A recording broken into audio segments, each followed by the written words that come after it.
Do you want to get a picture with the chipmunk? Good morning, Heather. Happy Wednesday. Welcome, and thank you for being here today. Yes. The building just to the right of that is Market House. Wonderful. Thank you so much. Heather, do me a favor when you're timing people out. Try not to time out Main Street Paul and Andy as much as maybe it seems like they're chatting too much too often. They are a good addition to the channel, and I do appreciate them being here. So if you could do that, that'd be great.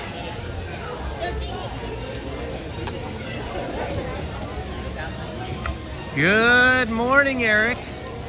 Good morning, Charles. As you can see, we have the 250th anniversary of the United States now being celebrated here at Disneyland. We've got the red, white, and blue bunting here. We've got the American flags. So we definitely have the beginnings of the celebration for our 250th anniversary here at Disneyland showing up. Good morning, Squash. Good morning, Jarrett. Good morning, the Wampa 72. How is everyone today? It is 8:55 a.m., 66 degrees. Looks like this will be the hottest day of the year. Not the hottest day of the year, the hottest day of the week, according to what we are hearing on the news.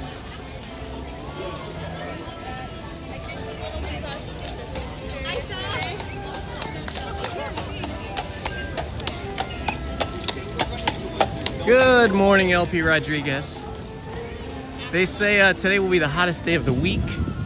I didn't check to see what the high was going to be, but we're starting off at 66 degrees. Yesterday got up to about 85. I think today may be going up to 87. And we do have poor and increasingly poor air quality in Southern California because we have 3 wildfires right now.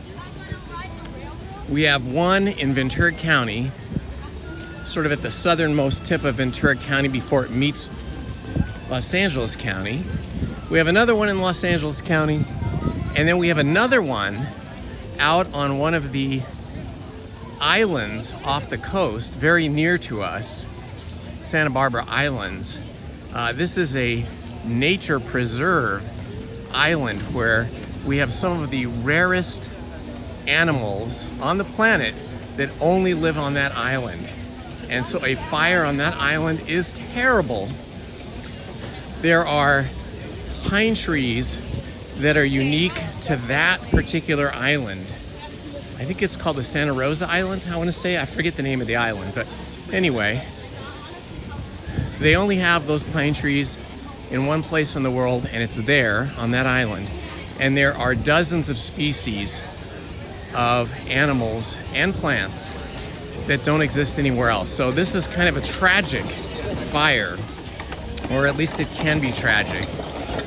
One of my cousin's wives spent a couple of years there. She's a biologist, and she studied the rare birds and other mammals that live there. And so they are at threat from this fire. So that is unfortunate. But hopefully they will try and get that fire out. We're gonna start off the day by going on Jungle Cruise. Good morning, Ariel. Hello, Jesse J. Ghostface. How are you, my friend? I will head over to Buzz Lightyear right after I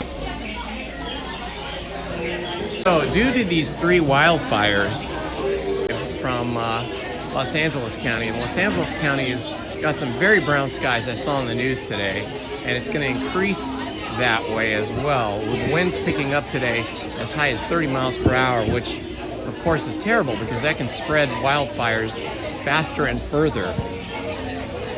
So air quality is not going to be great, and the skies don't seem too brown, but to the north of us they truly are brown and poor air quality. They're asking people to stay indoors. Some areas have been evacuated, and residents have been evacuated up in Simi Valley, which is north. I think it's still in LA County, but it might not be. It might be Ventura County. I think half of Simi Valley is in LA County and half is in Ventura County. I think this fire actually started in Ventura County, in the hills above a housing development in Ventura County. The fire that happened out on the island off of Santa Barbara was started by a sailboat that crashed up on the shores, and then those flares started the fire on the island. So some early morning tragedy already that started actually yesterday afternoon. Good morning, Angela Castro.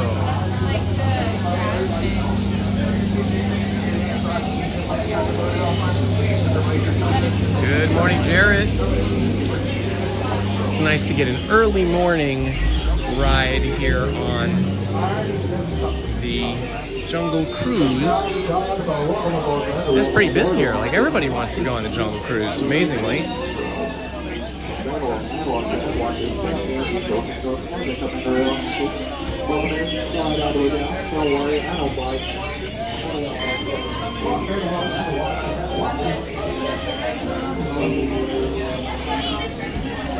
Let me check my phone here and see how we're looking for wait times on the other rides.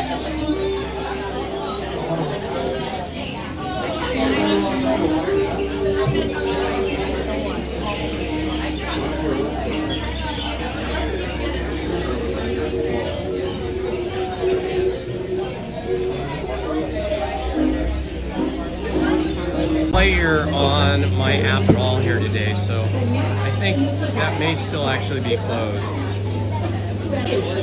Yes, Squatch Jungle Cruise should be good. I wanted to get in here while it's still somewhat cool, because it can be very hot in this particular queue. Even on the indoor part, it can get kind of stuffy in here. Attendance than yesterday, but I did get here an hour earlier. I got here, before 9 o'clock, and I got into the parking lot about 8:30, and the parking lot did not have any of those giant school buses with thousands of school children in it, so I don't know if they're coming later. Maybe they're going to be here at 10, because they do have to board from wherever their schools are and then make their way down here. So maybe the schools will be showing up later in an hour or so. But if not, we could have a much lighter attendance day than we did yesterday. And even as busy as it was yesterday, we got on quite a few attractions. My tummy is all better, LP. Thank you for asking. Yeah, yesterday I took it easy. As you know, I didn't eat anything when I was here. I just on the way in, and I got myself a McDonald's sausage, egg, and cheese McGriddle yesterday, and then we just had that root beer and ice cream. And then when I got home, Lizzie had made barbecue chicken pizza, and she decided to make a gluten-free crust because I do have a gluten sensitivity. So I can end up kind of ill if I eat too much wheat, and I may have done that the day before. I'm not sure why I had a bad tummy, but yeah, she made a pizza crust out of oats, and so we had an oat crust, and it was quite yummy. And then that's all I had. I just had 3 pieces of the barbecue chicken pizza with the oat crust that she made yesterday. And I feel fine today, absolutely fine. So thanks for asking. Good morning, Paul. How are you? Paul's Epic Adventures. Paul was live streaming from home last night. You were on for hours last night because I had things to do, and I had to catch up on a couple of shows with Lizzie last night on the TV. So I was tuning in and then dropping out, tuning in and dropping out. But yeah, you were on for a long time. I thought it was pretty fun though. I liked it.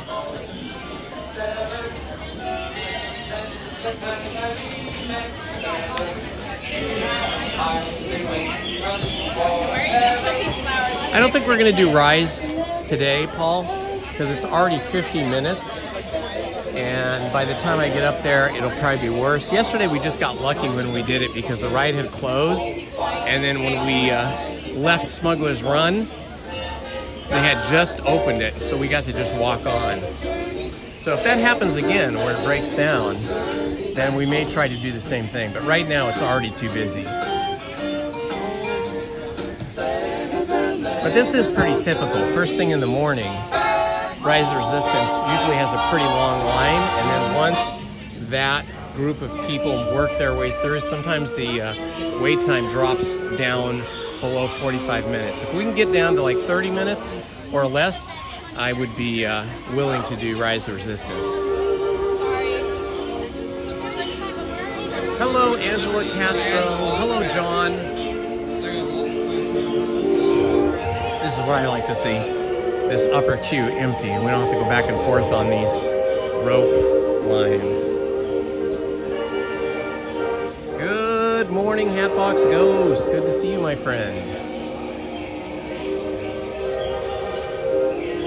We've already risen 4 degrees just since I got here a few minutes ago. When I started live streaming about 8:55, it was 66 degrees. Now we're already up to 70, so temperature is going to be climbing quickly, I guess.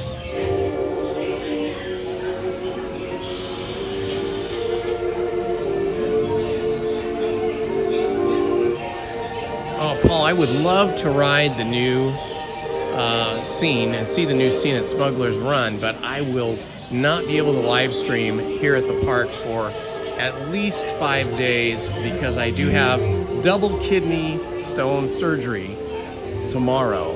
Both my kidneys are getting cleared out from their kidney stones, and that is not a fun recovery, so I'll be down for probably at least 5 days, maybe 10, because they put stents in your kidneys after they clear them out so that the swelling from the surgery does not prevent your kidneys from doing their job, and I will not have those stents removed for another week or 10 days, 7 or 10 days.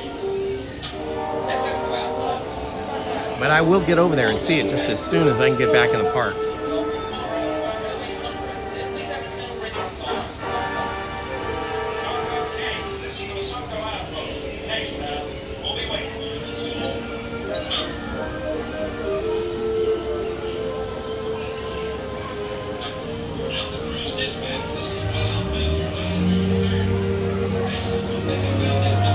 I don't know if you guys ever noticed there's an airplane wing up here in the ceiling as part of the roof system. They've utilized scrap metal. Hey Steve, thanks for saying that. Well, I've had these kidney stones removed twice before, and I did not feel the stent because the stent's way up there. You know, it's above your bladder in the kidneys itself, and so far the last 2 times I haven't felt it. But this time it's a little bit more extensive, so I think the surgery will probably be able, take a little bit longer, and the recovery might take a little longer, but I should be fine, and I'll be much better after this.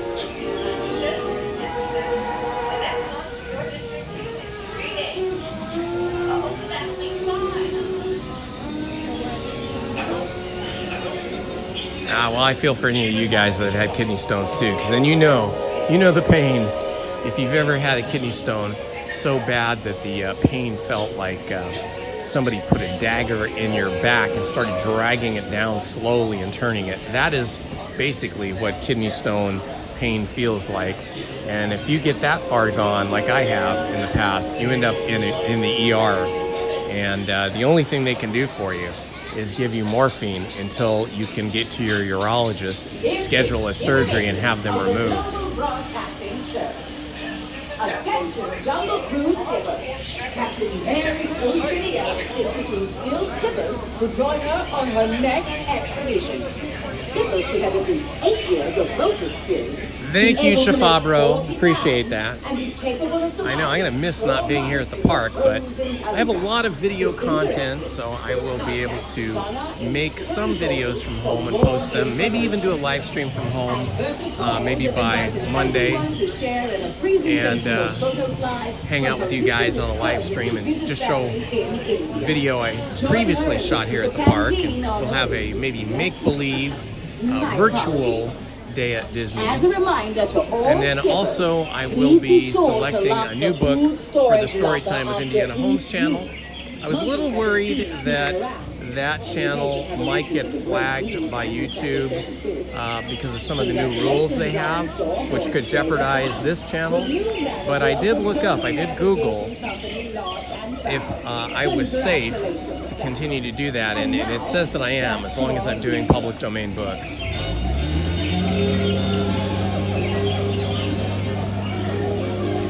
Good morning, Steve Reno.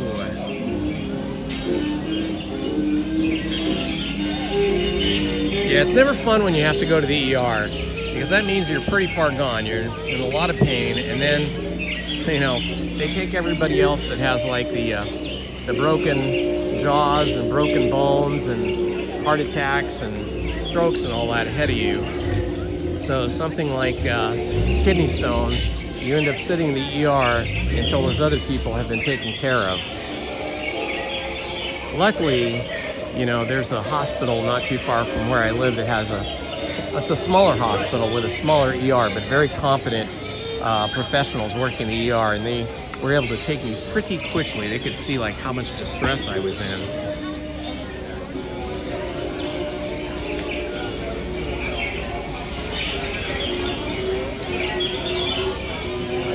Oh yeah, Steve, the urology department that I go to, which is UC Irvine. UC Irvine has a couple of great campuses, and they're buying up other hospitals. Anyway, the urologist I have from UC Irvine, they're so thorough. The antibacterial scrub, liquid and scrubbing and all that stuff that they give you to do, that started yesterday. You have to start 3 days in advance. So I started doing that antibacterial scrub on your entire body yesterday, this morning, and again tomorrow before surgery. So yep, got to do it. Okay, enough of the kidney stones. Here's a window you don't get to see too easily. Let's see if I can, no, can't focus in on it. We got to move.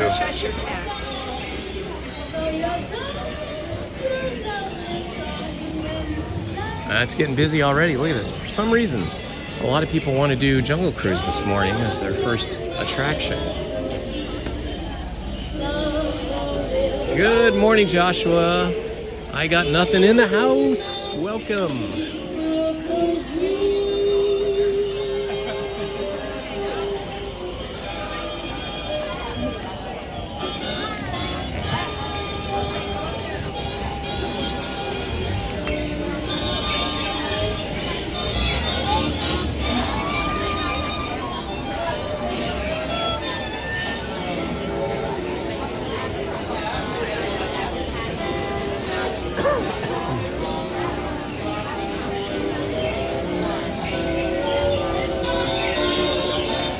Okay, no worries, no problem. Thank you, Joshua. Thank you for letting me know.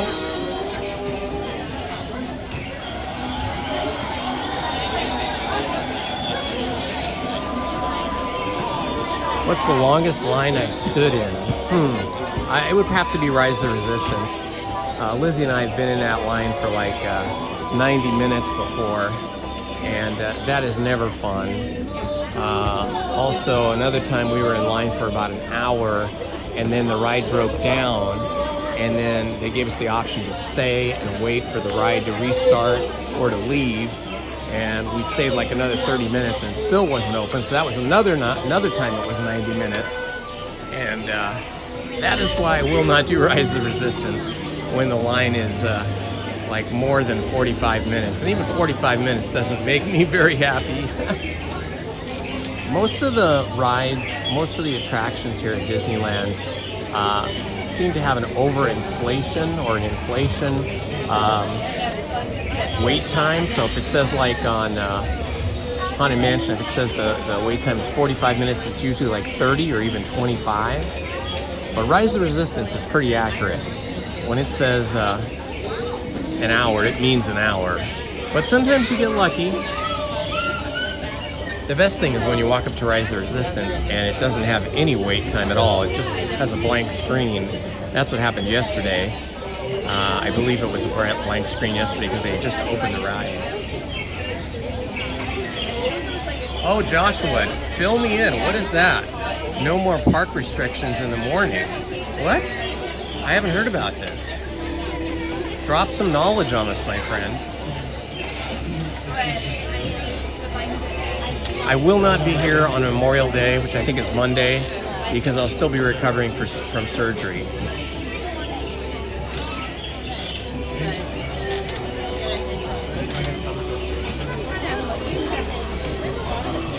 Oh, I like that, Paul. Thank you for that information.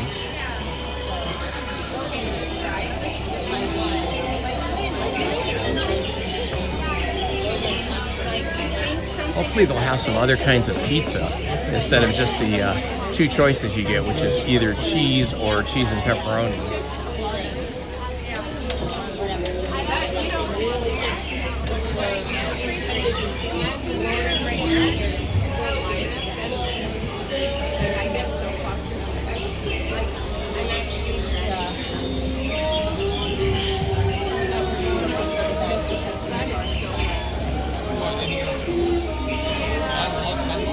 Thank you, J Super K.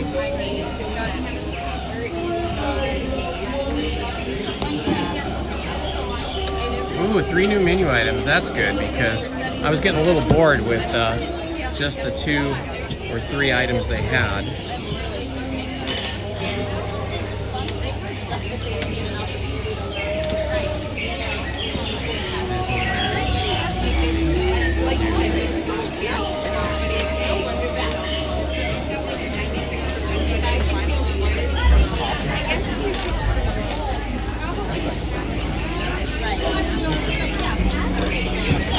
So it looks like the park hopping rule, which requires you to wait till 11 o'clock to switch between parks, is going to end, but not until June 9th. So we have to wait till June 9th, and then we can go to either park.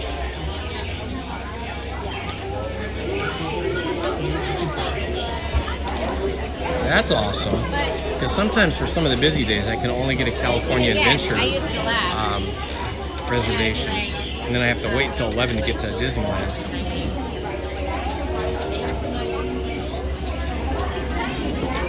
I like that a lot. That's some of the best news I've heard in a long time for Disneyland. The 11 a.m. park hopper restriction to be removed on June 9th. That's awesome.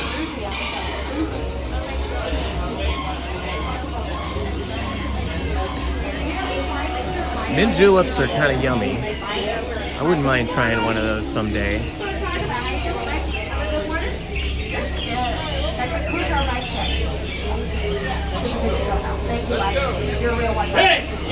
Excellent news, Paul. Thank you. I love those summer hours. That's the best.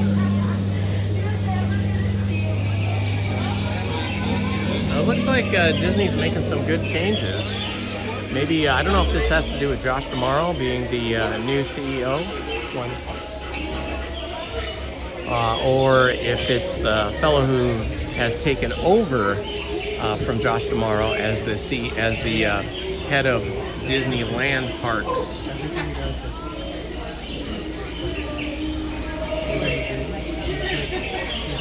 Okay, Lily, we could probably do something like that. I'm sure I'll be okay though. Don't worry about me. I'm sure I'll be fine. But if you never hear from me again, you'll know I didn't make it out of the operating table. I'm kidding. It'll be fine. This is not a super dangerous operation. Just an incredibly invasive one.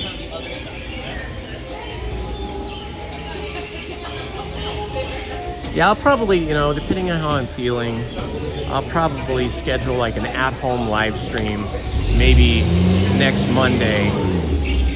Alright, right this way, please. Watch your head, watch your step. And if not Monday, then sometime after that. Slide all the way down on the other side. Monday will be Memorial Day, so a lot of people will be out and about enjoying the holiday. Watch your head, watch your step, and use that handrail. Watch your head, watch your step, and use that handrail.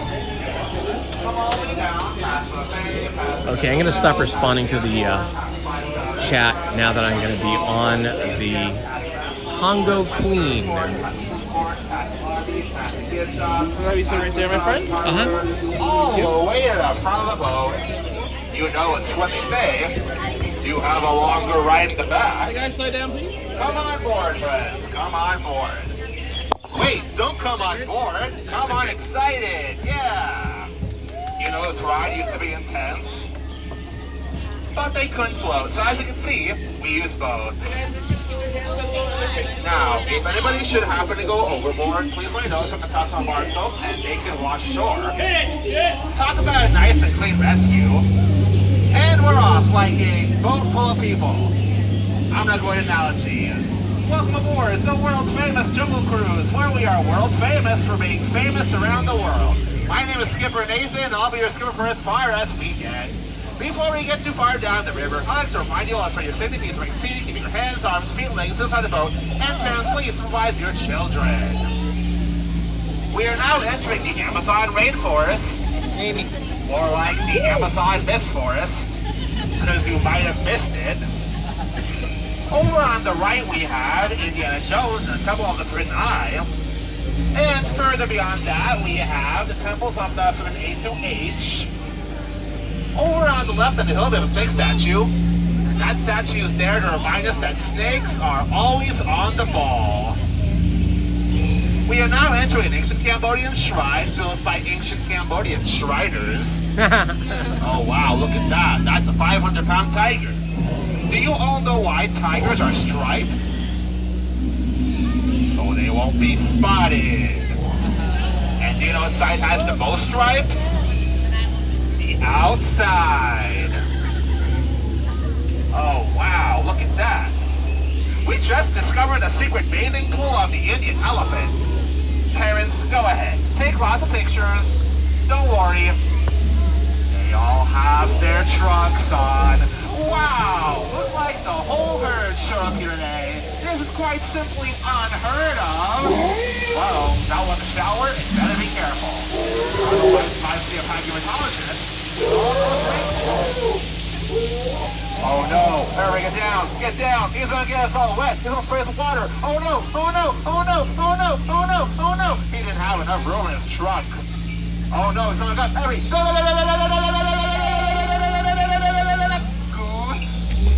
Oh no! We're in banana country! Hurry, keep your eyes peeled! We might have to slid! What in the jungle's going on over here? Hang on, I'll get us closer. Wow! Looks like these gorillas are going bananas!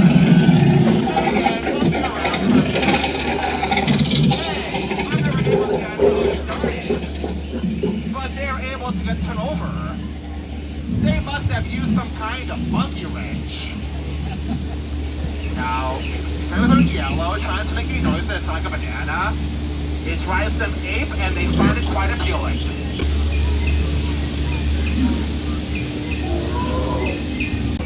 Denial. And if you don't believe me, you're in denial.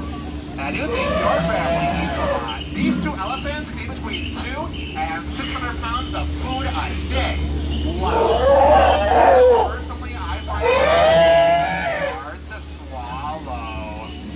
Oh wow, look at that. We just discovered the African belt, last great frontier, where the armband has never set foot and home to a wide variety of species. We have some gazelles, some canoes, some giraffes, some zebras, some lions, some vultures, and some ducks. Oh no, that's the party house. We've been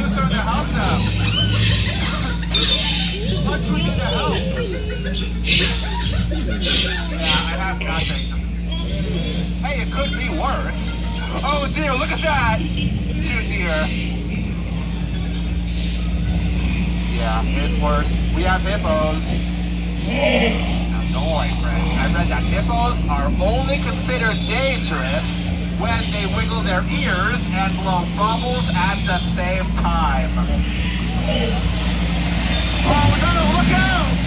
They're getting rid of the charge of both! Lucky for us, we only accept cash. Friends, please cover your ears. All stay with us. Why, your skipper is always prepared. By being armed. And legged. Imagine a monkey doing my job? That's hilarious. We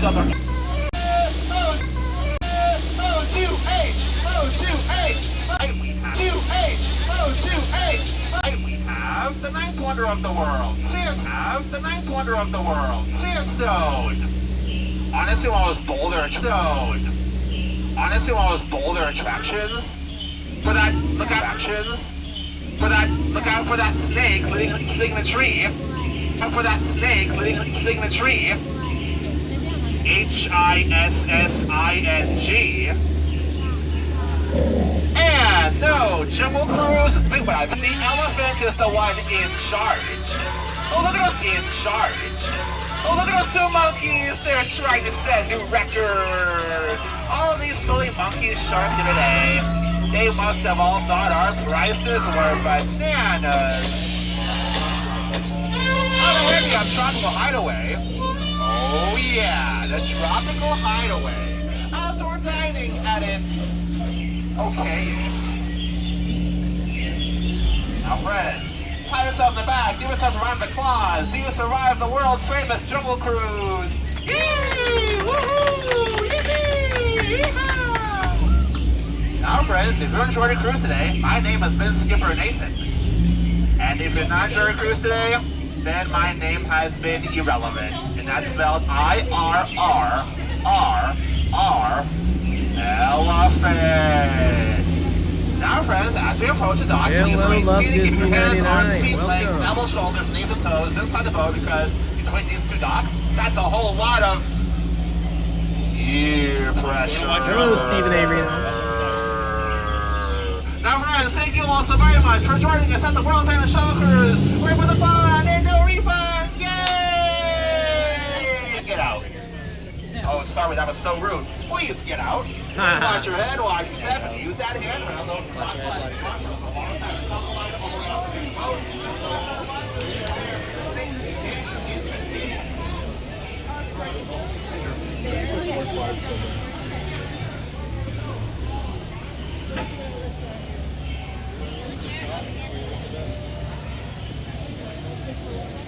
Alrighty, that was pretty fun.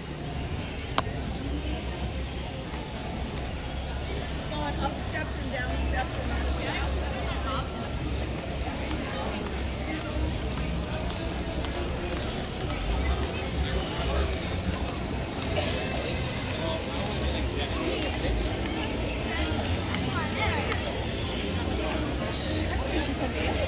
It's tempting to go on Indiana Jones and the Temple of the Forbidden Eye. Standby time is 30 minutes. Last time I went on this, I got banged up pretty bad. Attention archaeologist, Indiana Jones, blah blah blah. 30 minutes. I don't know, maybe I'll go on it. Yeah, that skipper was funny.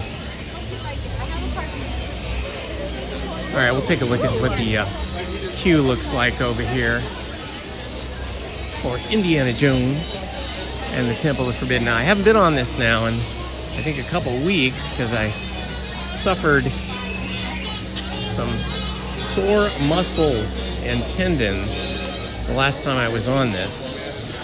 But we'll take a look and see what it looks like. It's nice and cool here in this area of the queue.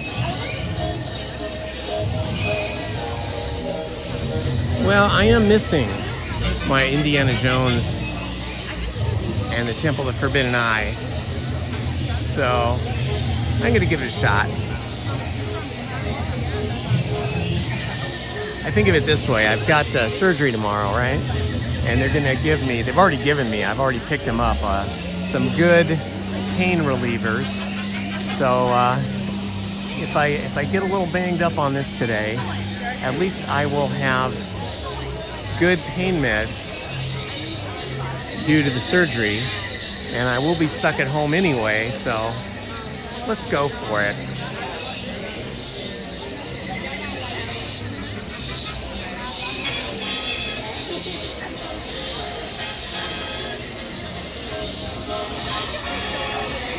Hello, Brian Disney fan.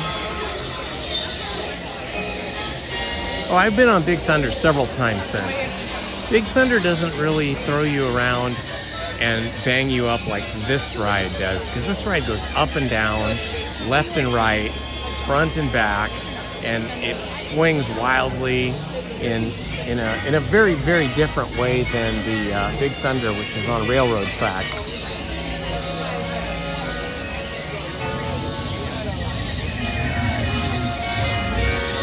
I'll just be real careful today while I'm on this attraction. Hello, Party of Five. Welcome, my friend.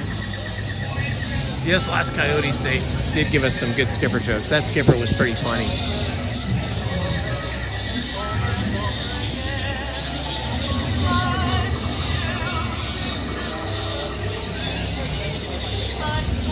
Looks like we're moving in pretty quick here.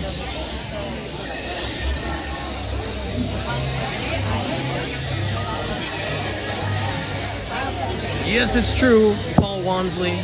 This is the first time I'll have been on Indiana Jones and the Temple of the Forbidden Eye in at least a couple of weeks, I think. Risking my body for you guys and for myself, just because I love this ride. It's so fun.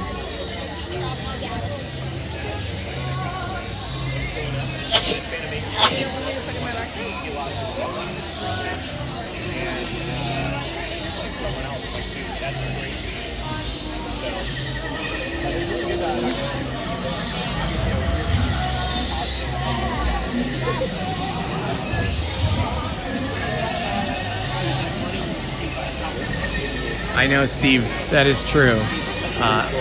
When their anesthesiologist, last comment on surgery and medicine, but it is funny. I just wanted to reply to Steve. They tell you to count backwards from 3, and you're thinking 3? I can count to like 10, and you go 3, 2, boom, and you're out. And then an hour, 2, or 3 later, however long it takes, you wake up in recovery, and it feels like you just laid down on the surgical table like 30 seconds ago, but you've actually been out for quite a while. It's pretty interesting.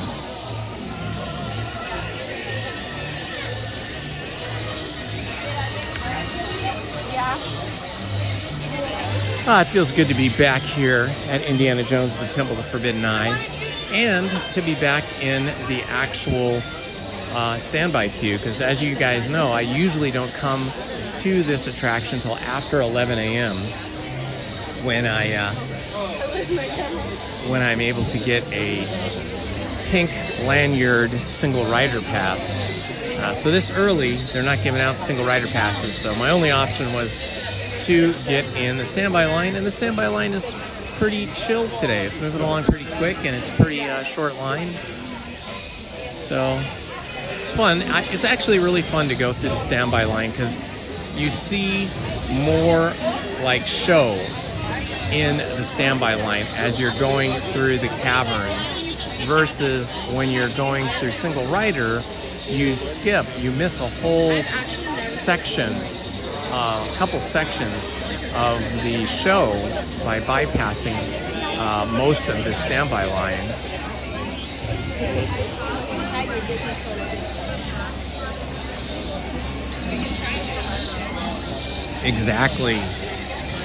Exactly, Los Coyotes. That's what's so cool about it. It looks like an archaeological dig, like a real one. They've done such a good job here.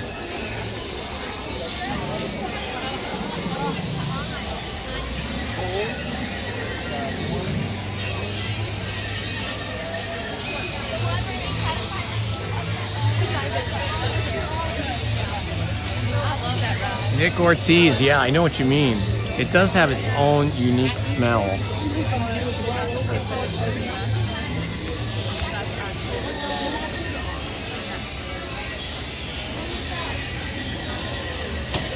This is California, Anaheim, California. We are at Disneyland.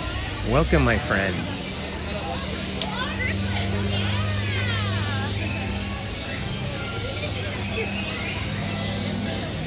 Oh, that's a good piece of news. Good inside info there. A little tech info. Appreciate that. Thank you, Nick. Good morning, Lexi Lopez. Yes, I am going to risk my body one more time on this Indiana Jones and the Temple of Forbidden Eye.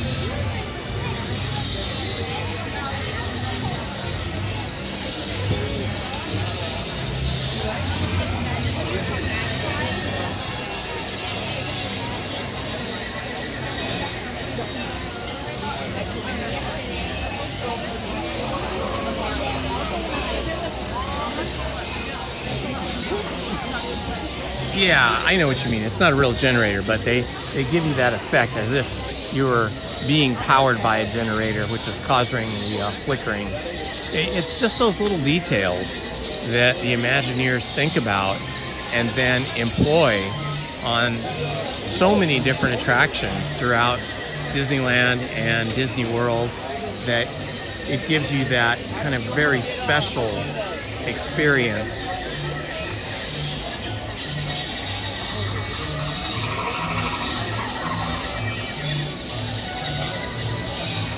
Hello, TG14. It's actually not bad. It was much busier yesterday.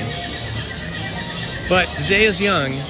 We could have a lot of tour buses and school buses coming in, and it could get super busy. Thank you. Yeah, we went through that lower part of the queue very quickly.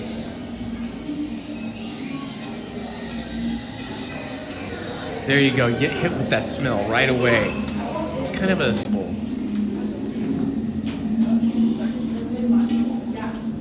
Oh, it is super dark here.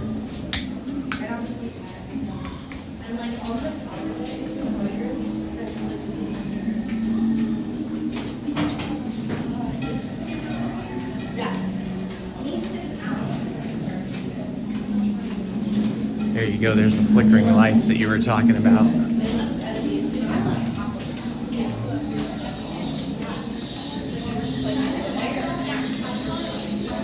Yeah, I wonder if most people don't even notice that smell that you're coming through, like if it even registers, but it's definitely there. They're definitely pumping in some kind of a scent to attack all your senses, your eyes, your ears, sight, hearing, and smell all at once.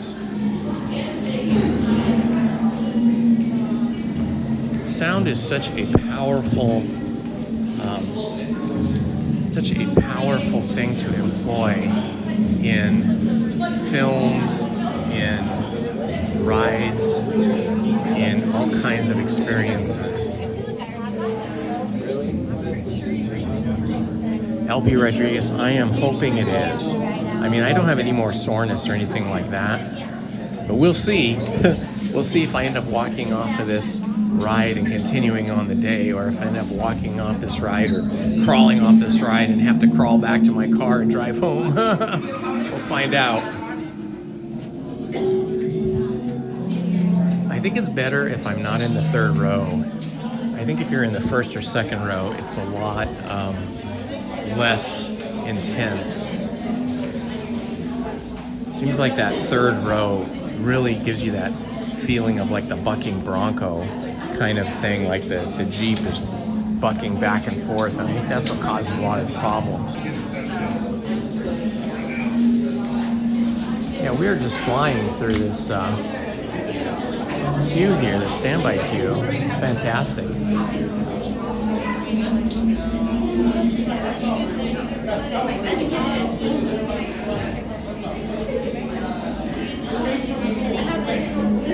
Hopefully we don't get too much lagginess or stuttering.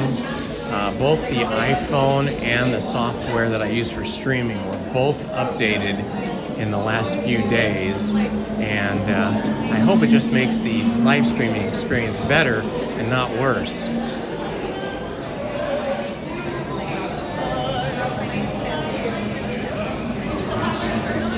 Good morning, Johnny, Utah. Welcome.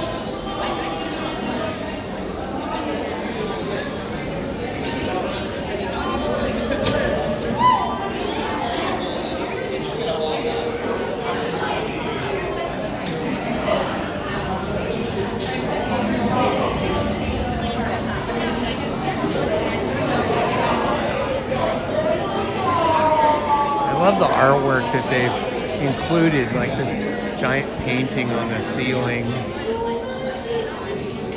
And then they have a painting, they've painted in what looks like a rope walkway, but it's supposed to, you know, it's supposed to look like it is the shadow of a walkway. So it's pretty cool.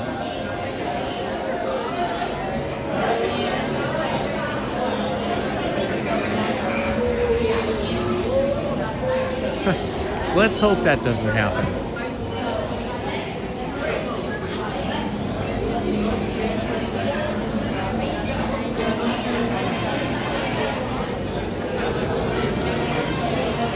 That was a funny double entendre joke there, Johnny.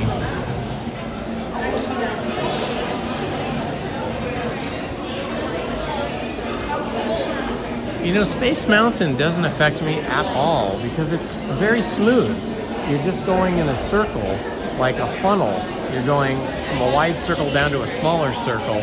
It doesn't affect me in any way whatsoever, but Lizzie makes her kind of dizzy and a little nauseous. Now the Matterhorn, that one I have to really steel myself for. I have to really prepare myself for that because that one really does slam you around and it is really rough. This is rough in a different way. Turning sharply and dropping suddenly. It is unlike anything you have ever experienced, I assure you. Now, my friends, one final word of advice. Once you've entered the chamber of destiny, look not into the eyes of the Yeah, the interactive rope pull is cool. Very dangerous. It says do not pull, but you're supposed to pull it. Already I am envious of the wonders that await you, if you avoid the eyes of wildlife.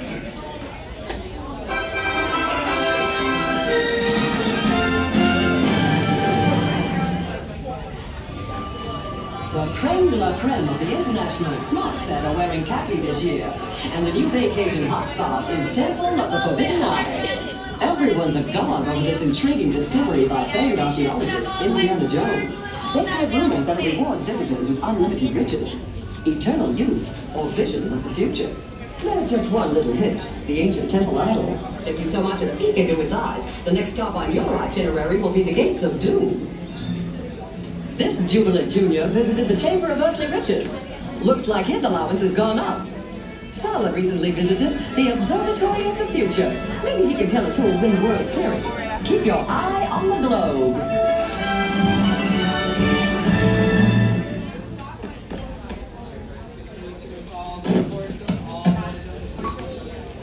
Welcome, my friends, to the Temple of the Forbidden Eye. I, Sala, shall now give you counsel to safeguard your miraculous journey. Here in your transportation devices are ingenious pouches for safekeeping all earthly treasures when the journey becomes bumpy. And to keep you safe and sound, here are special belts attached into the seats. Simply pull it from the right, inserting it into the left, like so. Turn on my flashlight, shined it up at the ceiling to see if I could see the parking lot sign here, but I could not find it. And then I accidentally deleted the icon to turn the flashlight on and off. So I couldn't turn it off, so I had to turn my other phone all the way off. I don't know how to get that flashlight icon back. That would be dangerous.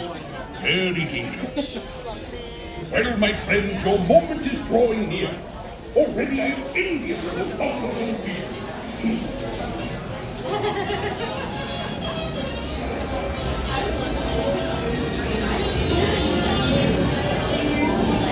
Yeah, I don't know why he uses that word twice, Nick.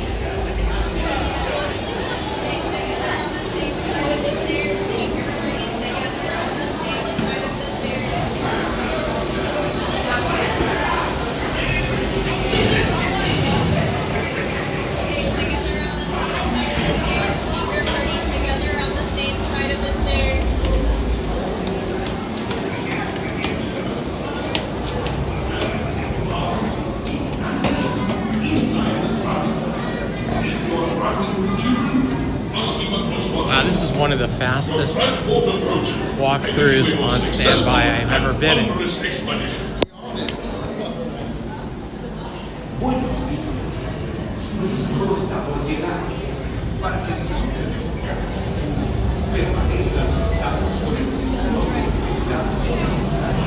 was fantastic. This isn't even close to being 30 minutes. I didn't time it, but it feels like maybe like 15 minutes maybe.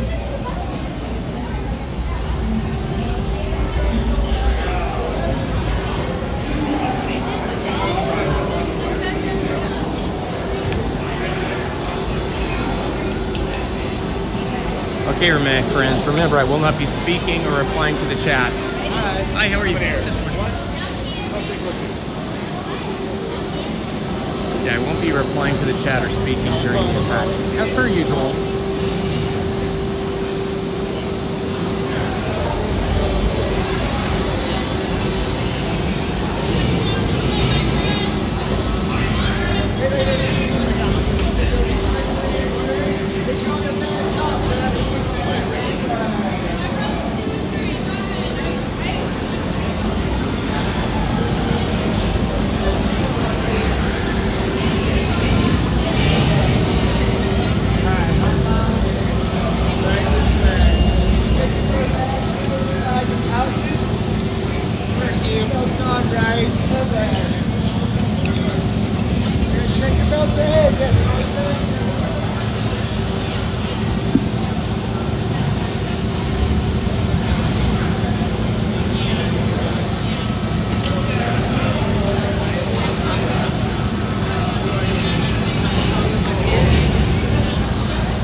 guys are on your own.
transport comes to a complete stop.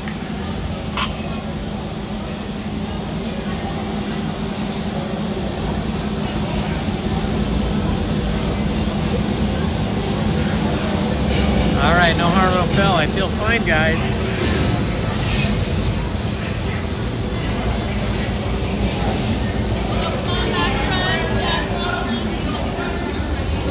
That was awesome. I'm so happy to be able to ride Indiana Jones and the Temple of Forbidden Eye once more. It was amazing.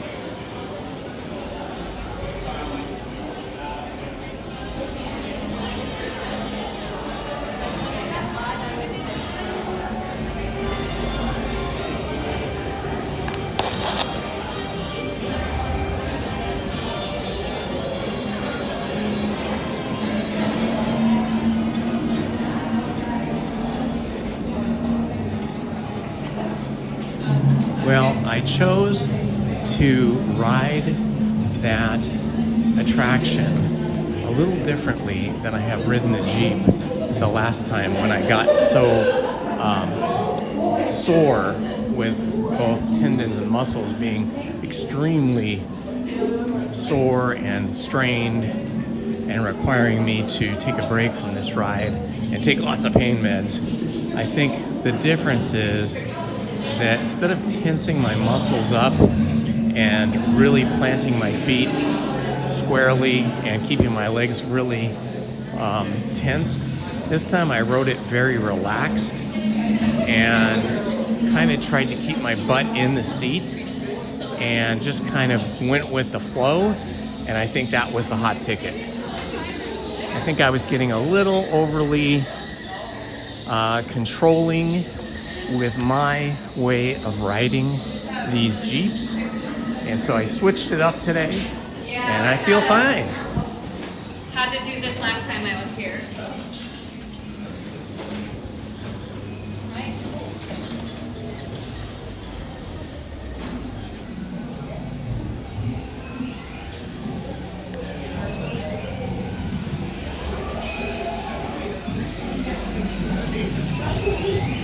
All right, we have got Adventureland cooked.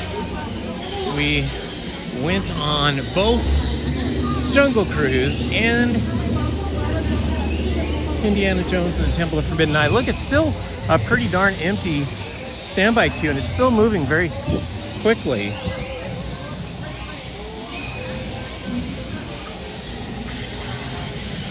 Good morning, Kelly DiMaggio. 10 a.m. All right, we'll see what happens. See, now, yesterday I didn't get here till 10, and that's when all the school buses were coming in. So we'll see if that is the same today or if we're gonna have a lighter day. I'm gonna post up over here real quick and check my app for wait times.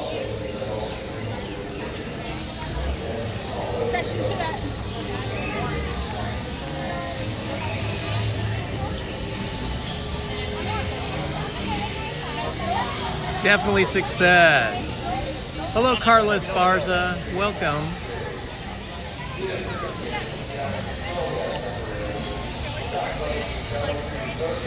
Okay, I'm just waiting for my other phone to reboot because I have to turn it off because I couldn't figure out how to turn off the flashlight on my other phone once I accidentally deleted the flashlight icon.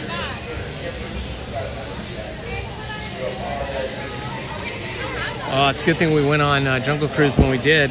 I'm hearing right behind me on the loudspeaker that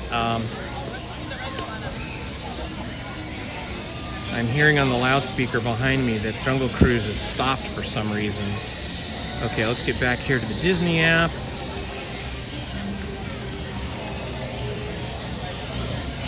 Hello, Nature Picks Boutique. Welcome. All right, wait times. Let's see how we're doing here.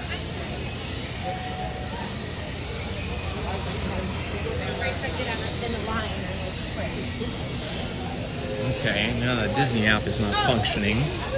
What's happening with that?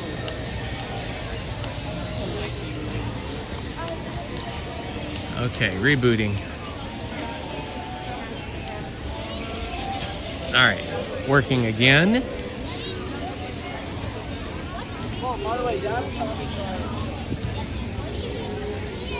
All right, Alice in Wonderland, 25 minutes. Big Thunder Mountain, 35. I might do Big Thunder. I just love Big Thunder Mountain. At 35 minutes, that means it's probably really maybe 25, hopefully.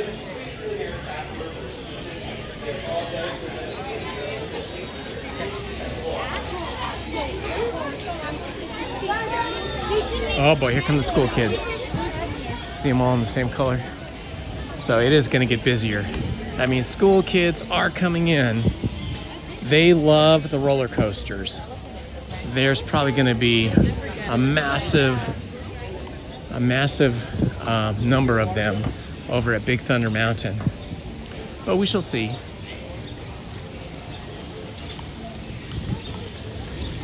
Yeah, yesterday, the school kids in these big groups, all in their school t-shirts, were just filling up all the sort of, you know, exciting wild rides. The queue over Big Thunder Mountain was just filled with them, as was Indiana Jones, as was the Matterhorn, and of course Hyperspace Mountain. Seems like most of them wanted to go to Hyperspace Mountain.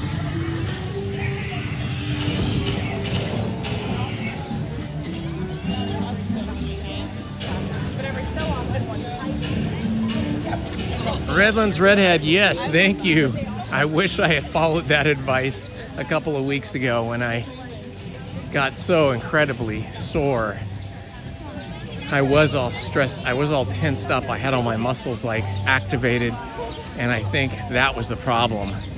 Kind of created like a whiplash, sore, achy back and everything. And then on top of that, I don't know if I told you guys this or not, but on top of that, just like a couple days later, I was sweeping my house, the inside of the house, right, with a broom, and my dog apparently thought I was playing a game, ran up behind me, hit the back of my knees, I mean like at full speed, and just took me off my feet, like feet up in the air, and I slammed back down onto my already sore back and shoulder and neck, and fell down on my right hand side.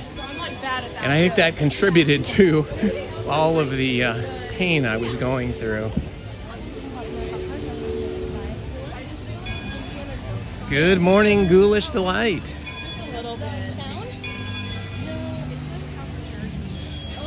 Yeah, muscle memory, that's the thing.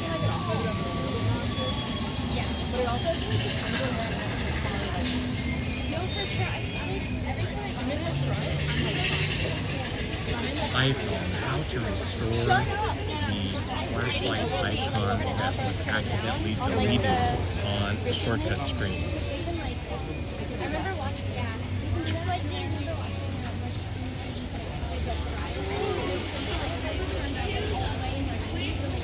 Had it, but then people were complaining too much, so then they turned it down. So this is like those photos down version. That's like so creepy. My mom says the same thing about Splash Mountain. We went on Splash Mountain like every day. And she's like, the drop was so stupid. She was like, I couldn't do it. Oh really? And I was like, the drop's not even that bad. I feel like the first one is worse. I always feel like I'm on my other phone here trying to figure out how I get my flashlight icon back. Or if it's just like the first one is really super. But I feel like on Splash Mountain, the first drop is super. And then like they go on like the credit coaster. Found it. The first like hill on the credit coaster, I'm always like, oh my god. Okay, where'd it go though? Because I think it's like a less, like a... Add control. Okay, I want my flashlight back. Oh, I just went to Splash Mountain last 2 weeks ago. The first time we didn't like actually it was in like yeah, and that big drop did feel See the big one? I'm okay. The first one I get kind of like... Okay, I've made it worse. Oh, there it is. I found it. Now it's at the very bottom. I wonder if I can move that. But I always feel like water rides are always a little bit extra scary because you've never seen those. yes, that They're always a little extra Okay, well I got the scary because flashlight you're like, icon. I'm wow, talking about this really screen not here. held in here. See my flashlight icon, I accidentally deleted it, but I got it back. It's now down here. Now if I could only figure out how to get it to move back to where it was. Yes, drenched seatbelts. Well, that's okay. I know where it is now. Mm-hmm. I need that flashlight so that we can try to see the You're really nice. heads that are mounted in the Many Adventures of Winnie the Pooh ride.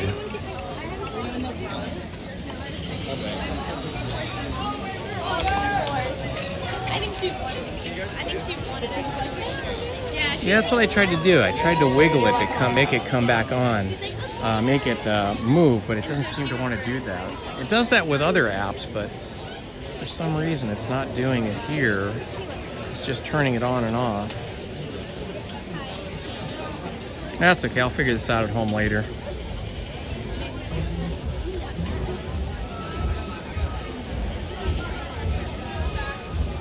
At least it's back and I know where it is. Easy to get to. Oh, it's also on my home screen. I just noticed.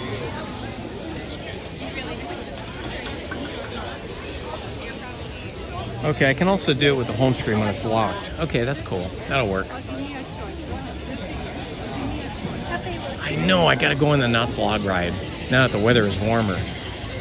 The only problem with the rides that are, you know, very wet, where you get very wet, is that, you know, the phones, most phones nowadays, and all iPhones, are waterproof. You can drop them in the water. As a matter of fact, this happened to me with, not this phone, but my other old phone. I was getting up from the toilet, and I had my phone in my back pocket, and it fell in the toilet. Tell me that wasn't a shock, gross and disgusting. Well, I fished it out of there, washed it with soap and water and alcohol, and it was perfectly fine. But while the iPhones can survive a dunking in the water, like at the log rides or Tiana's Bayou Adventure or Grizzly Peak River Run, which is the wettest of the ones here at Disneyland, my gimbal does not survive that well. I know a couple of friends who have destroyed their gimbals by getting them too wet on attractions, and then the water gets into the gimbal and it just fries it. And that's not a cheap thing to replace. So I'm always a little worried about Tiana's Bayou Adventure, but I will never take my gimbal on Grizzly River Run. I will have to just hand hold the phone with a wrist strap. Which is ironic. Like there's no food around.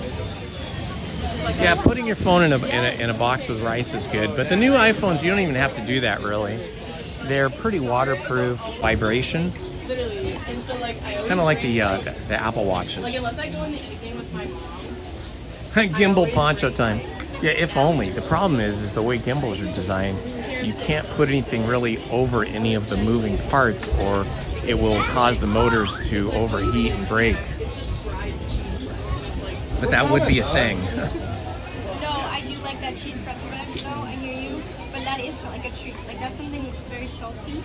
It's salty, but it is still good.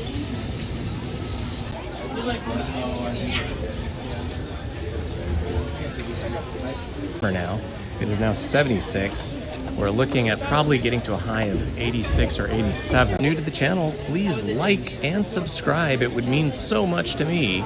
And hit that notifications button. So a minute or so, just be patient, it will pick up. It's just we're going down into this gully here underneath these bridges.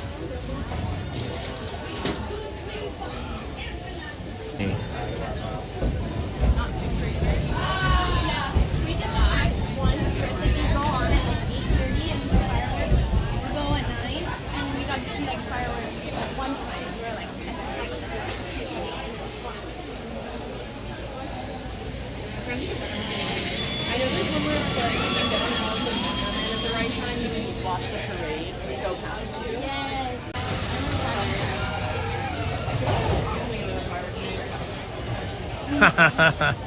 That's funny, Benny.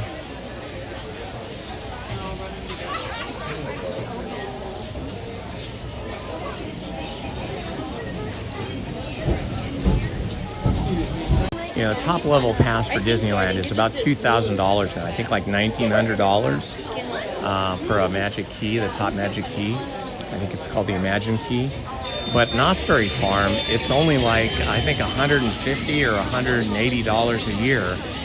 And, you know, that's a full year pass. Usually, actually even better than that. If you buy your pass in like September or October, your pass is good from September to the end of the year plus the whole next year. So it's like you get 14 months instead of 12, or no, more than that. You get like 16 months instead of 12, if they're still running that same thing. But they've been doing it for years that way. Yeah, I was like, the only thing is that the Ghost Rider, which is the giant wooden roller coaster, Lizzie and I and my daughters, none of us will ride that anymore. It's just too bone crushing, you know. It's that wooden roller coaster thing where it just vibrates and jerks and jaws you so hard that it hurts. So yeah, we don't go on it as much as I loved the idea of it, because it was fun when I was a kid, you know. But I can't do it now, man. Our bones are too brittle. Huh. oh no, the one in Dutch, by the West. Oh, I like that one. I don't mind. Like, I know. I don't remember the motorcycle ride, but they do have the Pony Express ride now, which is a ride where you're essentially sitting on the horse like a motorcycle, and then it takes you, you know, around on a roller coaster track, and that's pretty fun.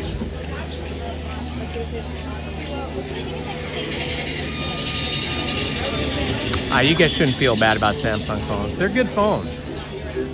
The main reason I, you know, stuck with the iPhone is I've always had iPhones since the iPhone became available in 2007. But when I started making videos here at Disneyland, I wanted a phone that had better exposure in the dark, better nighttime exposure. And the Samsungs absolutely have that, because the way their like camera and software is set up, it's super bright at night. It overexposes the shadow detail and then the dark areas. And so I did get like a top level Samsung phone and tried that out, and it was true. The nighttime stuff, if you're just streaming at night all the time, it looks amazing. But in the daytime, to me, everything looked washed out and overly brightened, and I just didn't like it. And I tried adjusting the settings to make it look more normal, but I couldn't do it. It never looked right in the daytime. And I mostly like to live stream in the day. So I went back to the iPhone. I ended up returning that.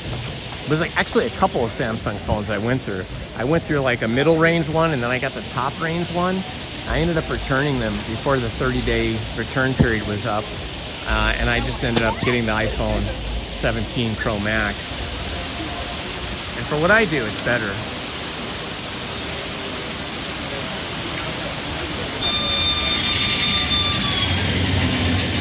Baby, I don't remember the Soapbox Racers ride, but I love Montezuma's Revenge. That's like my favorite roller coaster there.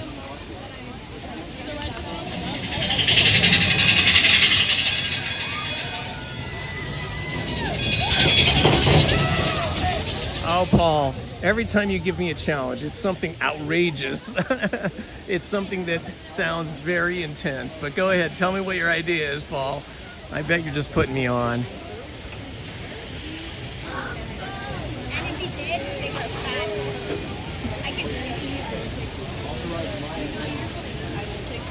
Nature's Pick Boutique. What do you think of the Samsung cameras for just still photography? It seemed to me like the Samsung cameras that I had, you know, in those Samsung phones that I bought, it seemed like the photography was much more accurate and natural looking than the video.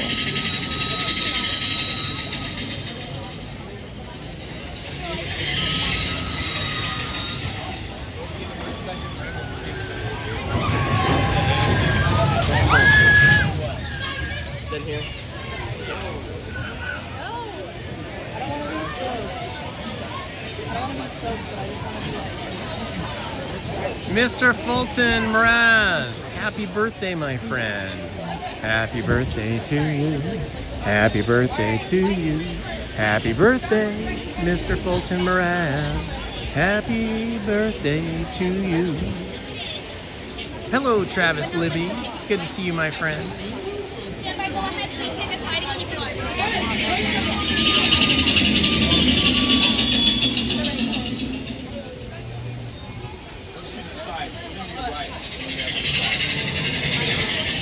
Yeah, exactly. It's rusty water. I think that water's rusty looking on purpose because of the fact this is supposed to be a mine train, right?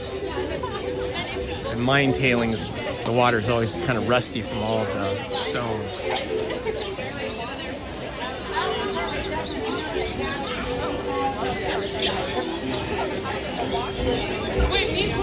Hey, Paul, that's actually a pretty good challenge. I think that's very doable. I will have to take you up on that challenge on another day because I would want to start that challenge at 8 in the morning and just start that from the very beginning. I think it's a little too late to do it now. But let's see, we'd have to do everything in Fantasyland, which I think is very doable. If we started at 8 in the morning, I think I could do all of the Disneyland rides from Fantasyland.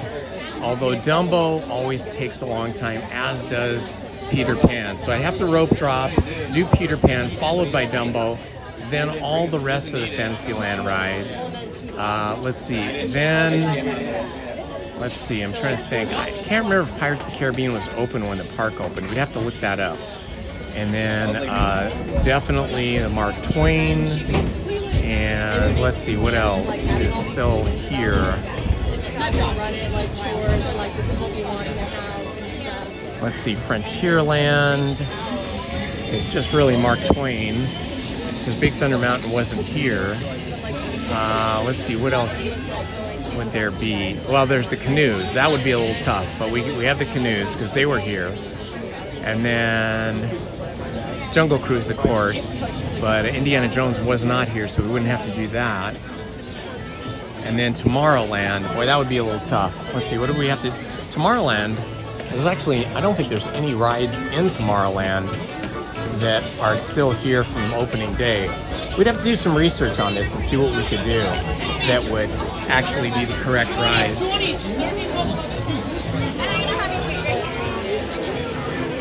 But yeah, that's a good challenge, Paul.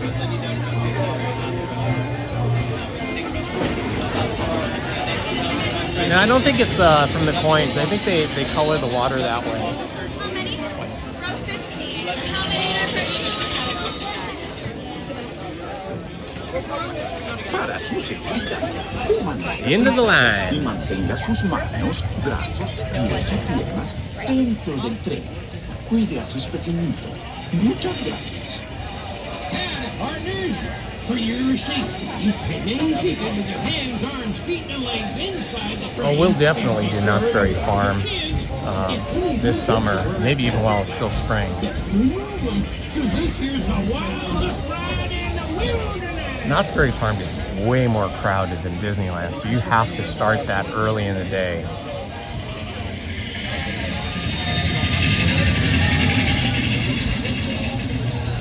Davey, alphabetical order. That's a good idea, but it would mean crisscrossing the parks, different lands all the time.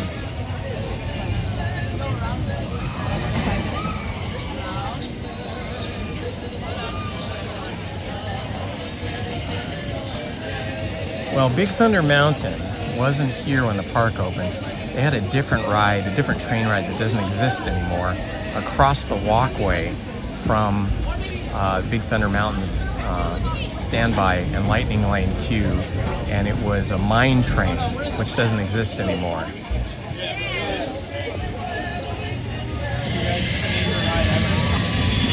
So similar to this mine train, but it was not really a roller coaster. It was more of a chill ride. All right, we're gonna be at the back. We're gonna be at the back of the train. I don't know if I've ever been completely at the back of the train before.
Oh yeah, yeah. Dr. Will has Epstein muscles.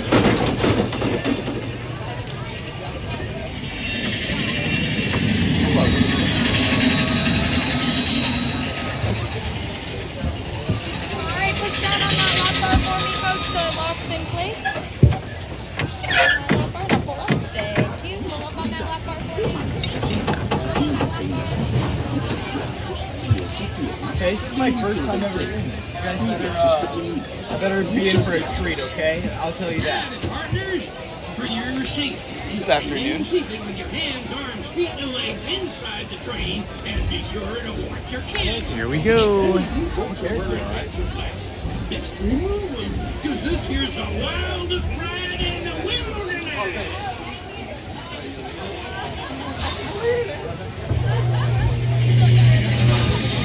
I was doing it. Oh, it's David. Hey, this is also named David.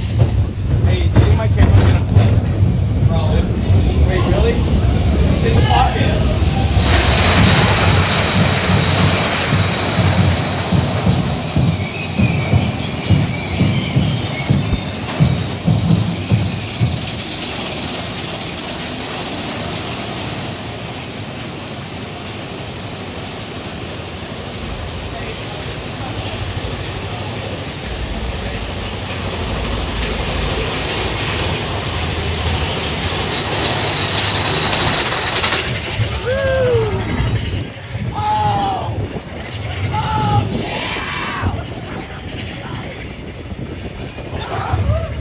Okay, hey, Disney Cruise! They were just to be 60 on the cruise, bro!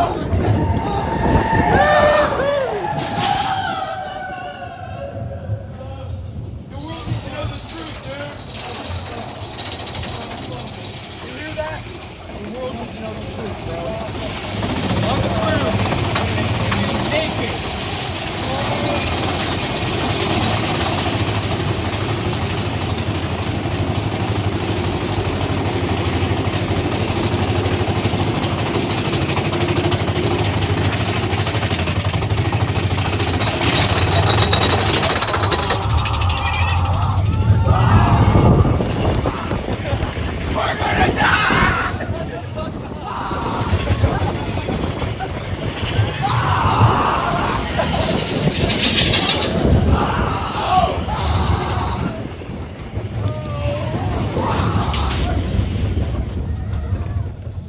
I'm just 13, bro. I don't know who I am.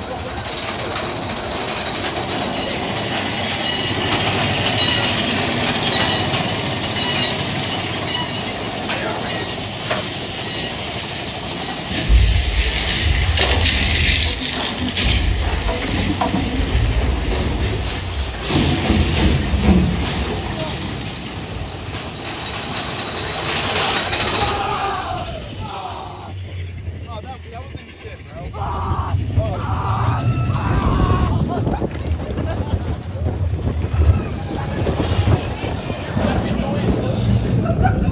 Man, this was a great ride. Here we go.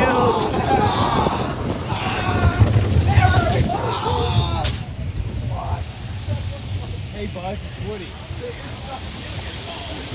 Partners remain seated with your hands on seat legs inside your crate. Your train will be in motion momentarily. Your train is now in motion. Yeehaw! Double shot coming up.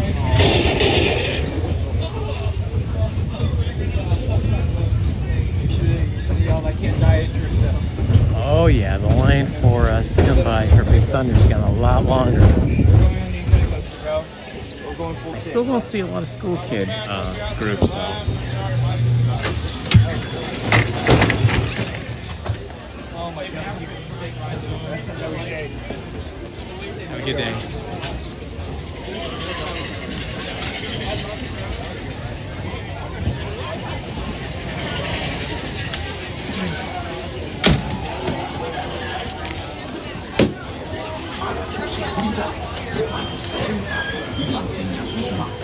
Well, we have got the day started off right.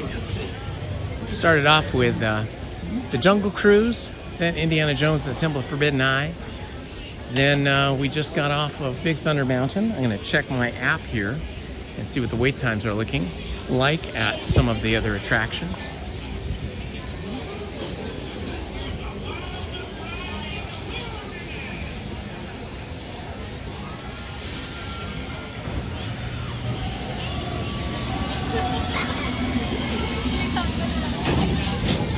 Star Wars Rise of Resistance, 45 minutes. That's not terrible. We'll go check it out, because that could actually mean 35 minutes, but we'll go up that way, check it out, and maybe we'll even see some of the Star Wars characters along the way.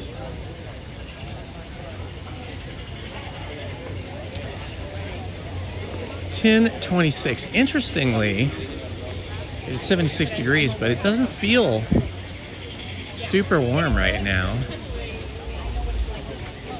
We still have blue sky here, which is awesome, because north of us in LA County, they've got red and brown skies, kind of orange skies from all the smoke from the fires.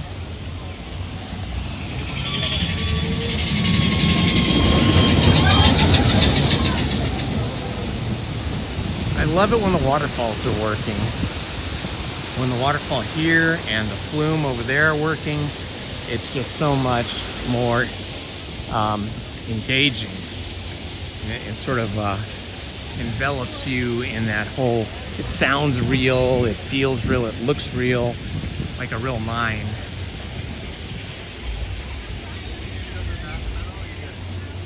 No, I am not wearing my new Star Wars shirt.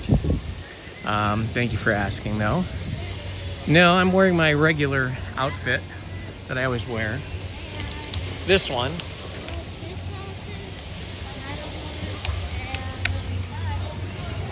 I kind of like to wear the same thing all the time. Makes it easy in the morning. I have a couple of these shirts and I can always have one clean and ready to go. And I've got a bunch of these shorts. And I like the same shoes all the time because they're super comfy hiking boots, like city boots. But they're like hiking boots. They have a nice hard sole on them. Now I'm saving that shirt for when I go see Star Wars Mandalorian and Grogu.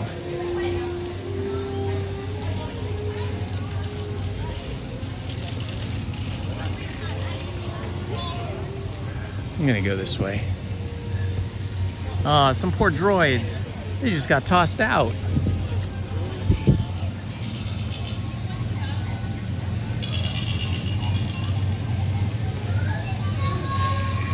Mommy Cakes Maker. You were one of the moms or teachers or both that were here with all the school kids yesterday. We had a lot of school groups in yesterday, like elementary, middle school, high school. And then I met my husband 4 months later. Good morning, Jessica. Yeah, I did buy the Star Trek shirt yesterday. But they only, up here in Galaxy's Edge, they only had extra larges, so I bought that. And then they told me that over at the shop in Tomorrowland, they might have larges. So like later in the day, an hour later or something, I was in Tomorrowland and went to the shop there and I exchanged the extra large for a large, which fits nicer. So yeah, I have that hanging up in my closet right now.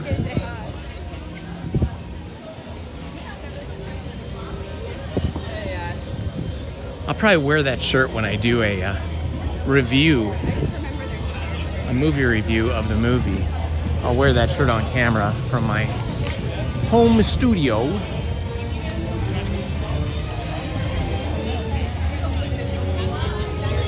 Okay, looks like no characters here.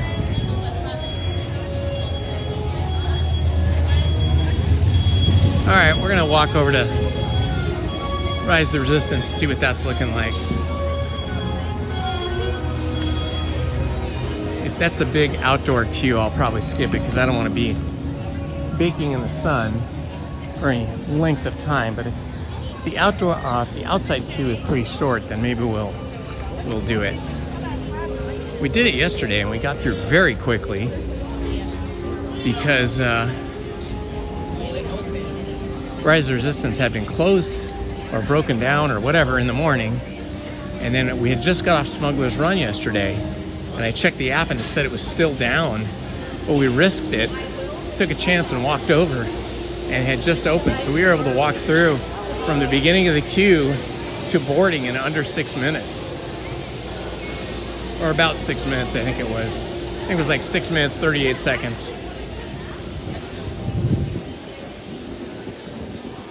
Some good smells up here.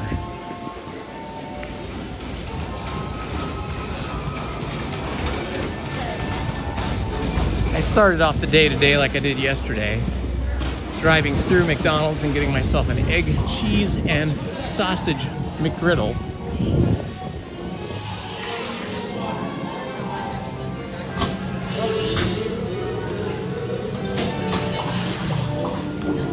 So I'm not hungry. I want to start off the day with some protein. The egg and the sausages. Cheese is good protein and fat, so that was yummy.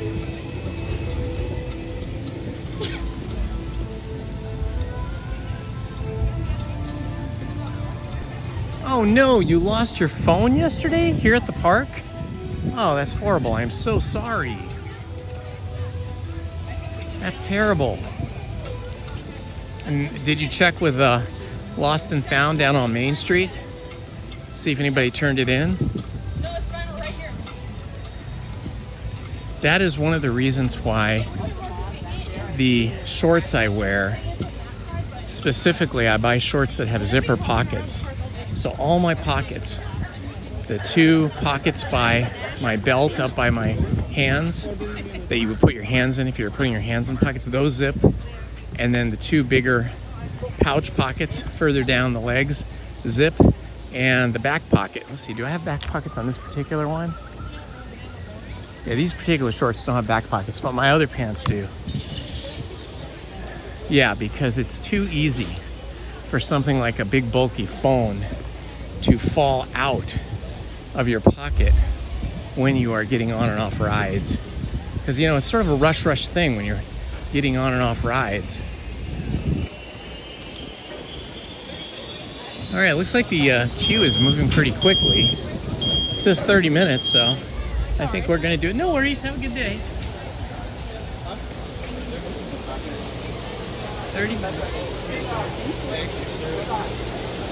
30 minutes, that's awesome. That means this will probably be more like 20 minutes, I'm guessing.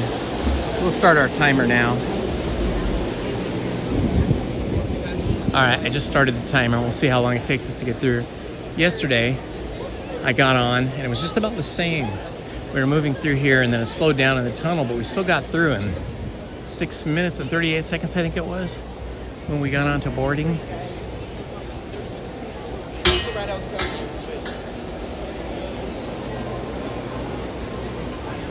Hello, Stephen Kenyon. No worries, my friend.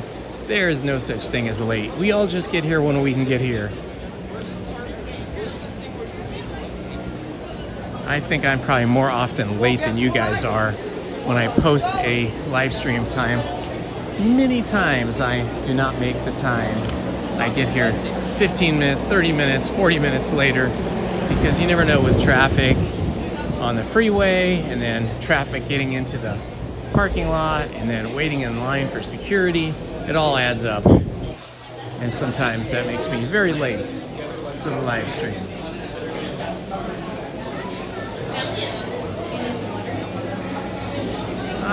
Paul may have popped out for a moment, I don't know. Heather popped out a little while ago. People have things to do, people to see, places to go. Hello, Chris. Good to see you, my friend. Chris Newbaugh. I think it's Newbaugh, right? Chris Newbaugh, welcome.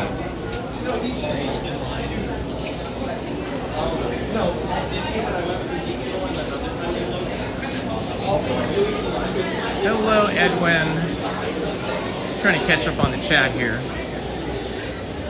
Yeah, I know that was one of the coolest Disney shirts I've gotten in a long time.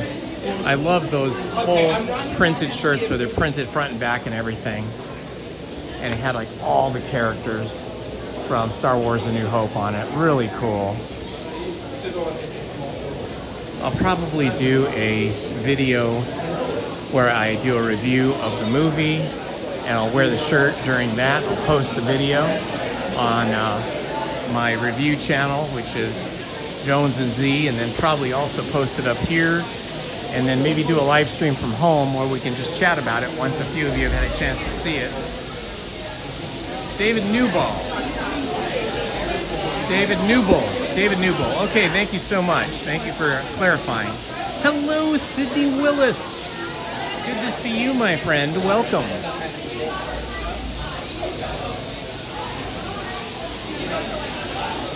Yes, LP Rodriguez. I don't take the tram. I don't like the Mickey and Friends parking lot. I don't like the multi-story parking lots where you got to go round and round and round, and then find a parking space, and then take the escalator, and then get on the tram. I only ever take that if Toy Story parking lot is completely full. So I like Toy Story parking lot because it's just one level, and then you get on buses and you take the bus. But that can take a lot of time. You know, you go through the security line, and that's not usually too bad. But then there's the big line past security where you're waiting for the buses. That can really slow you down, like it did yesterday.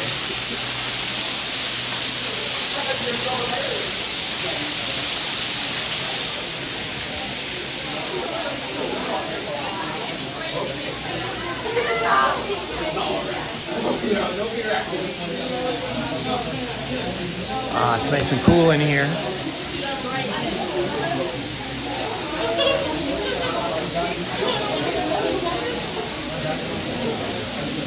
David, well, it's my pleasure. You know, I'm retired now, and my wife is still working because she's 6 years younger than me, so she's got at least a couple more years before she retires.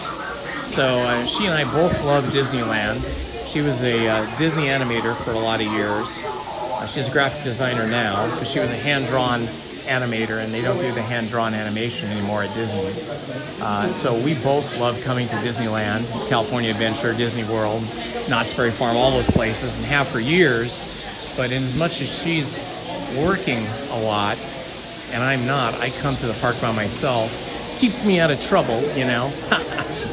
And I really enjoy having you guys in the chat with me, because then I feel like I have friends with me. Even though you guys and I, even though we may never meet, I feel like we do get to know each other through the chat a little bit. We get to form a little bond. We get to share the park together. And then it's really fun when you guys come to the park and meet me. And I get to meet you guys and shake hands with you, take a selfie, chat a little bit, get to know you a little bit in person, even if it's only for 2 or 3 minutes. It's fun. Excuse me? Yeah. What are you streaming on? YouTube. Oh, YouTube. All Yeah. right, that's awesome. Yeah, it's Indiana Holmes. Oh, okay. Holmes. Like Sherlock Holmes, Indiana Holmes. If you type in Indiana Holmes 9046, it'll be easier to find. Okay, all right, that's awesome. Oh yeah, Haunted Mansion has Madame Leota's shop, which is really cool. We'll probably go over there later. And they have all kinds of really cool Haunted Mansion inspired merch. The air conditioning in here is fantastic.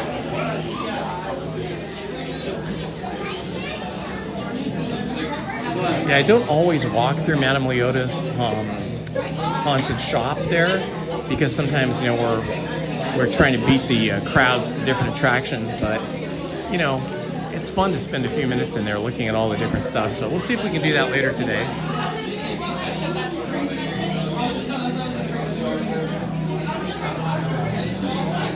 Oh yeah, Star Wars Land has that entire marketplace that we walked through, and it has a bunch of shops. It has Doc Ondar's shop, which is the best. And we've been in there many times. That's where they have all the lightsabers and the kyber crystals and the outfits and the helmets. All that stuff is great. And then they have a lot of shops in the marketplace as well, where you can get smaller items and clothing items and things like that.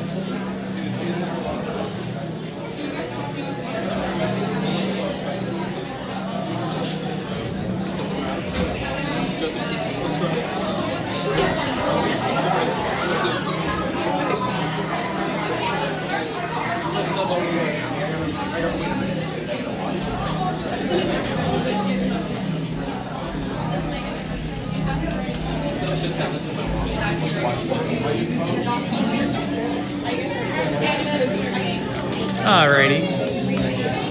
Looks like we might be getting a little trolling going on here. So we'll just have to hide those people.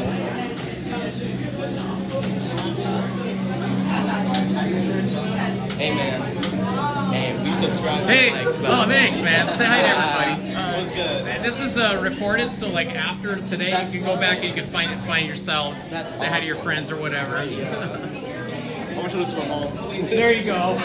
We always got to remember our moms, right? Yeah.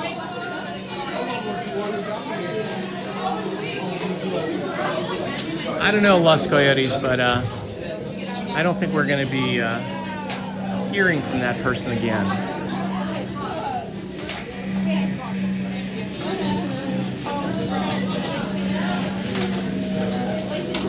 Exactly, Stephen.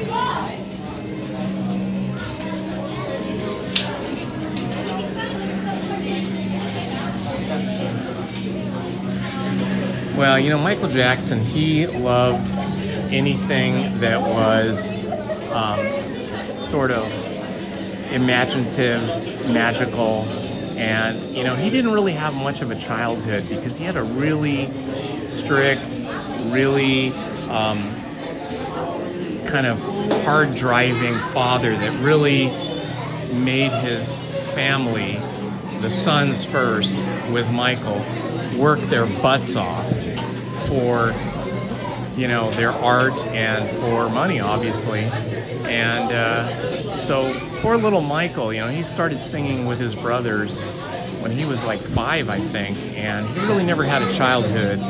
So he loved all things Disney, and he loved anything that had to do with sort of, you know, the experiences that you would have as a child that he didn't really get to experience. So he was so famous in the late 70s through the 80s that, you know, it was a win-win for Disneyland, for Disney, and for Michael Jackson to be able to do that Captain Neo attraction, which was awesome.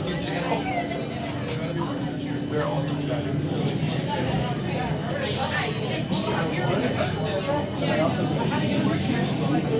No problem, Stephen.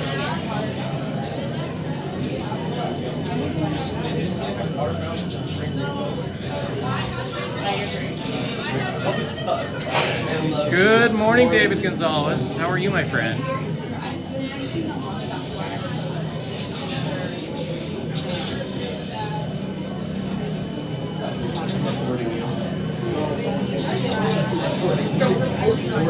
Alright, it looks like we finally caught up to the queue here where we're stopped, but we're not far off.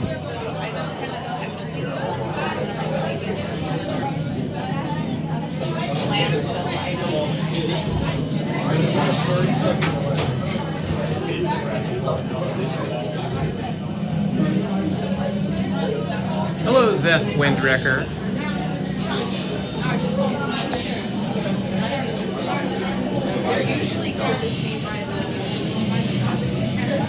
Thriller album is exceptional. I have told this story many times on this channel, so excuse me for those of you that are regulars, but for the new people, when I was young, in my 20s, right out of college, I worked for a famous photographer by the name of Dick Zimmerman, and I was his first assistant. And we photographed all kinds of musicians and singers and actors during the 80s, early 80s. Everybody in Nashville, everybody in Motown, everybody on CBS Records, and lots of people on ABC and NBC, television shows like Knots Landing and Dallas and so on. And one of the people that we photographed was Michael Jackson a couple different times. The first time we photographed him was for a special pressing of the Star Wars, I'm trying to remember what it was. I think it was a Star Wars, I think on one side of the album there was like a narration of Star Wars, and on the other side was the theme music. And we photographed Michael Jackson at Carlo Rambaldi's studio. Carlo Rambaldi was the guy that built E.T. And so we photographed, it wasn't Star Wars, it was E.T. I got that mixed up. The E.T. soundtrack on one side and the E.T. narration on the other side. And so we photographed Michael the first time with him with E.T. At the studio where E.T. was built, and they were photographed together, and then that was on the album cover, and it was also pressed into the actual blue vinyl of the album. And then that led us to photographing him for the Thriller album cover. So if you've ever seen the Thriller album, all the photographs on the front cover and on the inside, the whole album was photographed by Dick Zimmerman and myself. And so we spent a few days with him a couple different times, and I got to know him. He was about the same age as me, maybe a year older or a few months older, much taller than me. He was a pretty tall, skinny guy, but he was very sweet and kind and funny.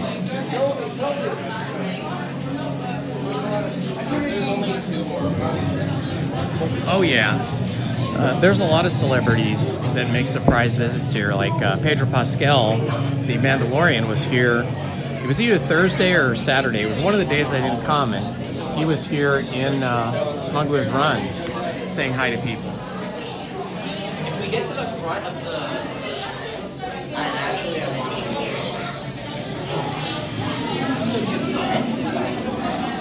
All right, we're getting close.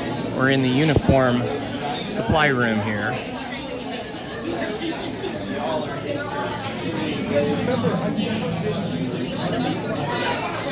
All right, Wendy Lee, that was so fun to meet you and your friend. And so very kind of you to be donating a kidney to your friend. What a wonderful, wonderful thing to do. What a gift. You're an angel, my friend.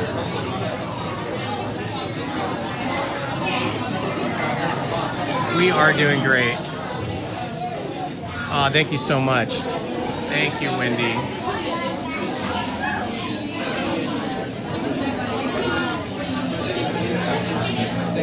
You visited the Thriller house. I don't remember what the Thriller house was.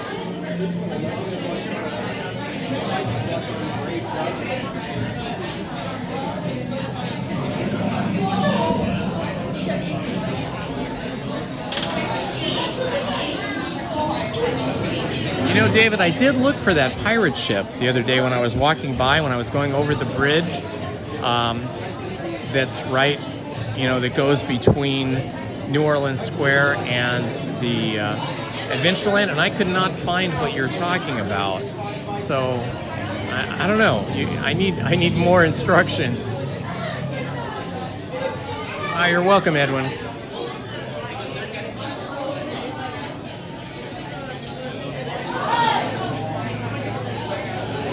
Yeah, we were talking about Captain EO. Somebody brought up the Captain EO attraction earlier.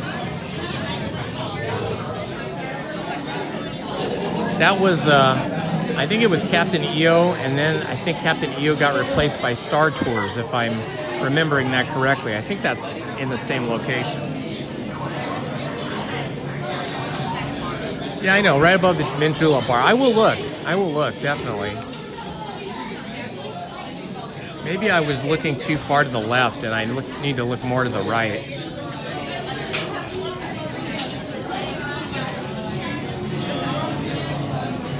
Oh, down a street called the Charmed House. Okay, Jessica, I'm gonna have to look that up. That might be a fun thing to go visit, make a video about.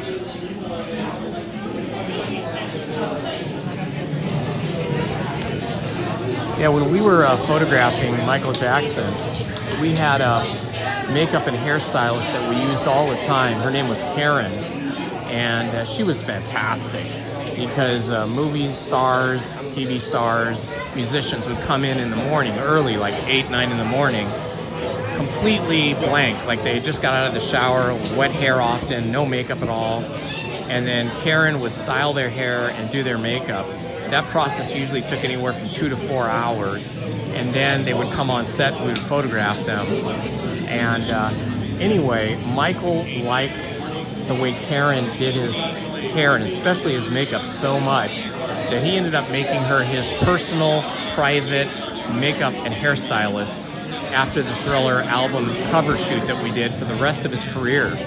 Traveled with him. He was interesting at that time. He did not want to shave his face because he did not want to get stubble and have to shave his face all the time. So he had black peach fuzz all over his face and chin, and he did not want to shave.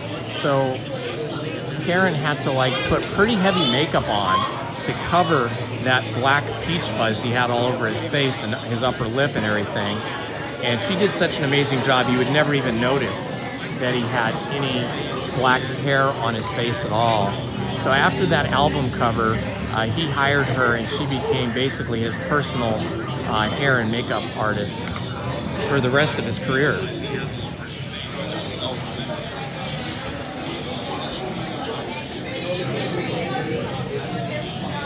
Yeah, I haven't seen the Michael Jackson movie, but it is on my list of things to do. I'll probably go see it sometime over the next week when I'm recovering from surgery.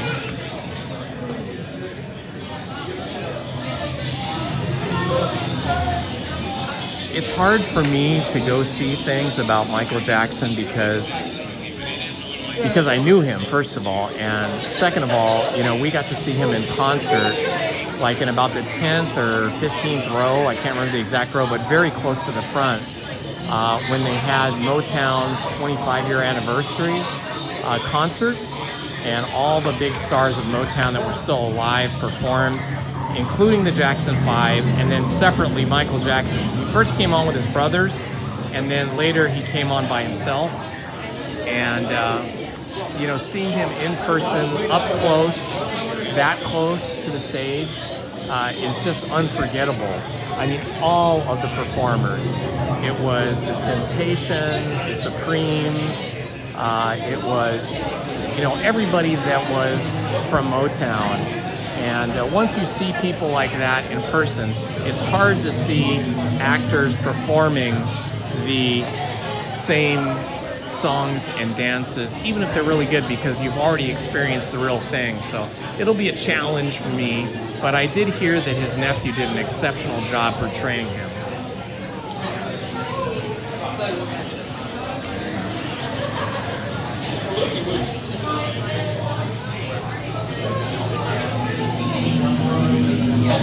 Okay, so that's the theater space.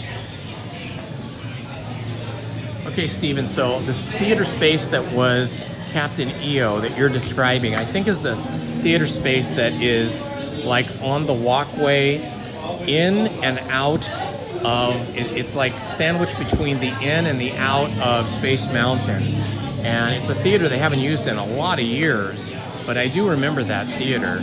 So that's where it was.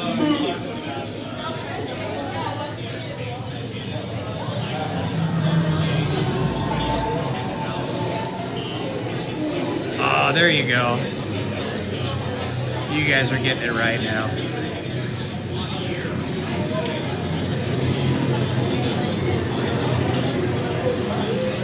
Inner Space, I think, Inner Space by Monsanto, that was on the left, as I recall, as we go in, which is now Astro Blasters. think I got that right. It's been a really long time since I went into inner space. That was when I was a child.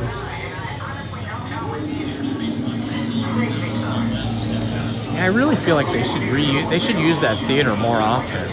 So I remember that was a great theater space. It had a whole bunch of entrance and exit doors, so it was easy to get in and easy to get out.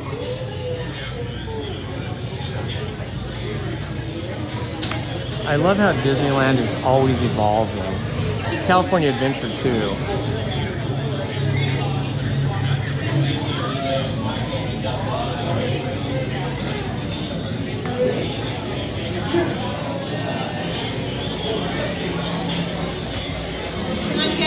Okay, we've been in line 22 minutes now, and we have arrived. So 22 minutes exactly, and we arrived at the entrance. So about 8 minutes shorter than the 30 minutes that was posted. Okay, from this point forward, guys, I won't be speaking or responding to the chat because the attraction has started and I don't want to disturb the other guests. Enjoy!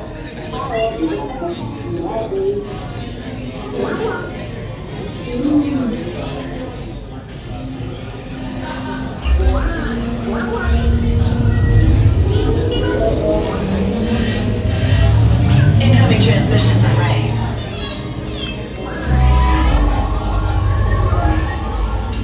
BB-8, is everyone assembled?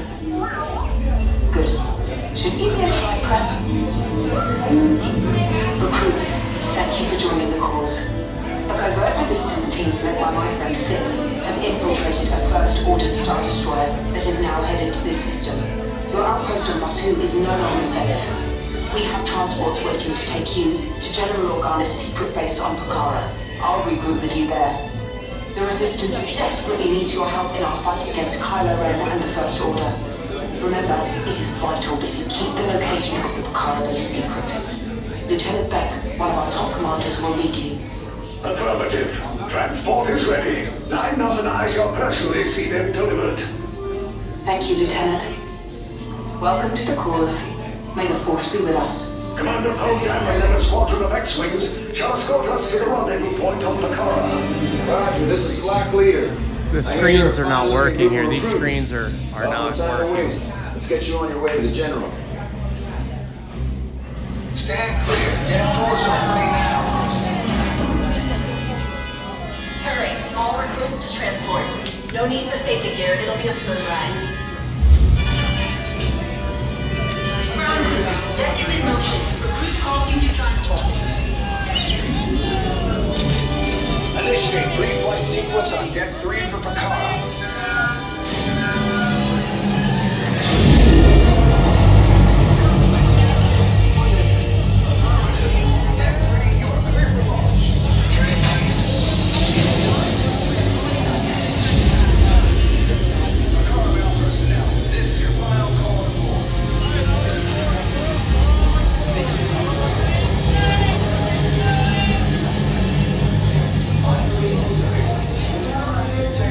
Yes, I just want to be sure. Transport is away in 30 seconds. Good. Yes, check the hyperdrive also.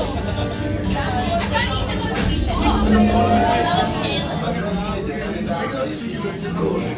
Airspeed sensor? Thank you, 9-Num. Black Leader, are you and your team ready? This is odd. Looks like this is broken. Just like those screens are broken, looks like this part is broken as well. Yeah, we do not have the captain here. All ships, launch.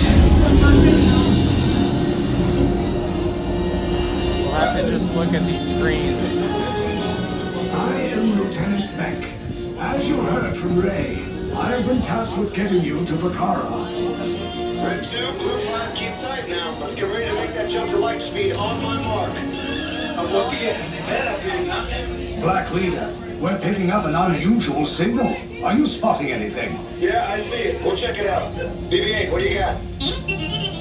There appear to be a number of small craft heading our way. Raise the shields. We got company. First order TIE fighters. Reroute. Right to Blue 5, we gotta clear a path so transport can make the jump. They're all over us. I'm hit. We lost Red 2, more incoming. Blue 5 taking evasive action. Try to shake him, Blue. I'm trying, but We lost Blue 5. I'm gonna try to cut him away. Copy that. Get us clear so we can make the jump. Be ready, you won't have much time. Where are all those TIE fighters coming from? Little Twinkie out there. Star Destroyers. Get out of there!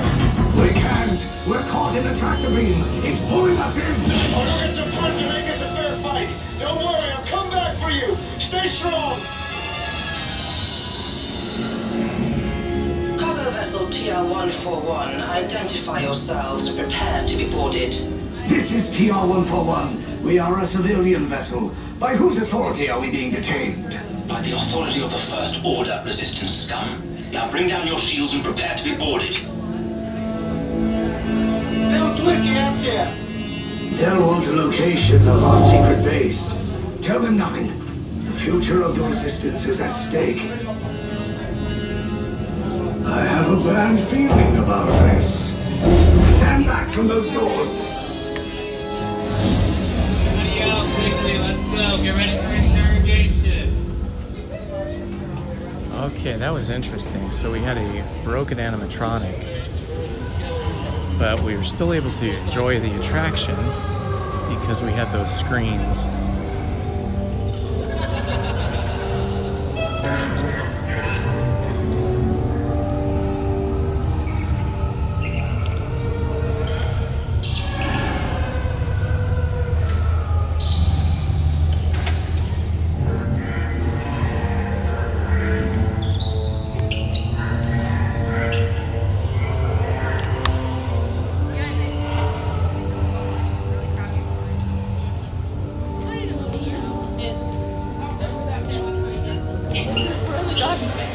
like there's another holder over there. This one. My lawyer beat Chewbacca. Maintenance teams, check with Deck 3 Senior Officer for interim assignments. I'm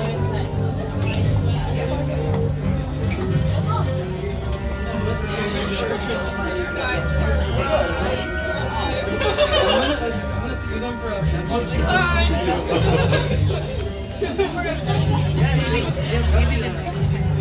You're not exactly. Okay, no comment because I don't know. Yeah, Commander Poe was out of action. Animatronic. It's like Star Trek. It's like Spaceballs, guys. Okay, I think nobody else.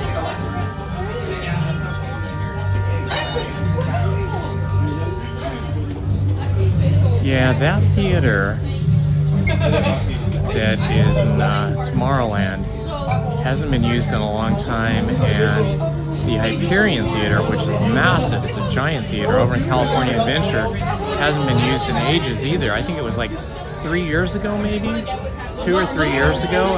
I'm thinking 3 years ago that they had the story of Captain America. It was called Rogers the Musical, which was fantastic. I filmed it like 3 different times. If you guys want to see that, it was a really great stage musical play, live action.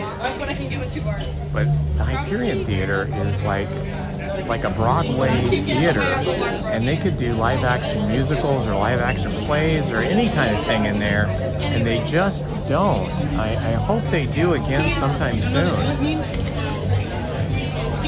I know it's very expensive to do live theater, but still, people loved it. It brought a lot of people into the park.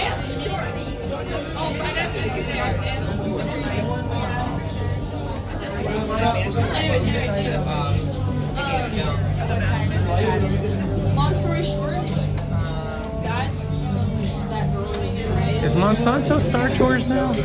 Okay. I couldn't remember if it was where Astro Blasters was on the left or if it was where Star Tours is on the right. But yeah, the Star Tours show building is pretty big, so I could see where it's there, where it would be there. Just look up Star Wars Family Tree and pop up. Right.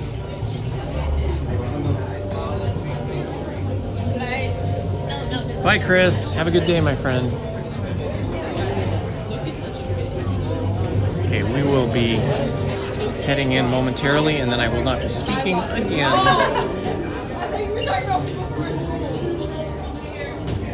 No, he's a wimp. He's a wimp with an arm. The real issue that his arm got gone with his dad. Oh, well, there are two nearby. Two, right here.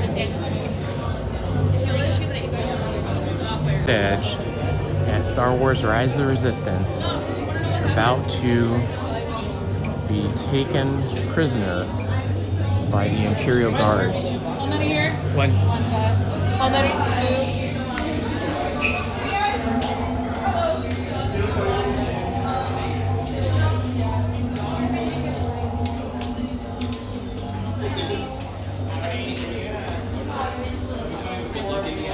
Thank you. One on red, one on blue, you're all together to 2 different colors. Unit of 3, you're on blue. Unit of 1, you'll be on orange. How many? 2, you'll be on gray. How many? 5. 5. We'll be putting 2 of you on gray and 3 of you on orange. You're all together, it's just 2 different colors. 2 on gray, 3 on orange. Yes. All right. You have been given a color. Stand on your color with both your feet, shoulder to shoulder, side by side. Take this opportunity to look down at your color and commit it to memory. Memorize your color. It will be important for your long-term stay. You're on the finalizer. No longer will you be addressed by your name and your rank, but only by your colors. Red, blue, gray, and orange. If you forget your color, well, let's just say that will be bad for you. Where are you going? Are we trying to escape already? I don't think so. Your cell is over here. You will only be following my instructions.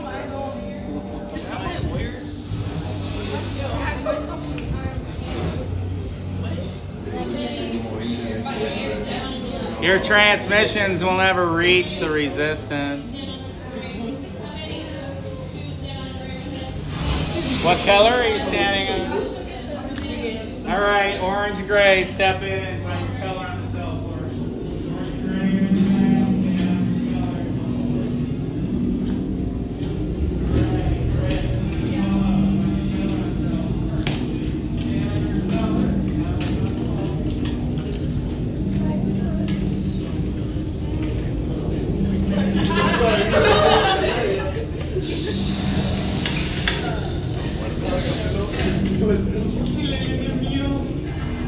Prisoners are secure.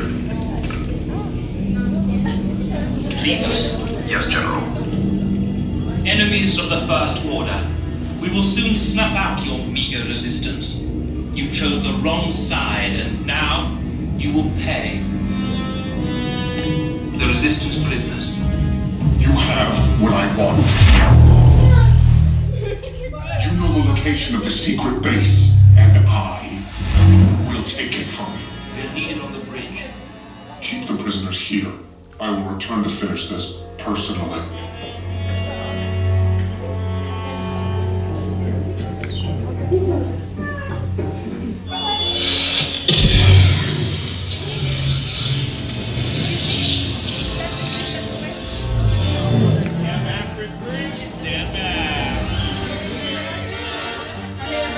Go inside, go all the way inside, all the way in. Orange and gray to the right.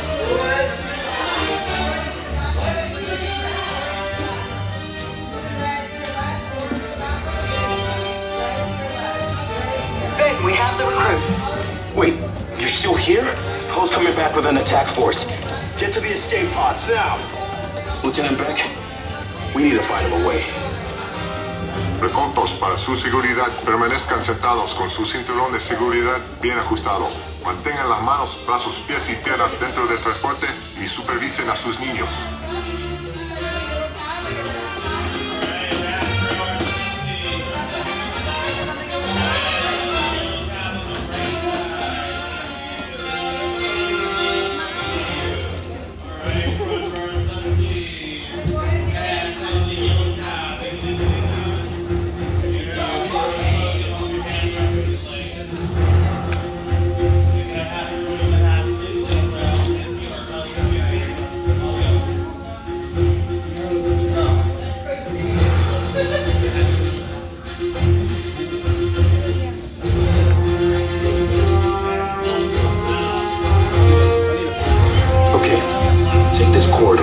turbo lifts. Then head down to the escape pod base. Those droids are programmed to return you to Batuu. Hurry and don't get caught. Lieutenant Beck will guide you. Recruits, for your safety, stay seated with seatbelts securely fastened. Keep hands, arms, feet, and legs inside the transport and supervise your children. Tell them it's a prisoner transfer. Did it work? Good. Now get a move on. There's a clear path to the turbo lifts at the end of the hallway. Turn right. A probe droid. You're lucky it didn't spot you. Take those turbo lifts and stay out of trouble. Hey, you're not authorized. Wait, those are the prisoners.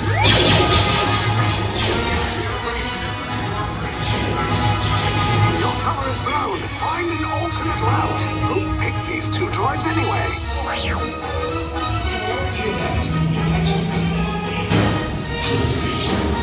There they are! Fire!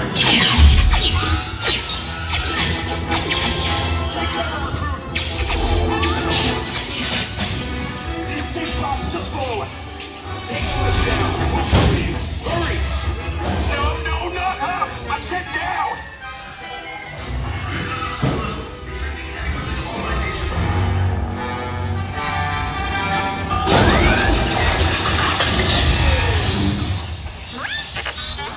This does not look good. Try to find another way down to the escape pods. The Resistance will attempt to rescue the prisoners.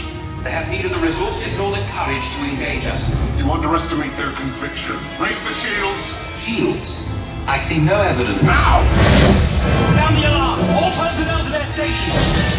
Sir, the prisoners have escaped. How brave, but ultimately hopeless. There's nowhere to run.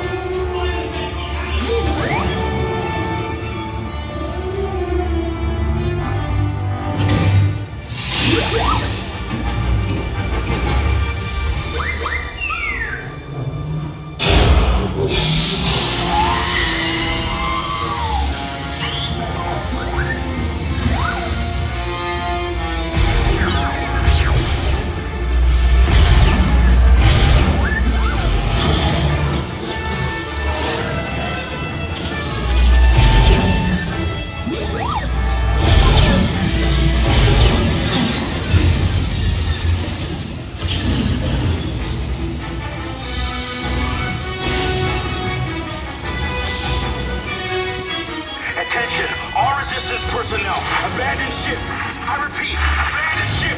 This destroyer's about to... There's no escape. You will tell me the location of the secret base, and then I will destroy you and the Resistance.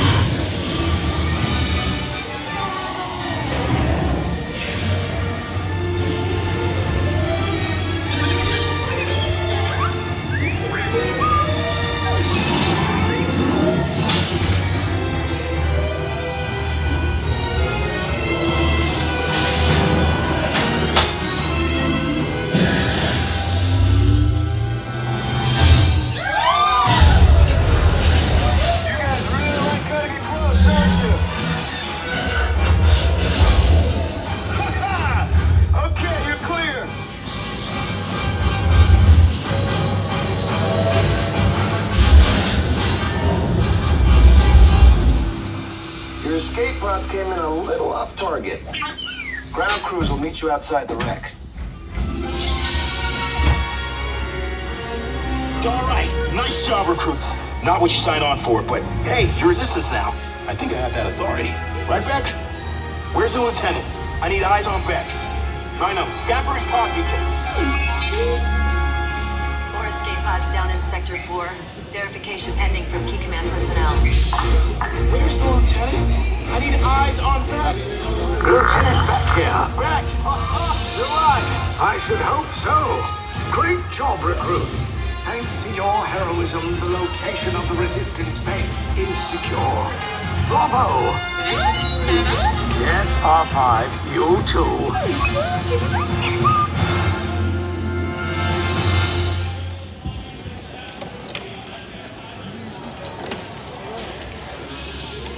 Help you? Okay, good. There you go.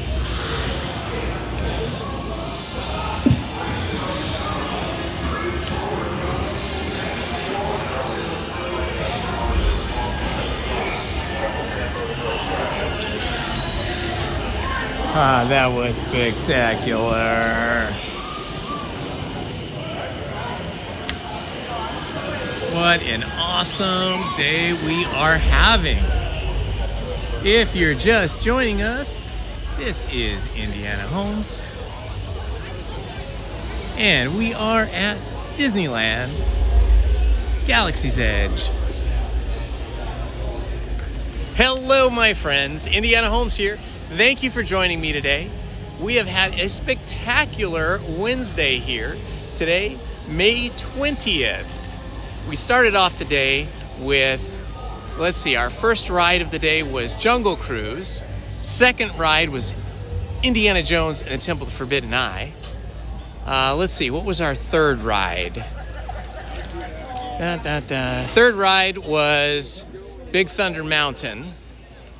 Then our fourth ride, I believe, was this ride, Star Wars Rise of the Resistance. Is that all we've done? 4 rides? It feels like we've done more. If you're new to the channel, please do me a favor and like and subscribe. It would mean so much to me. And hit that notifications button so you don't miss any of our live streams or other videos that I produce.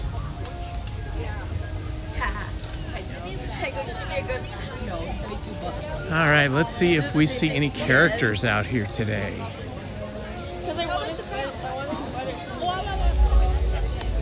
It's getting more people-y now. It was pretty quiet when we first got here. We got here a few minutes before 9, started live streaming just a few minutes before 9 a.m.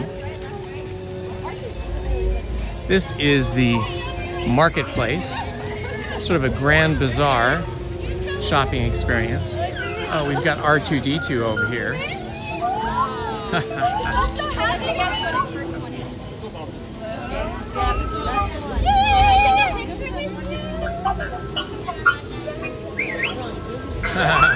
That little girl is so excited. All right, the marketplace has some Star Wars merch, everything from plushies to things that you can wear. There's also food here, limited supply of food.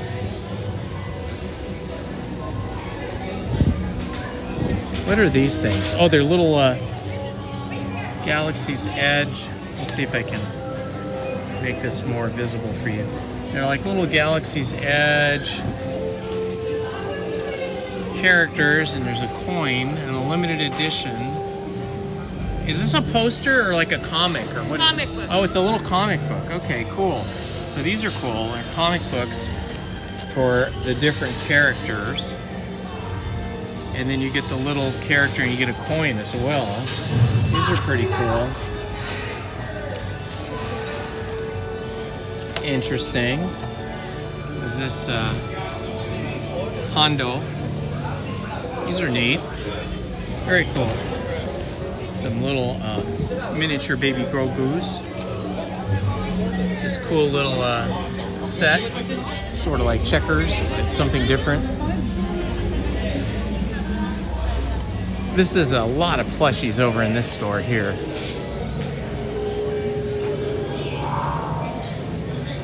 Look at this guy. He's pretty cool. This guy's creepy looking and kind of cute at the same time. He's a bantha. Very small bantha. It's like a bantha baby. Oh, check this guy out. He's got a special cage. His own water supply. It's a Lothla cat. Nice. Lots of really cool, weird looking creatures here, like this guy.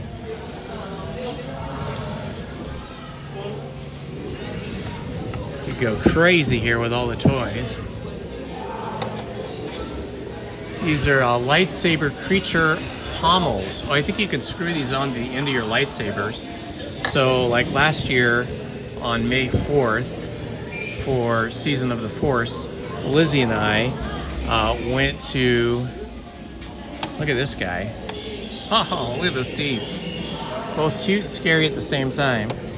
We went to Savi's workshop and built my own lightsaber. First time I ever built a lightsaber. So I guess I could buy one of those hilts. They're only like $15, and then you add them. Oh, he purrs. Kind of growls. Interesting. Oh, that's cute. It's like a little pet cat. Ah, that's neat. Very cool. Thank you. Look at that guy. He's a big one. It's a big guy. And there's some creepier looking things over here. So if you like plushies and these kind of toys, there's a lot of them here.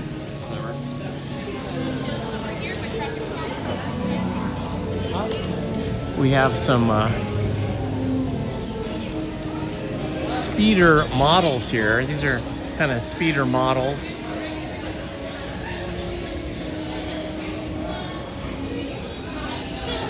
Yeah, they could bite, huh? Hi, Lisa C. Cross your arms if you want to. Hello, the John. Ray's at 11:45. Let's see. What time is it here? Okay, maybe we will catch her because it's 11:21 right now. We'll just continue to do a little merch search while we're here, and then we'll try to get over to see Ray.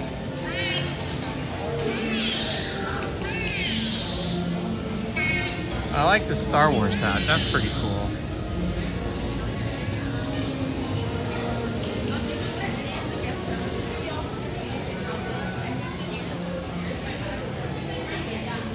Keychains, necklaces, some badges.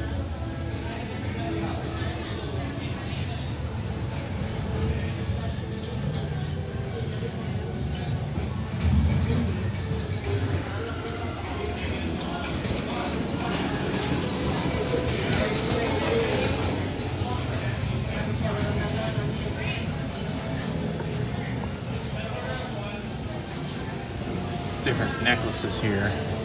Wristbands. That's a pretty cool pin. Stormtrooper pin.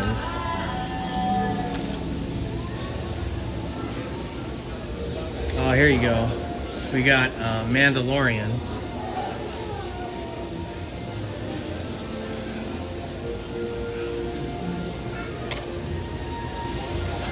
And some places to get some sodas, some place to sit. And we've got the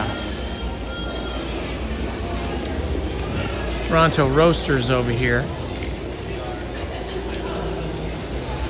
See, they're roasting some kind of creature there to make some Toronto Roaster wraps. Oh yeah, Rise is probably my favorite ride. It's kind of a tie between Rise the Resistance and Indiana Jones and the Temple of the Forbidden Eye, because I'm a huge fan of Indiana Jones, but I'm a huge Star Wars fan too, so it's kind of a tie between those two rides.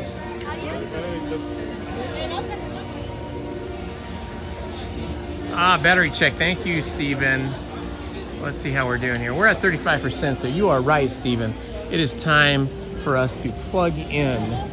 So I'm going to find a table I can set down the cell phone and plug my battery in. Thank you so much, Stephen. I was so wrapped up in the day that I completely forgot to check the battery.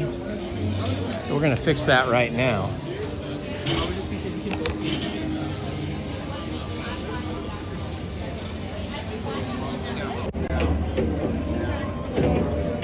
Hey guys. All right, we're gonna plug a battery in.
Ah, look at that. Paul's dropping some more knowledge on us. Thank you, Paul. I appreciate that. May 22nd, lots of cool stuff happening. All right, we are batteried up. Yeah, it's pretty bright over here. All right, so we were just looking at some of the shops in the marketplace. Now we will check out Doc Ondar's shop over here.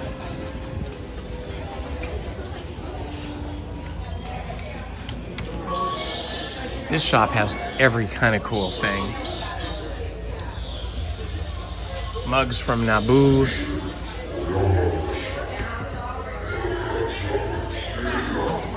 Clothing. It's a nice kind of low-key shirt. More plushies. Some toy lightsabers.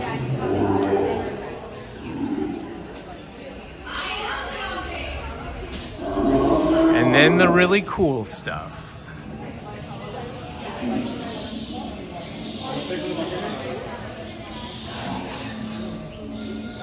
Thank you, Wesley. I don't have a really favorite thing at Galaxy's Edge. In fact, I hardly ever eat at Galaxy's Edge. But they do, you know, occasionally change their menu, and so I will check once in a while for that. Oh, wow. Look at these hilts. These are lightsaber hilts. I have one similar to that. This one's our new, the Temple Guard. Oh, yeah, that one's nice.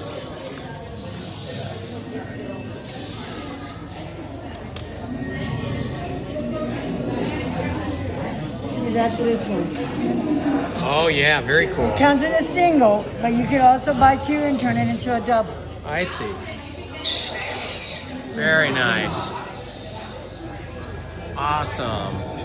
Thank you for showing me You're that. very welcome, my pleasure. So this is where you can come to buy really nice lightsabers. They have such a variety of hilts here. And they even have two different size blades. I think there's a 30-inch blade and a 36-inch blade. And then whatever this is, some kind of a scary-looking weapon here. But then the helmets they have here are something else.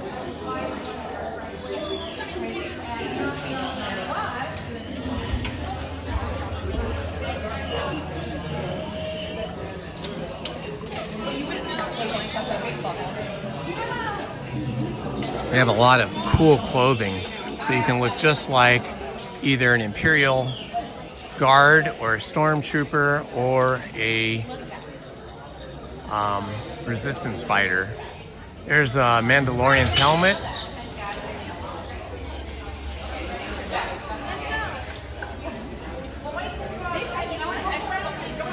They used to have these down lower where you could see them better. They've got them up really high now. They probably had problems with people taking them down and playing with them. Bunch of Star Trooper helmets up here.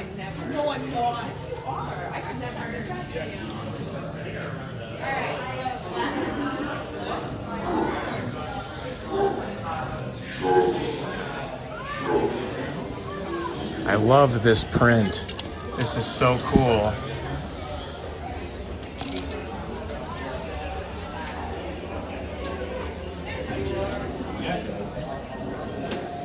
But just the whole scope of this, you know, the whole like interior design of this shop is so awesome.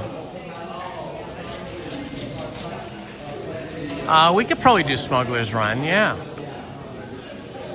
You guys want to do Smugglers Run? And then here's all the Kyber crystals over here, so you can change the color of your lightsaber.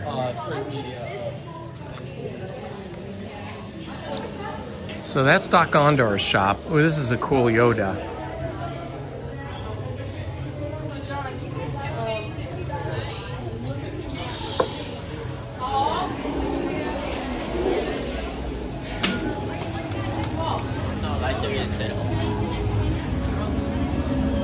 Let's see if we have any characters out here.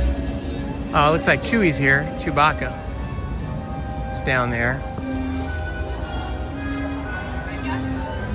Right there where the crowd is. I guess we'll try to do Smugglers Run. I mean, maybe by the time we get out of Smugglers Run, we'll be able to see Rey Skywalker.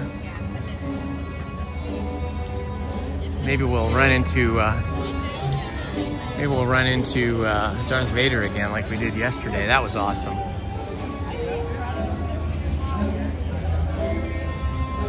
My back is good and not a problem. It was all healed up by Monday of this week, and I actually went on. Hi. If I could just see your credentials. For single rider? For single rider. Single rider's closed at this time. Oh, it is? Okay. Yes. We may be open later in the afternoon. Okay, thanks for letting me know. Of course. Okay, single rider's closed. Usually there's no problem. I don't know what happened to single rider. Let's see what the time is. For standby time is 20 minutes. That's not too bad. I guess we could do that. We could do standby.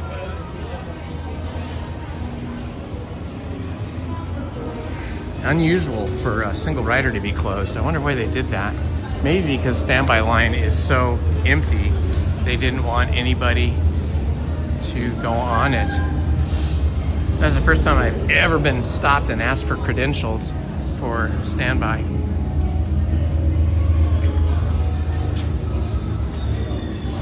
Yeah, they are changing the storyline here. That's supposed to debut on Friday. But unfortunately, I won't be able to come on Friday because of surgery. So we'll have to catch up with that when I'm all healed up. Hey, Malta, pick up the comm. I've got an inventory problem here. This is Malta. What's the problem? According to the manifest, Tomahawk Trading has ordered 800 barrels of oxidizer foam. Well, I have put 2. It ain't gonna need that much oxidizer. We'll have to look for Ray when we're out of when we get out of the ride here. Well, the one good thing about going on the standby queue is we get to experience the whole garage area here where they fix the spacecraft. It's something that might not be exactly entirely legal. Hello, this is Ondar, and I couldn't tell over here because you are on the comm system and everyone can hear you. This isn't oxidizer foam in these barrels that say oxidizer foam. It's actually... Oh, but you must be mistaken, my friend. Shipping contraband disguised as innocent oxidizer foam would be smuggling. And we're not smugglers. No, indeed. Yeah, I hear you, Paul. That sounds like a plan. Attention, flight crew applicants. Your wait in line may be longer than previously anticipated. We apologize for the inconvenience. Please see the nearest crew member for any questions and have a good run. Once again, your wait in line may be longer than previously anticipated. Any questions, feel free to ask the nearest crew member. That sounds Thank bad. you. It sounds like it broke. It sounds like Smugglers Run just broke down. So they never give those instructions to us unless it breaks down. He's going to just be behind us. So we're just going to exit the way we came in.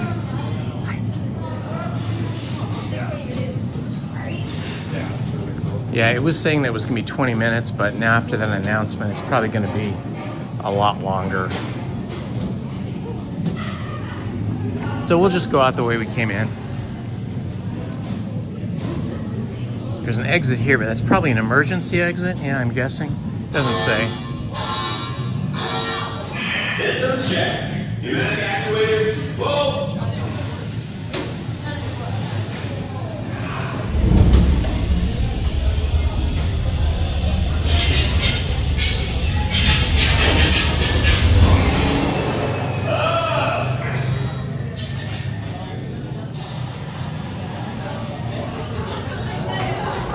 Haunted Mansion? I don't know. I didn't go to the Haunted Mansion today. Okay, we're just exiting because they made the announcement that it was going to be a longer wait than normal, which usually means that the ride has broken down. So we're just going to exit. Only a few more minutes until we see, I think what you say it was like 11:42 or 45 that Rey Skywalker would be out. So we'll wait for Rey.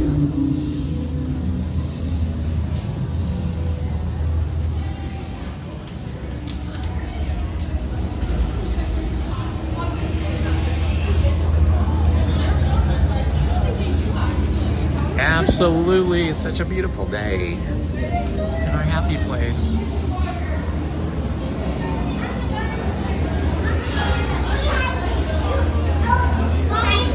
Excuse me. I used to have no.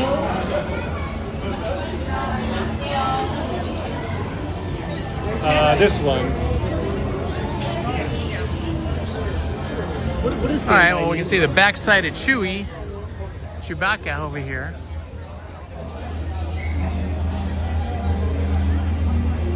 Oh, there's Rey. Now, this is a different performer. Wait, I'm gonna send it in the group chat. This is a different Rey Skywalker than the one I'm used to seeing, but here she is.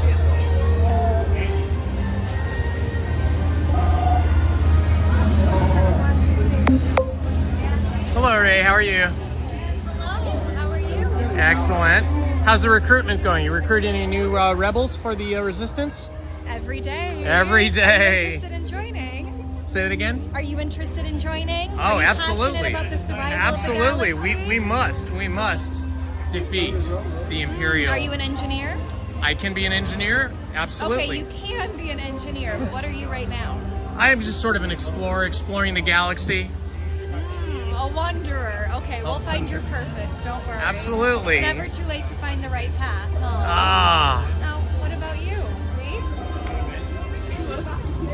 Are you in There you go. We got a little interaction there with Rey Skywalker. I think I'm going to head down this other way, see if we might encounter Darth Vader and some stormtroopers. Oh, that was Leia, right? What was I saying? Did I say it was Rey? Yeah, it was Leia. You're right. It's the hair. I'm gonna hang right here because from here I can see down there. I can see the area where Darth Vader comes in, and I can see this area over here. So we just saw Leia. That makes sense. I was going, gee, this is a different cast member. I don't usually see Rey over here in this area as this particular cast member, but it was Leia. Hello. Princess Leia Organa.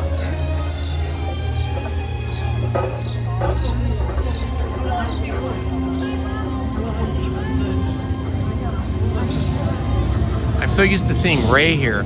Whenever I see a female in an outfit, I just think it's Rey automatically, because Leia's only been coming to Galaxy's Edge now for a very short time.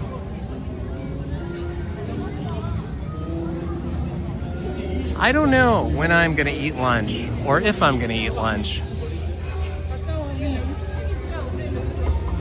I had a McDonald's sausage, egg, and cheese McGriddle on my way in here today. I stopped at McDonald's, so I'm not sure.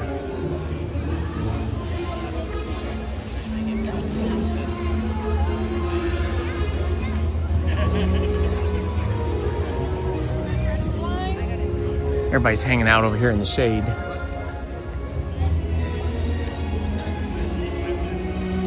Hello, Kevin. Welcome, my friend. Hi, Lisa C. Yeah, Leia was beautiful, as is Rey.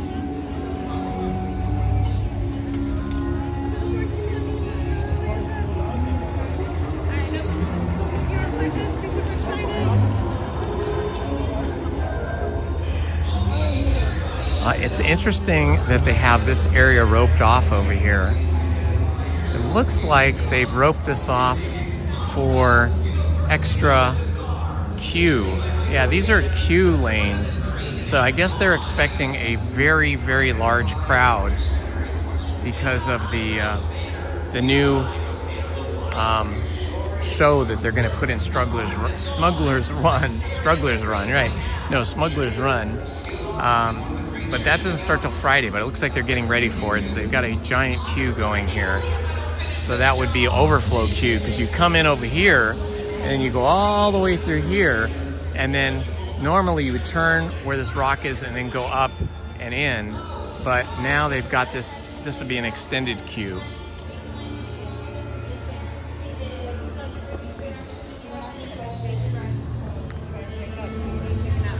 Okay, we're just gonna hang here for a minute and see if Ray Skywalker comes out.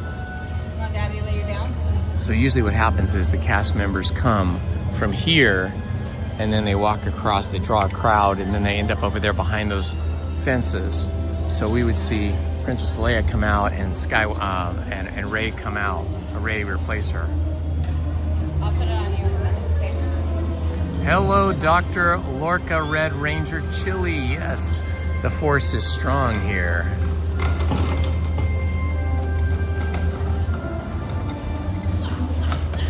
Hello, Penelope.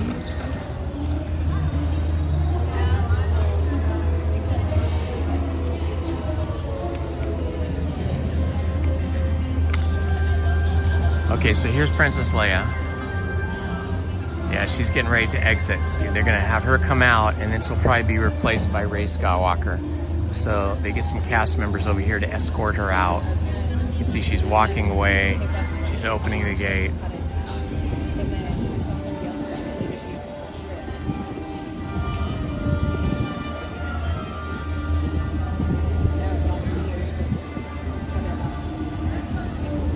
Looks like she's just gonna walk around. She's walking with somebody.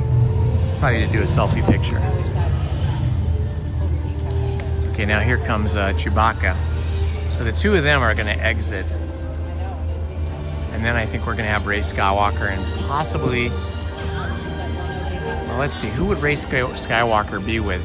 She's on a different timeline than Han Solo and Luke Skywalker, so I don't know who she would come out with. Probably just R2-D2.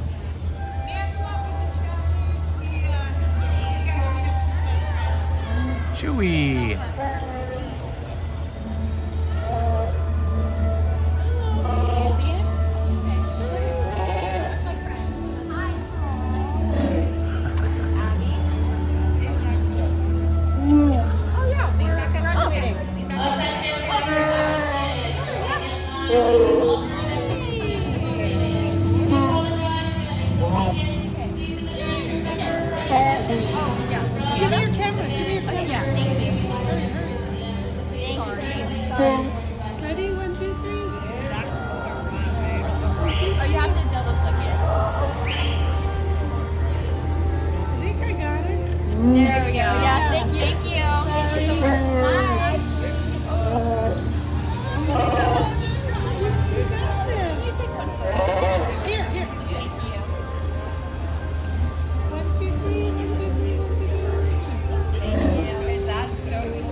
Okay, so I am guessing we're gonna have Rey Skywalker or Luke Skywalker or Han Solo or some combination of them coming out of here momentarily.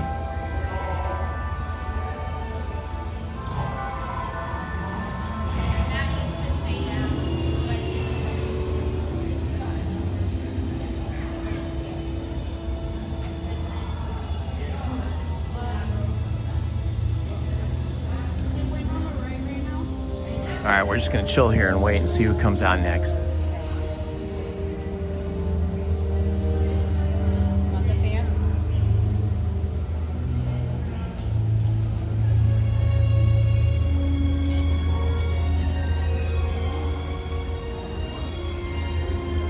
Hey,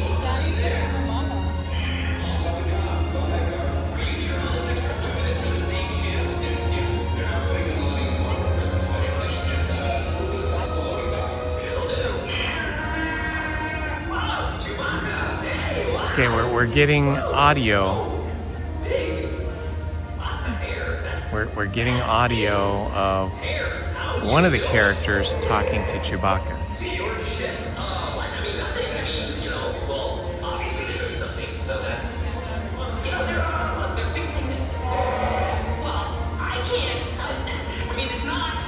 Look, you're gonna have to take that with Han. What, wherever he is. I mean, try the cargo bay, maybe? Yes. I do not get paid enough to deal with angry Wookiees.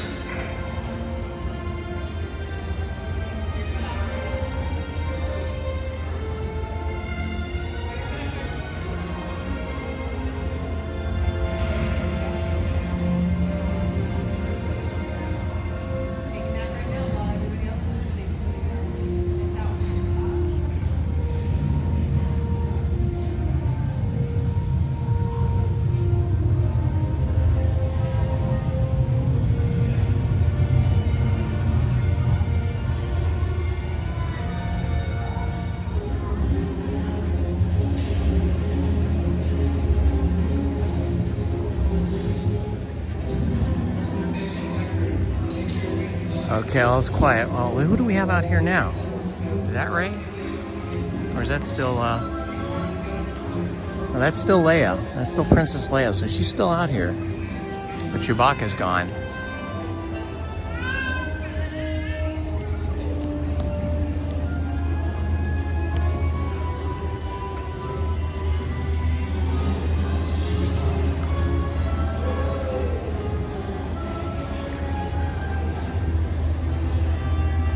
You know, that's a really good question, because Rey Skywalker is on a different timeline from everybody else in the Star Wars New Hope saga.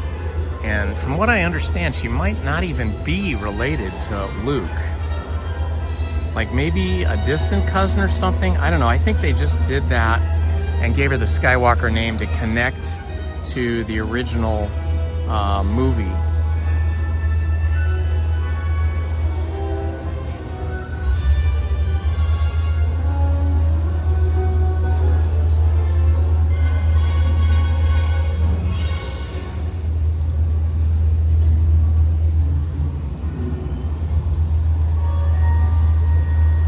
Okay, well, it's funny how Princess Leia is getting so little attention.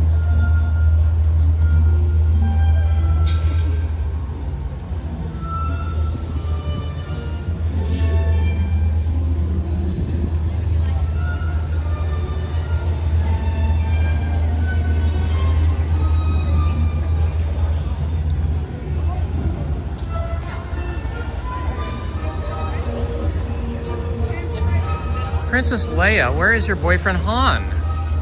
I suggest that you survey the area, unless you have a bounty on him. Then I'm gonna say he's that way. That way, okay. She's being very cagey about that. She didn't want to admit that Han was her boyfriend.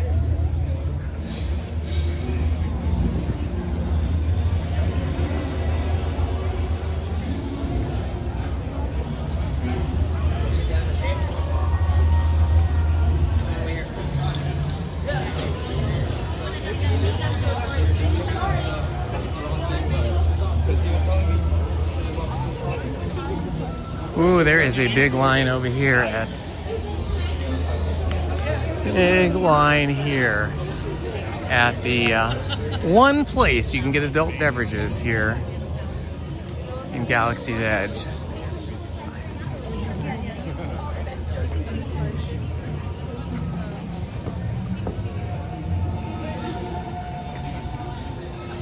Yeah, I don't remember that, Stephen. The end of the third movie of that trilogy. Oh, here we go. We're just in time. Here comes some stormtroopers. Perfect timing. We're going to see Darth Vader here momentarily.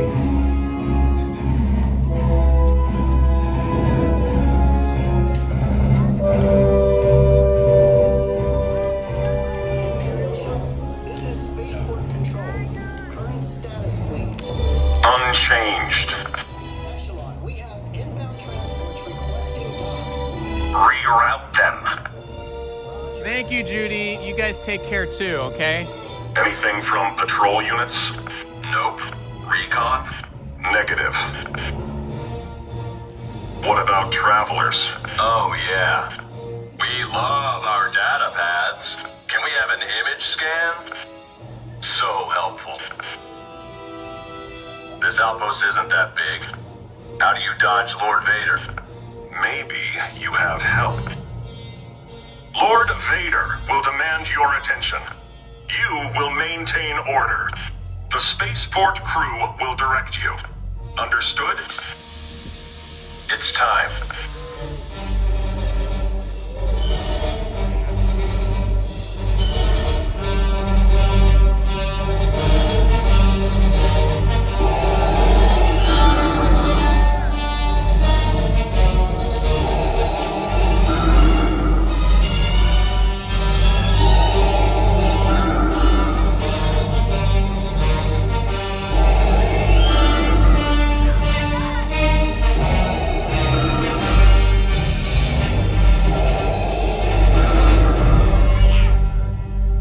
The one I seek has proven elusive, but he will not elude his fate. Luke Skywalker will answer for his betrayal. Aid him or conceal him, and you will answer to me. Troopers! Maintain order. The spaceport crew will direct you.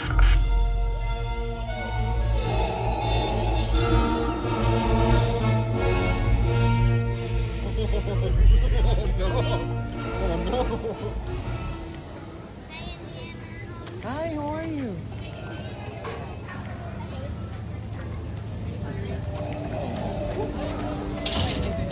Goodbye, travelers.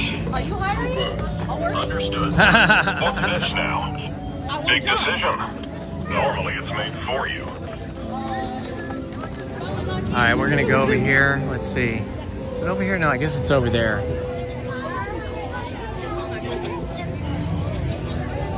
They, hey guys.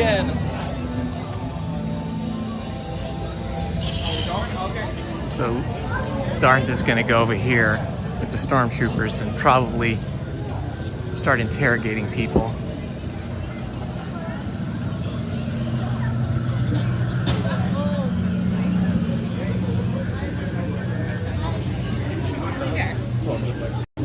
Let's see, I'm gonna stay right here because he usually comes back to this area. Maybe he's gonna do the interrogations over there today.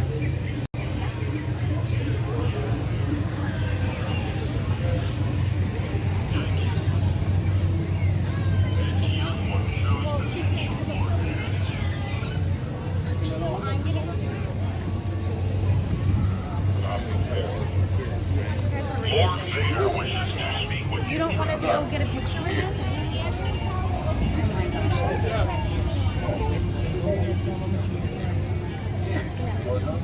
Travelers, Lord Vader will decide who he wants to interrogate and when and for how long. No matter what, you'll work with the best of his presence as long as you want.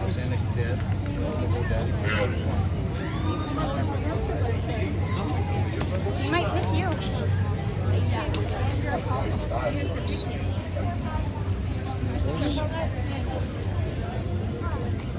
Bye. Now, continue.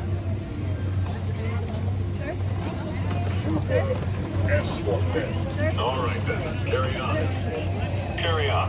Happy travels. Leia Organa is the enormous Skywalker. Both are enemies of the Empire. The Emperor believes someone is sharing forbidden knowledge of building lightsabers.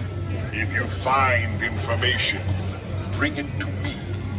I wouldn't. Bring me someone with information. We've located a promising young will have eyes on you. That is excellent. So cute. There. You understand the point. That needs your attention. Excellent. All right, we're gonna head out. of Galaxy's Edge here. Head into another part of the park.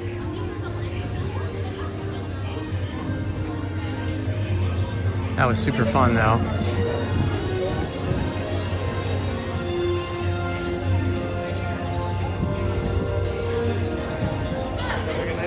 This is the shirt I bought yesterday.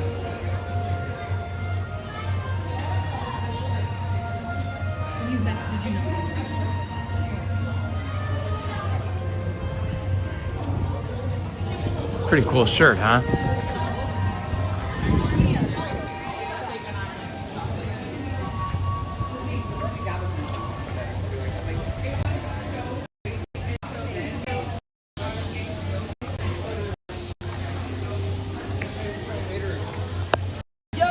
Hey.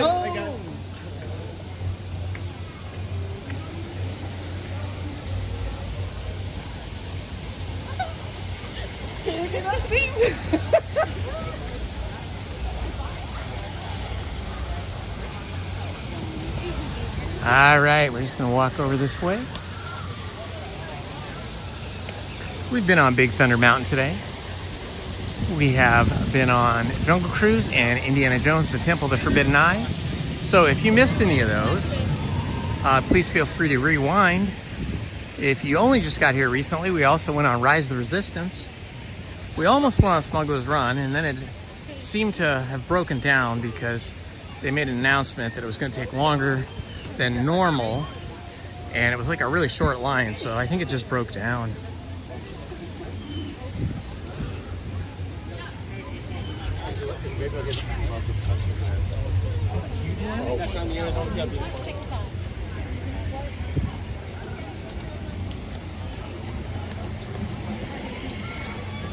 So this right here, if you notice these tracks, this is where they had the mine railroad that was back in here and on this piece of land before they built the Big Thunder Mountain. There was a small railroad over on this side that ran along the rivers of America, but not on Tom Sawyer's Island. It was over here, and the track is mostly still there, although it is in ruin. It is not usable anymore, but there was a small railroad, I think it was electric driven, and it was over here. But then when they built Big Thunder Mountain over here, they closed that attraction. I don't even remember when that was, because I don't remember ever being on that railroad.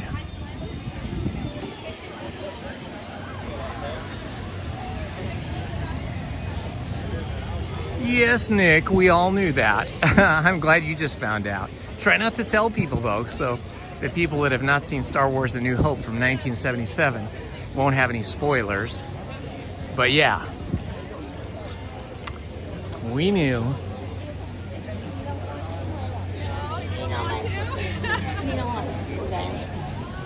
Thank you for posting the rides in order of what we did today, Stephen. I appreciate that.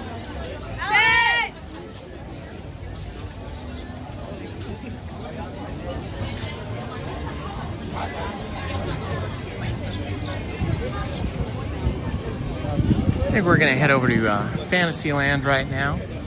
Haven't been over there in a bit. Could be fun.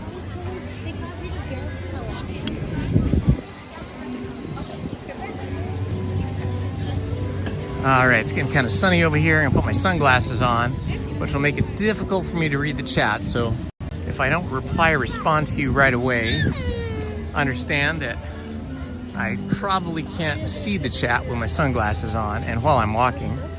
But the mods that are here, Stephen and Paul and whoever else is still with us, will respond to you guys and keep everything safe and sane.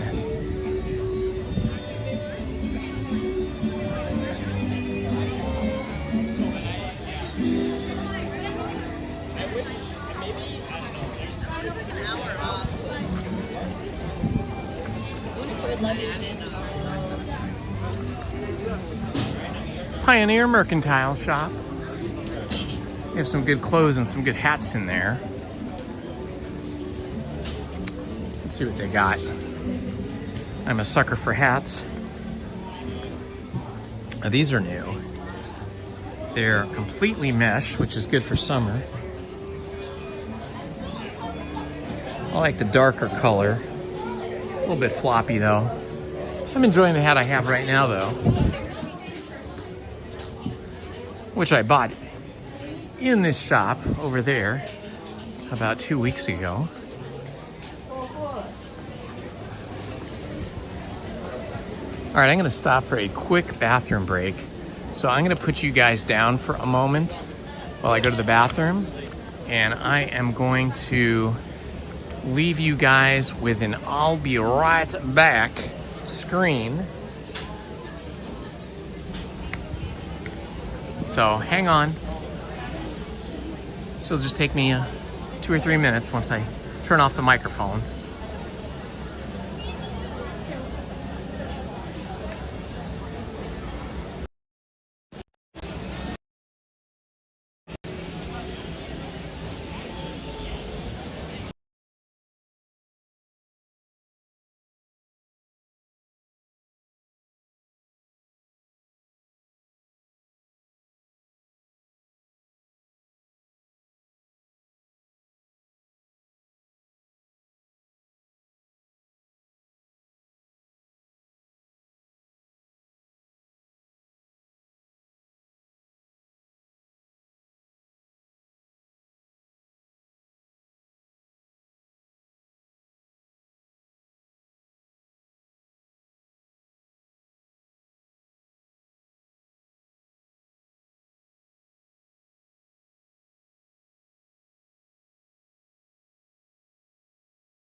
All right, we are back.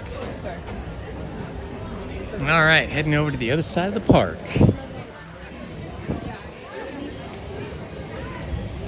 It is currently 83 degrees. We started off the day at 6. We're at 83. It may get as hot as 87 degrees today. Probably not till 2 or 3 o'clock, but today is supposed to be the hottest day of the week.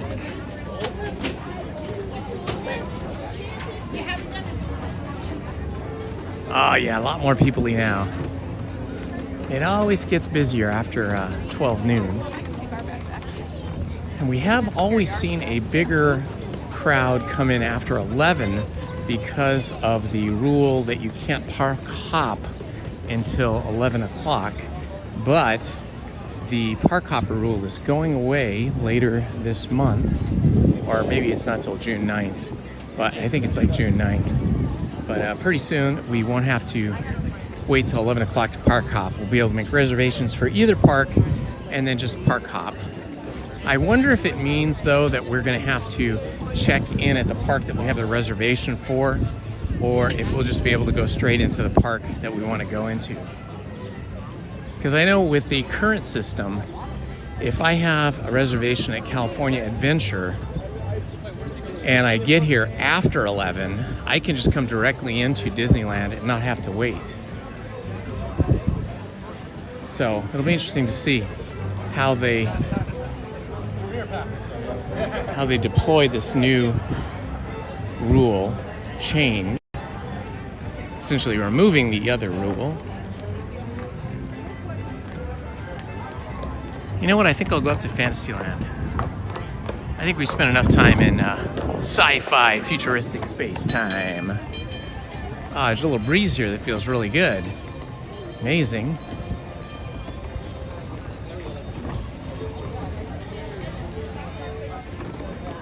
Once again, it's very bright and sunny out here and I have my sunglasses on, so I cannot read the chat at the moment. When we get somewhere, like into a queue, I will catch up on the chat. So if the mods can reply, respond, and take care of everybody, that would be great. Oh, it looks like we're gonna have the Disneyland band here momentarily. So I guess we're gonna wait for that right here. Just this direction, and you're gonna just make sure that you stand behind my invisible line. Is the band coming soon? Is that it? Yes. Oh, okay. The band and the characters. The band and the what? The characters. Oh, yes. Would you like to see the show? Yes. I'm gonna bring you right down here. Okay. Trust me, it's trust me. I trust you. I know you're a pro. You know what you're Right doing. down here on the brick. On the brick. Cool. Thank you. No more pictures until after the show. Okay, so we're going to have the Disneyland band coming and characters. So we're going to post up right here and wait for them. If you want to hang out with us, right here in front of the castle, Mickey, Minnie, and the Disneyland band. It's just, how many? 6 minutes. 6 minutes. 6 minutes. Everyone, come on. It's time to celebrate 70 years of happiness. In just a few minutes, the Disneyland Band's 70th celebration march-along will start off at Sleeping Beauty Castle. Come join us. It's your chance to march along with Mickey Mouse and his pals. Hi, how are you? What's your name? A.O. King. A.O. King, nice to meet you. Hi, Heather D. Smith. Say hi to everybody. Aw, that's so nice to meet you guys. Hey. Hi, how are you? Good to meet you, sir. Good to meet you. I'm wearing it. Do you have one of these? I do not. An Indiana Holmes motorcycle. Very cool. I think you should have this. Oh, that's very kind of you. You know, I am actually a motorcyclist. I've been riding motorcycles since I was 25. I actually owned a couple of Ducatis when I was younger, but now that I'm older, I can't do that, man. They're just too bent over. Well, enjoy that one. Thank you so much. Look at that. Isn't that kind of them? Oh, look at that. Enjoy the show. It seems like you should have it. Yeah. I was going to take it out and put it by the doorstep of the Little Man of Disneyland and take a photo. But I thought, no, you should have that. Oh, that's nice. Thank you so much. Enjoy the show. Thank you. Bye-bye. Good luck tomorrow. Thank you. I appreciate good luck. that. Thank you so much. Bye. Yes, yes. Unless you want to see a show in 5 minutes with Mickey, Minnie, and the Disneyland band. You want to see Mickey and Minnie? Aaron, we got a box. No, we'll get it. We have one. We'll get it. Hi, Buzz. Hi, Buzz. We are going to go to the show. Mickey,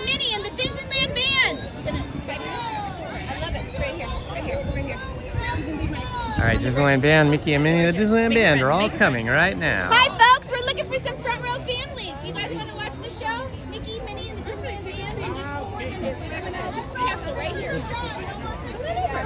I'm trying to make a box. That's what I'm trying to do. Making a human All wall. you want. There's so much content that's about to happen. It's going to be amazing. Okay, so right here. Looking for some families to watch the Disneyland Band and Mickey Mouse. Careful, Mom. There's a barrier. Hi, folks. Have you tried? If you're walking around, please walk around the outside. Walk around the outside. I love it. Thank you so much. Yeah, that was very sweet of those people. Behind the crack in the ground. That's kind of my front row. And they're going to come out at the castle. And I have one more spot right here. And then Mickey, Minnie, and his friends are going to come out and do the show for us, okay? Perfect. All right. Aaron, we're doing it. We're doing it, Aaron. Hi, folks. I have one more spot for the show.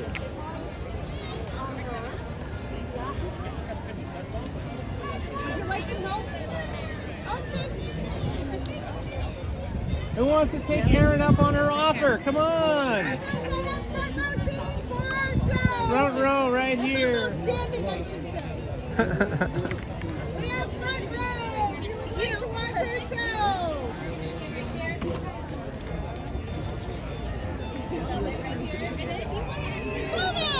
You're so welcome, John. It's my pleasure, and it's so fun for me too. I'm just so happy you guys are having fun as well. The more we can spread the magic and the fun and the love of Disney, the happier I am. It just kind of brightens everybody's day, I feel. We are going to be doing a show. I know. They're going to come out. That was A.O. That was A.O. King. They just stopped by and said hi to me and gave me a really cool little Matchbox motorcycle model. It was so nice of them. It was so fun to meet them. I love meeting you guys whenever you're in the park. Always come up and say hi to me. All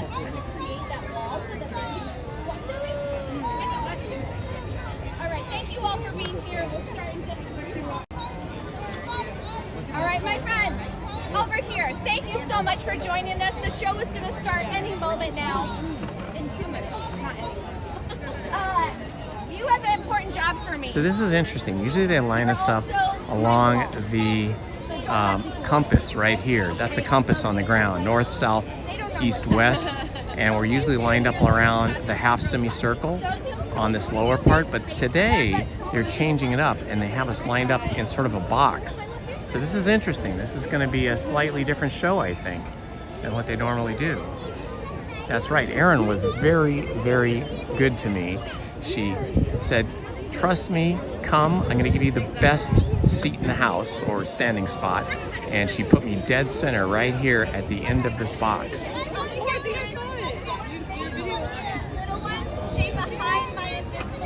Anytime we get to see the Disneyland Band, or any of the bands at Disneyland, and any of the characters is always a win-win-win for all of us.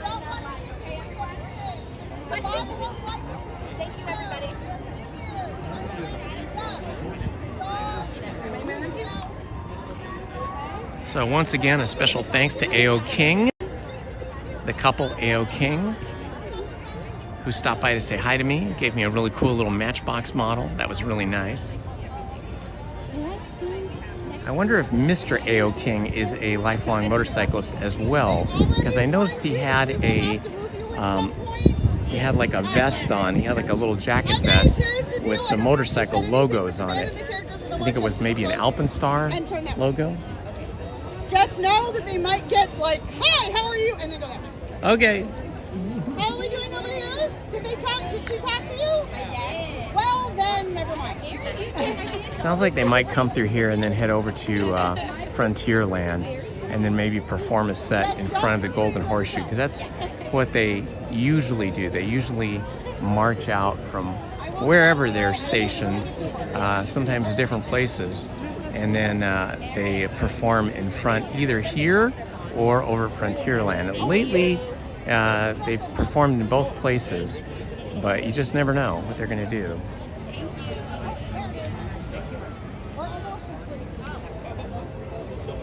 Almost every moment I spend at Disneyland and California Adventure is a magical moment. I gotta tell you, you know, it doesn't matter what kind of mood you're in, you know, as long as you're healthy, you know, you can just absorb some of the Disney magic, sort of like a sponge. At least that's the case for me.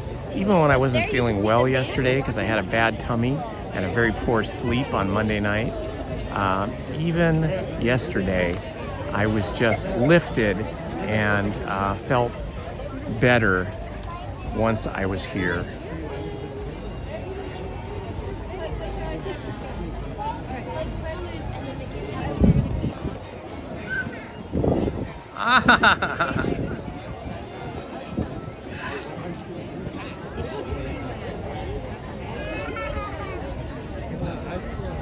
AO King and Uber driver, I love it. Hi, Mom, not right now. Okay, thank you. I know, it feels right, but yeah. Thank you.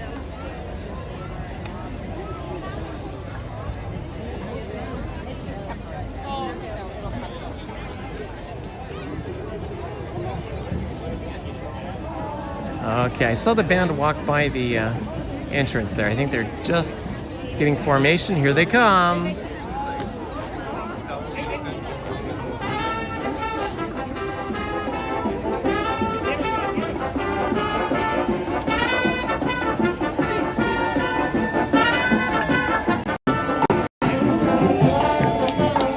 You're so welcome, Plumera. I hope you feel better soon.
fantastic. All right, Mickey, are you ready to help us set the tempo for the march? That is just great, ladies and gentlemen. Now it's your chance to join in with the Disneyland Grand Mickey Mouse, Minnie Mouse, and all of their pals as we march our way down the street together to Town Square. It is going to be bunches of fun. But folks, see, now this is the deal. Mickey and Minnie, they think that we should practice marching here in place before we get onto the street together. Excellent idea, Mickey. So this is what we need you all to do, kids and adults alike. You guys ready for it? We need you to stick out your left foot so that when we practice marching, we're starting on that left foot. Let me see some people. Practice and ready. Marching left, left, left. Excellent marching. Nice job. All right, we've got some people moving their feet. Pluto, look at you. Looking good, Minnie. Next step, we're going to do right down the street. This is the step that it goes. A little something like this. Chip, Dale, come on. Let's show them how it's done. Here we go. 1, 2, ready, and step. Stop, step. Way there we go, guys. Look at you. Nice job, Dale. I love this. Well done, Chip. Hey, how about a hand for Chip and Dale? Nice job, guys. All right, folks, the band is going to line up making these calls. We're going to line up. We're going on to the street. And folks, as the band makes us down to the street, don't watch these men on the sideline. Very much join in the fun. Pulling behind the man back there by Chip and Dale. Down the street. There we go. As we march dance and we sing our way to Town Square.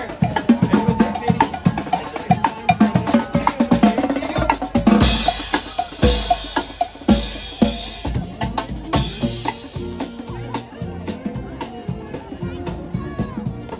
That was so fun. That was awesome. Okay, I'm not gonna go follow them over to Frontierland.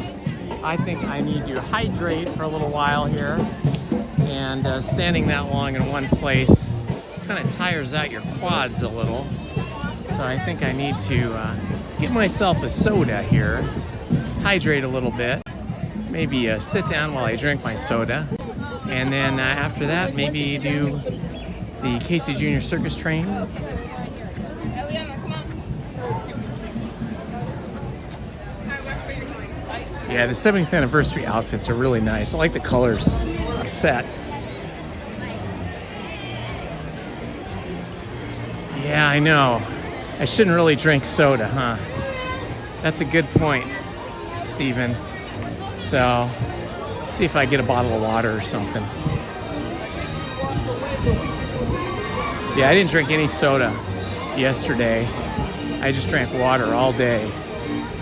And this morning, of course, I had coffee, which is allowed and which is good. But I did not drink any soda today. I had coffee and then I had water later.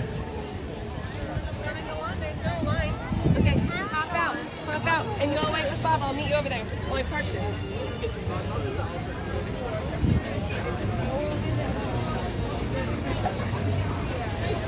Lizzie, unfortunately, is at work. I know, she's such a hard worker. She's only got a couple years left, I think, and then she'll be retiring. Let's see. They do have water here. Oh, I guess the line is over there. Okay. Got to get in line over here.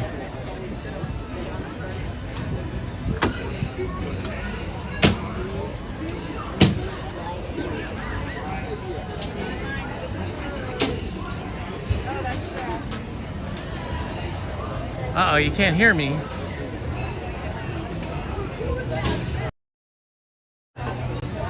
All right, can you hear me now? I just turned the mic on and off. I think we're getting a little glitchy there.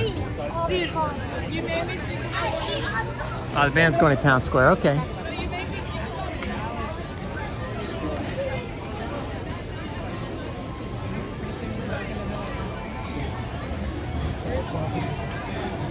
Okay, good, thanks, Steven. Thanks for the audio check, guys.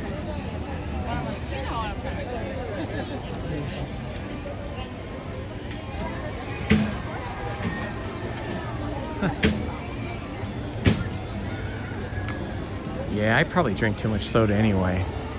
Lizzie and I just drank like Coke Zero or A&W root beer or A&W cream soda or Canada Dry, but all of those with diet, all diet sodas, not sugary sodas. Occasionally, you know, if we're doing something where there's a lot of hiking involved or a lot of physical activity for hours on end, I will drink a sugary soda because I need the sugar for the energy. But most of the time we're just drinking diet soda. But you're right, today I should just drink water just like I did yesterday and this morning.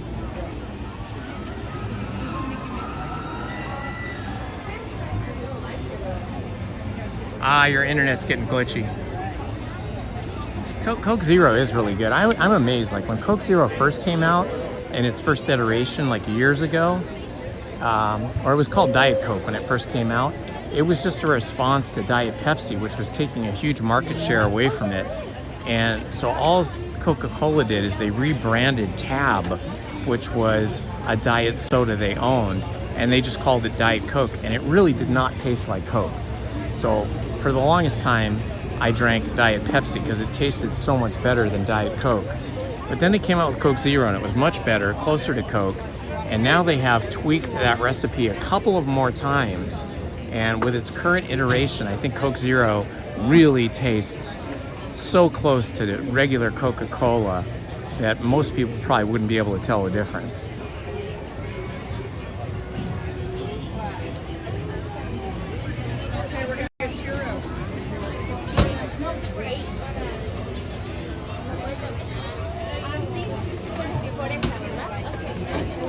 I just need a bottle of water, please. Water bottle? Yeah. $5.25. All right, here you go. Thanks. Bless you. Thank you.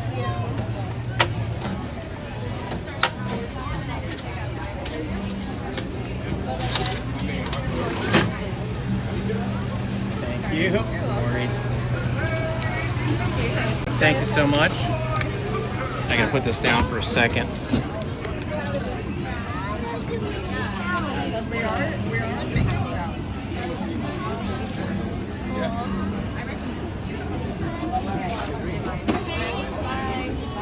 You still have 2 boxes in there, and then I just changed it. Okay, cool.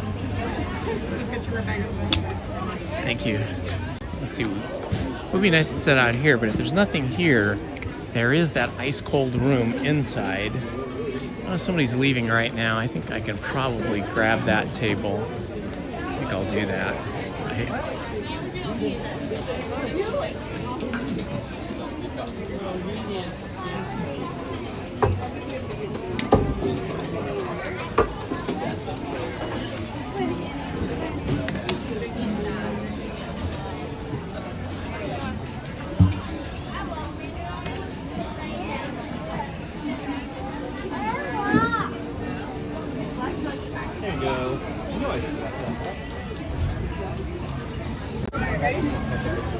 All right, guys.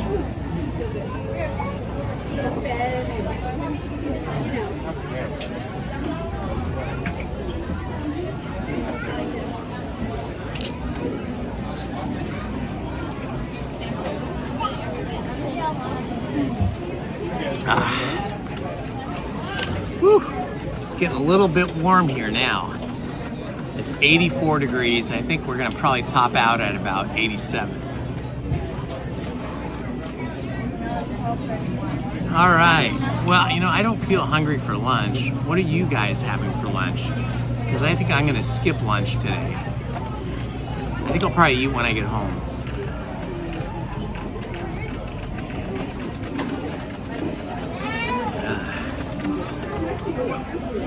Well, Party 5, I will probably, maybe, I don't know if I'll be online as early as Friday, but probably by Monday at the latest, I'll probably pop in from home. Maybe we'll do a little live stream from home, just fill you guys in, let you know I'm okay, and then maybe we'll look at some old footage, some video footage that I've got of Disneyland, and we can have like a virtual, maybe like a virtual live stream. Barbecue chips. Oh, come on, Steven. That doesn't sound that healthy. You gotta eat something better than that, my friend.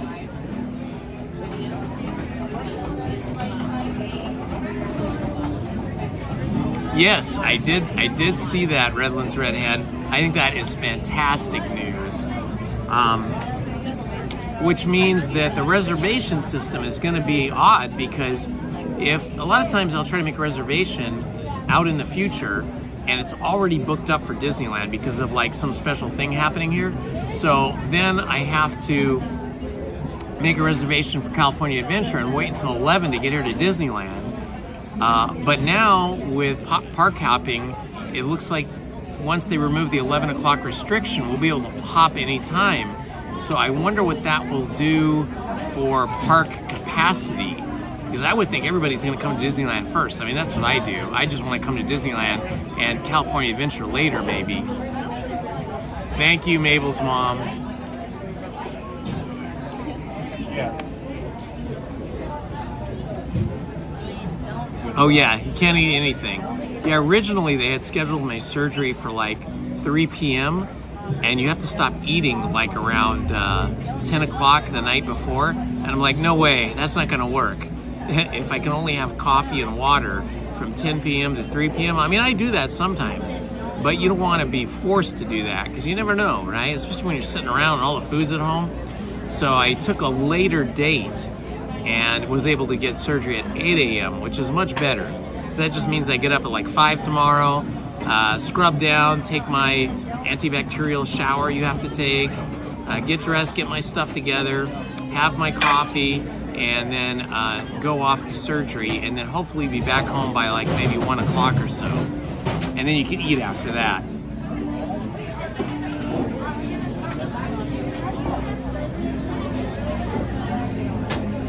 Well, we'll see. We'll see how I'm feeling. If I can sit down and be comfortable and not be in pain and not be loopy from the medications, then maybe we'll do a live stream from home and we'll just do a chat and show videos of us going through the park. 'Cause I have a lot of video.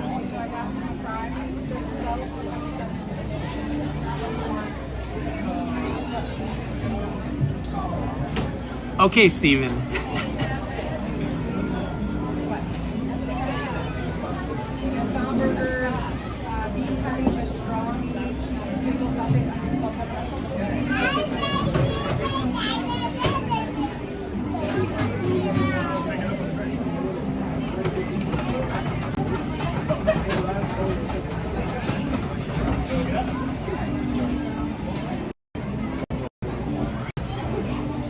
Hopefully I'll be able to start reading the next book in story time with Indiana Holmes, because those aren't live. I just record those and upload them. Well, I'll tell you, the first time I had the surgery, I was really nervous and stressed out and I didn't have a good sleep. The second time I had the surgery, then I already knew what it was all about. So it was not a problem at all. It was super easy. I mean, the doctor I have now is fantastic. The first doctor I had, not that good. He just kind of got too old. He kind of aged out, and he was kind of beyond his time, and so that was not a good experience. But the second time I went to a different doctor who I have now, my new urologist, and he is amazing. Much younger guy. He does these surgeries every day, and it's easy peasy. And it's really good when you have a confident doctor that does a procedure every single day. So yeah, I'm not nervous about that at all.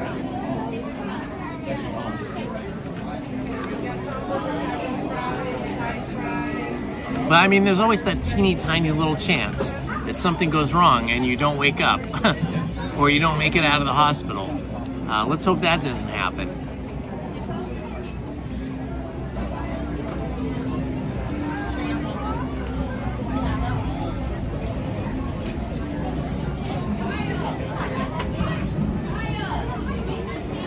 Hello, Aaliyah Garcia. That was a little bit of a tongue tire for me. I was a little bit tongue tied there. My day's going excellent. How is your day going? I'm not diabetic, thank goodness. They do my labs and my labs come back perfect every time. So yeah, I don't have that issue. The main issue I have is I have a sensitivity to gluten. I can't eat that many wheat products. I can eat them, but I have to take medication twice a day. And I'm allergic to everything that grows out of the ground. all flowers, anybody that wears perfume, anything like that. So I have to take allergy pills twice a day as well. Hello, Mario Castaneda. Hola. Buenos dias, mi amigo.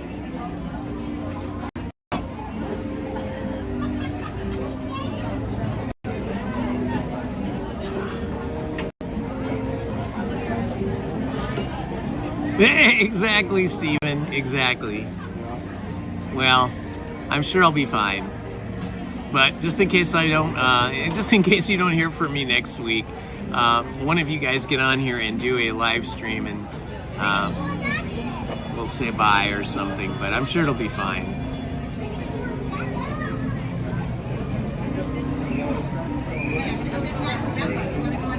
I think all of us are more likely to be unalived by a car accident than anything else. The way things are on the roads, it's so crazy, the crazy drivers.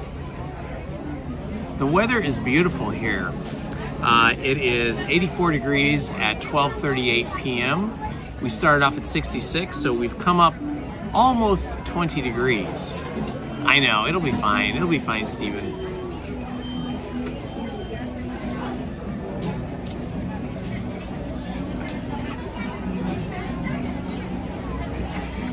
The first time, like you said, Stephen, the first time I was so nervous about it that I actually typed up a letter and printed it out 5 times, sealed them in envelopes, and put them in certain places in the house where they could be found, that gave instructions to my wife and my kids what to do with all my stuff and all that stuff. But, you know, everything's fine. Everything was fine. Everything's going to be fine this time. We're just very, very lucky that we have such great doctors and nurses and orderlies and hospital staff and pharmacists to take care of us. I mean, we're so lucky to live at the time we live in, right?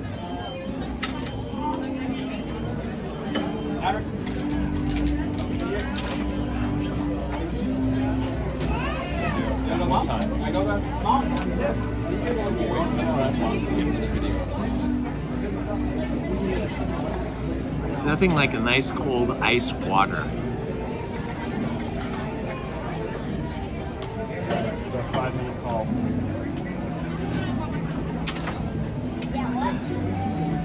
We have to get to space about 15-20 minutes. Let's see. Let's check the wait times.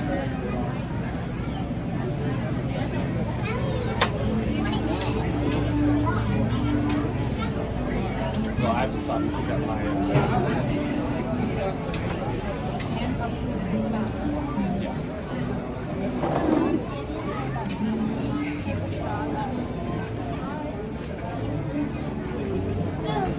All right, let's see what it's looking like in the park here.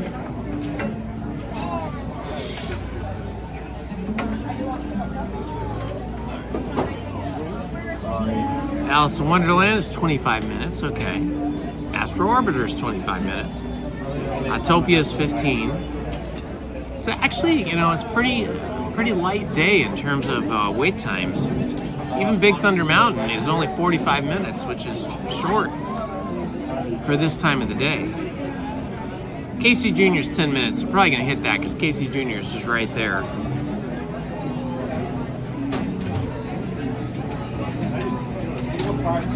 Haunted Mansion is long today, 55 minutes. Hyperspace Mountain, 75 minutes. Indiana Jones is 50 minutes. Good thing we did that early today.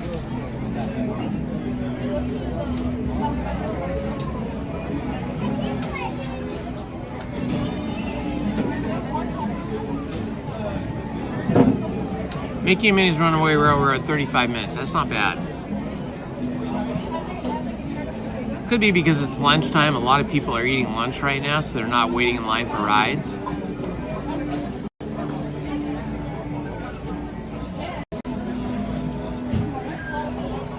Hello, Mandalorian Tyler. Nice to meet you, my friend. Good seeing you again today. Hello, Zagros Runner. Mommy Cake Maker in the house. And Ariel.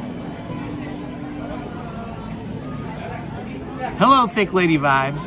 Well, we'll probably do Casey Jr. first because it's right next to where I'm sitting. And then we'll probably head up to Mickey Minnie's Runaway Railroad after that. Magic Kingdom later. Oh, you're so lucky.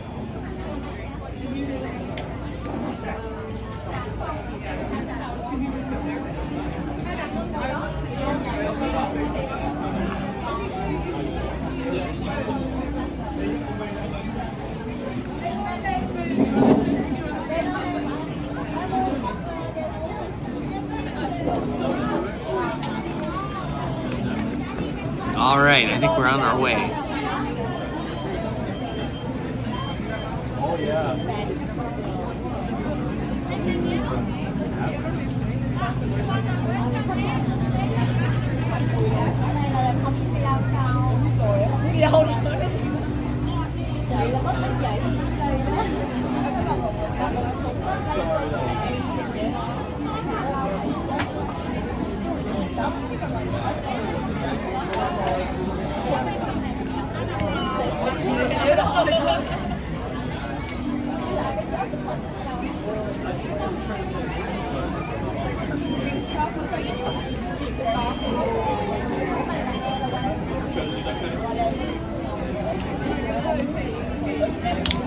Taking off? Yeah, I am. Let's go. Shady table over here. Thank you so much. You're absolutely welcome. Great one. I'm gonna go out this Yes. way. All right, you guys have a good day.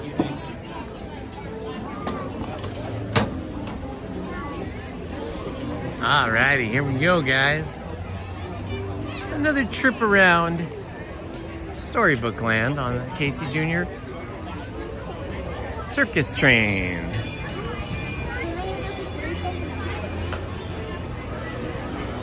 I never get tired of Casey Jr. or the Storybook Canal boats.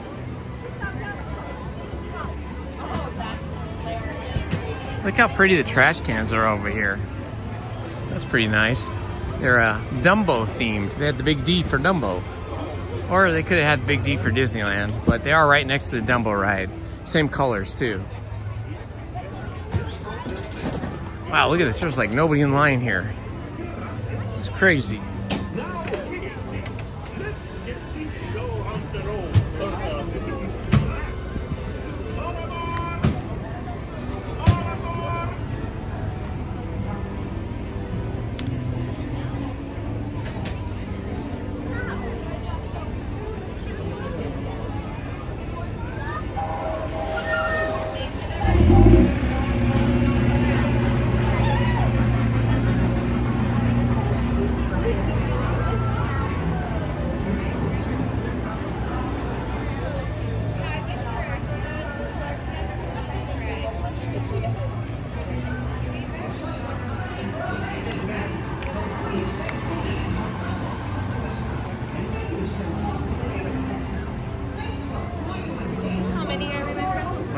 How you hang on to right here, how you together on the next ride. When the gate opens up, just wait behind the yellow line. No worries. Please. Thank you.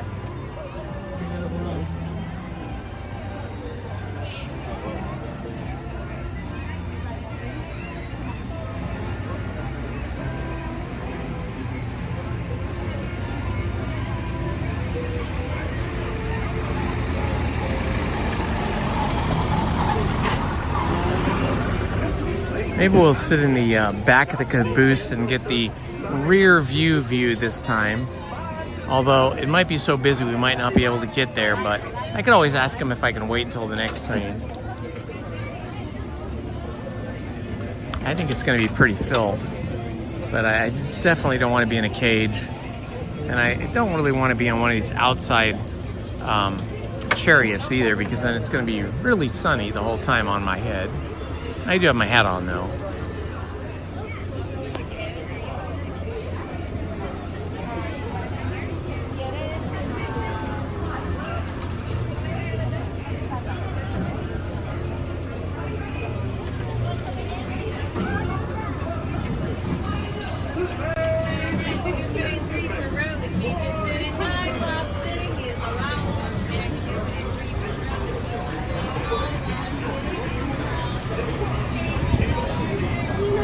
Right there? I'll get you on the Oh, that sounds great. Thank you.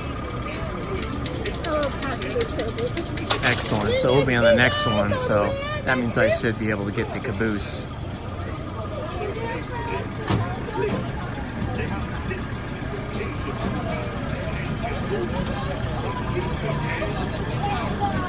Oh, Party of Five. How did I come up with my name? Well, I love Indiana Jones. Oh, Bruce, you may have a carriage up in inventory. We're 3. Whatever. I'll be up this way.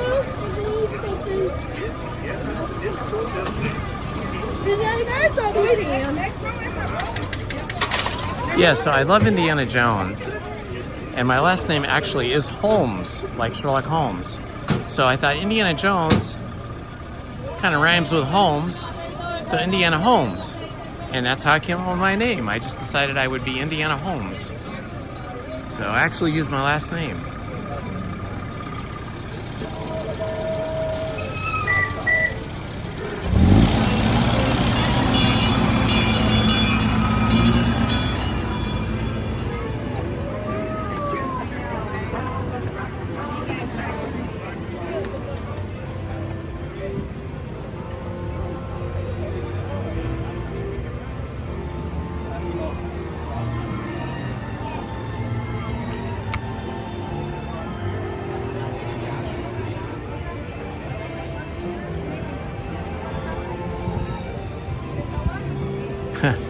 Yeah, I'd love to drive a train too.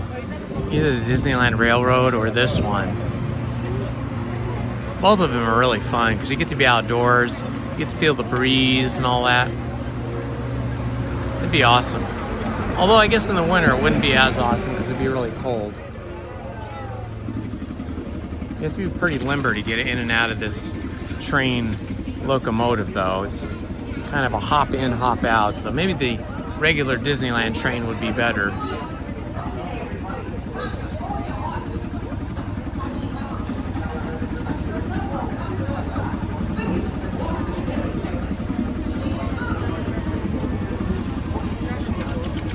Thank you. All right, we're heading for the caboose. And we're gonna sit backwards, which we don't do too often, but it's fun. Casey Jr. In a moment, he is going to take the wild animals. That's you on a trip around Storybookland. For a safe trip, please stay safe in your cages or car while we're rolling. And keep your hands, arms, feet, and legs inside the train.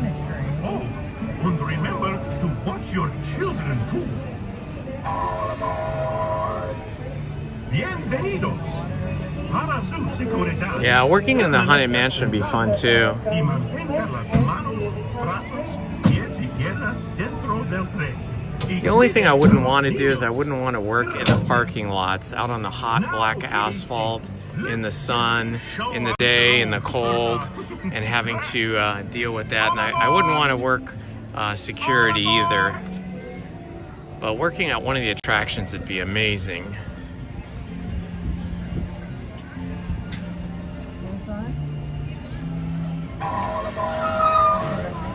Here we go!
views from the back of the train and the caboose are kind of cool.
This has been so fun. I love this view from the back. You just get to experience the whole Storybook Land Casey Jr. train ride in a completely different way. Fantasyland Station.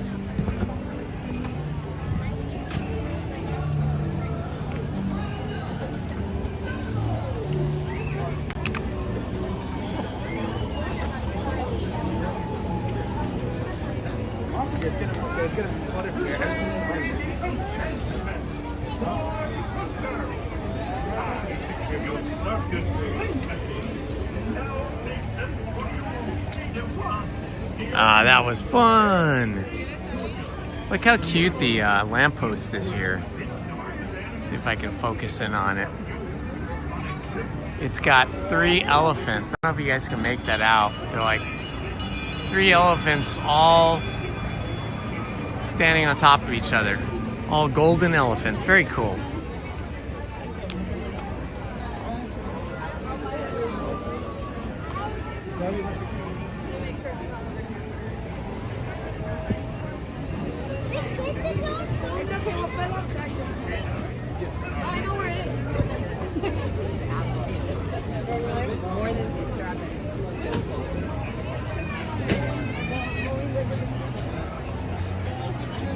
You are so welcome, Ariel. It's my pleasure.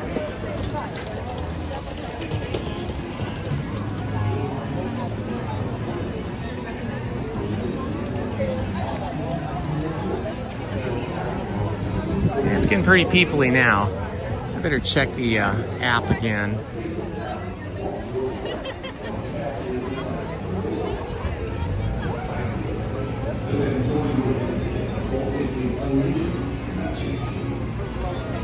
Woo boy, I'm glad we went on Indiana Jones early. 65 minutes now.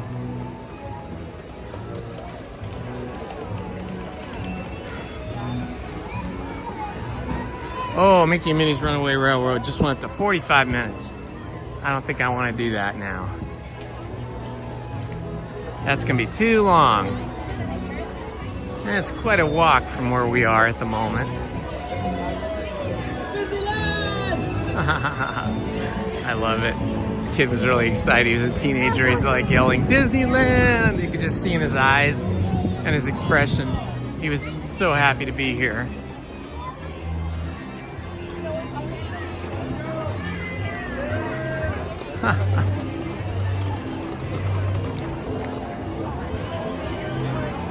Sorry. It is a big line for Peter Pan now. Oh boy, that's a big one. In the sun, that is rough. I've done that before. Standing in the sun. They updated the DAS Pass rules a couple of years ago. I don't think they've done anything since then. I did hear from people that have the DAS Pass that they have made it more restrictive, like how many people that you can bring with you on the DAS Pass, and more restrictive on actually getting the DAS Pass. So I don't know though. I've never gone through that process. I don't need a DAS Pass, obviously, but I've never been with anybody that has had to go through the process. But it does look like you got to stand in line for a long time when you first get the DAS Pass, and you do have to answer a lot of questions and so on and so forth, and then they make a determination if you're eligible.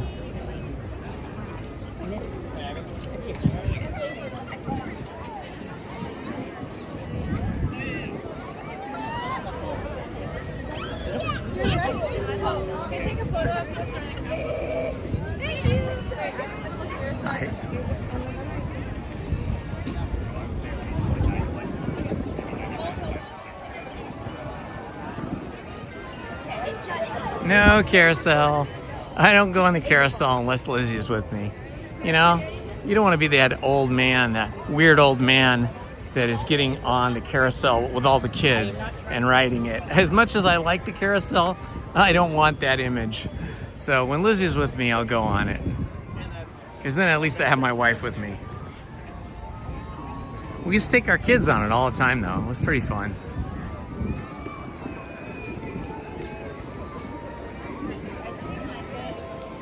Let's see what the line is like for the Plaza Inn. I could have a salad here. I do love their salad. And that would be a very healthy thing to have. I don't see a line. There's a tiny little bit of a line going up the stairs, but not bad. I think it's salad time. Dining package. Oh, that's dining package. I don't have a dining package, so I just get to go straight in.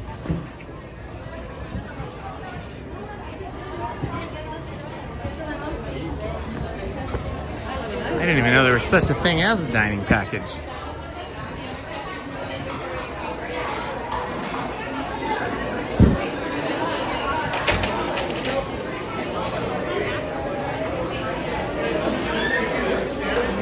Looks like people are going around this way.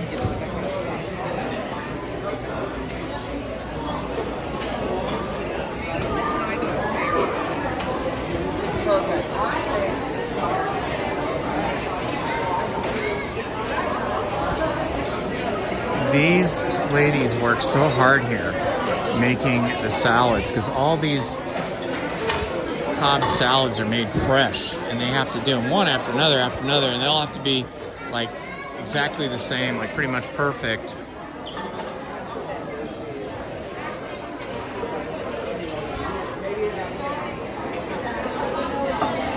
It is really busy here though because it's lunchtime. Might not be able to get a table. We'll see how it goes. I mean, I'm sure I'll get a table somewhere.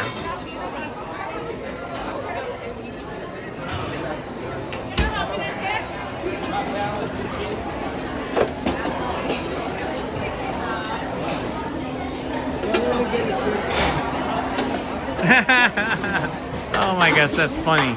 Weird old man is in the house with us. Yeah, you did hear your name, see?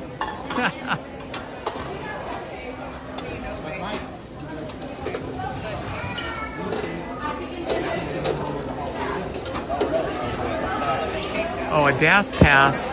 I don't know exactly what the acronym stands for, but I think it stands for Disability Access System, I'm guessing. So basically, if you have a condition that doesn't allow you to stand in line for long periods of time, the DAS pass system allows you to basically skip the standby line and just come at a specific time. I think that's how it works. And then they get you into the attractions without having to wait in a big, long standby line.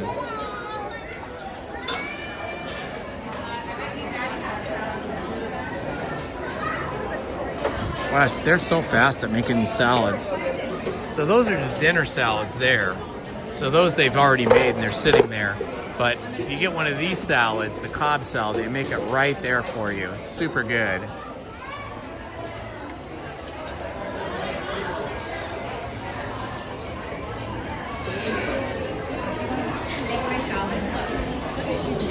I was hoping to get a bottle of water here, but it looks like you have to get a glass of water.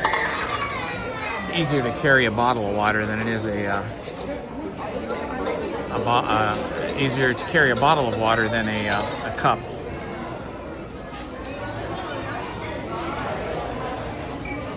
They also have really good fried chicken here.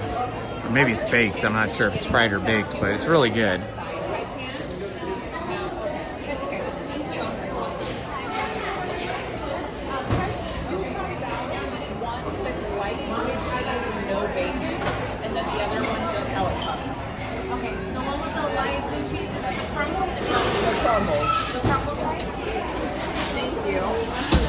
Well, Hanali, I know that people still get the DAS pass because I see them, you know, in line at the at like the old ticket buildings where they do the determination for the approval, and I know that there are people that get it. I mean, I see them utilizing it, so they definitely do have it still, and you definitely can still get it. But I don't know what the qualifications to get it are, like what the system is. I just don't know.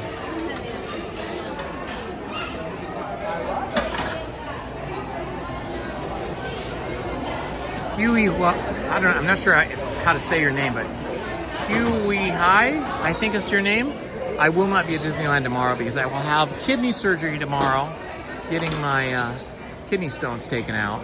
So I will not be here tomorrow or Friday or Saturday or Sunday. Probably not on Monday. We'll see how I feel. Depends on how long the recovery is going to take.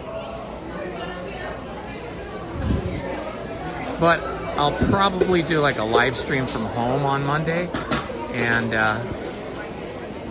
just let you guys know I'm okay. And then maybe we'll do a virtual Disney day or something from home where I can show footage from different rides, and maybe we'll pretend we're at Disneyland by watching the videos.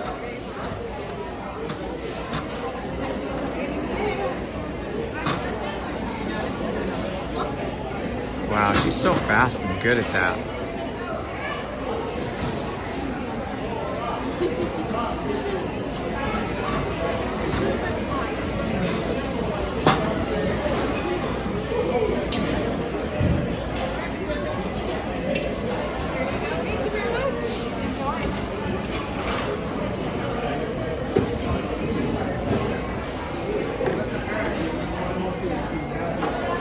Hi, one Cobb salad, please. Yes, please. Now she's gonna make mine.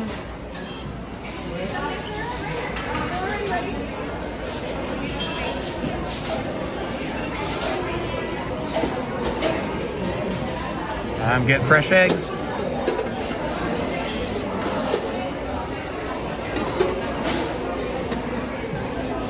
And there goes the chicken.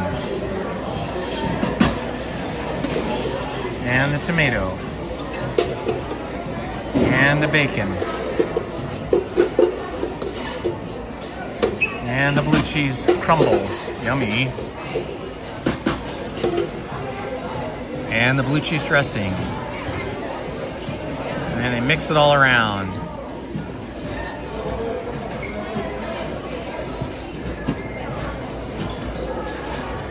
So professional and expert.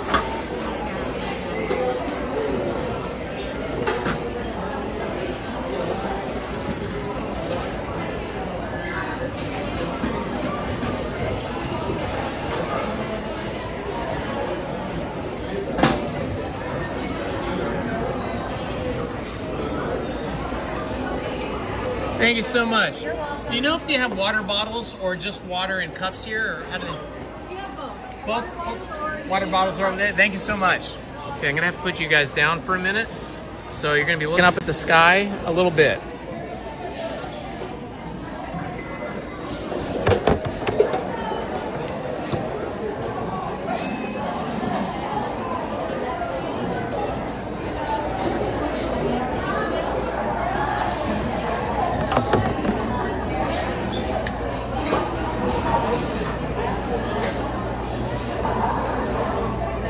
These are some really small water bottles. Oh, they got bigger ones.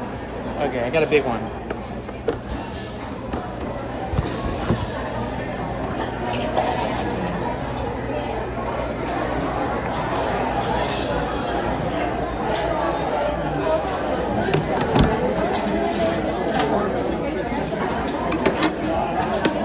Oh my God, it's really good.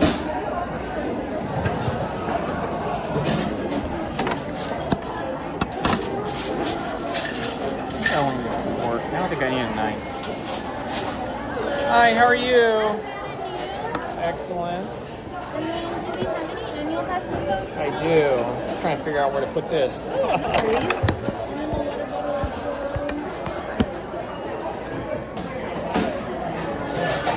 You're streaming? Yeah.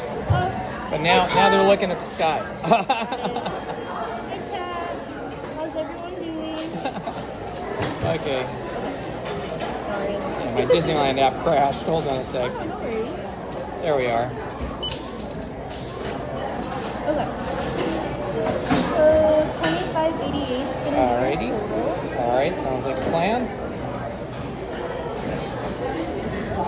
How's your day going? So far so good, and yours? Excellent, thank you. Every day at Disneyland's a good day, at least for me.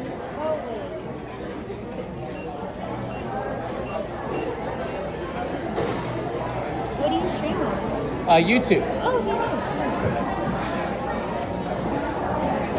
Actually, can we try that one more time? I'm so Sure. sorry. Try again.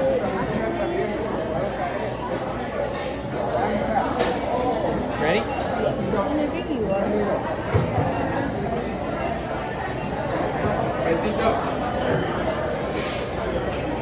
There it goes.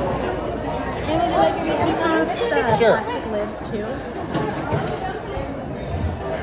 Thank you so much. Yeah, receipt, please. Thank you so much, Serena. You have a good afternoon. As well. Have a great one. Thank you, I will.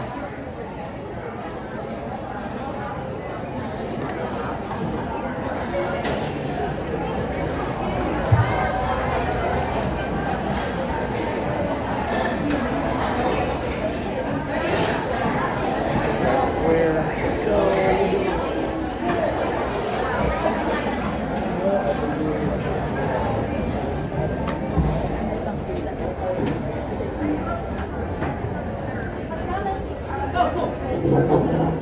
I just saw it, so okay.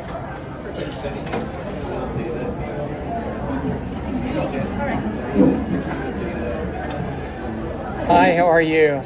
I like your hat. That's cool. Thank you. Thank you so much.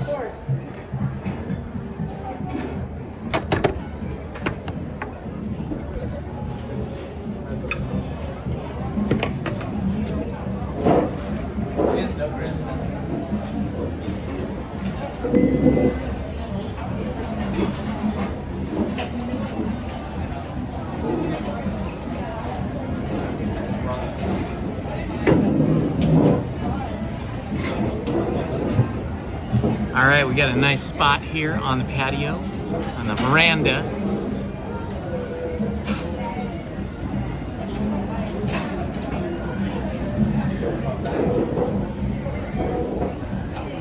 I gotta show you what I got.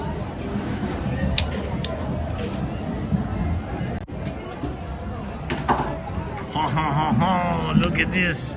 I could not resist getting this creamy looking chocolate cake. And then my awesome salad here looks pretty yummy. Yum, yum, yum.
It is a really big salad. I think this will be my only meal for the day.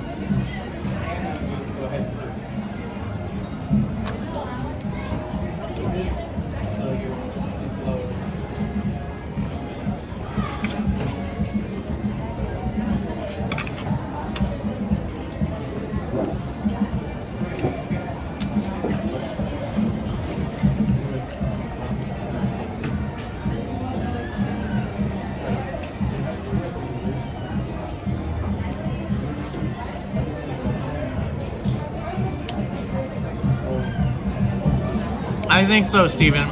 I think this is my last meal.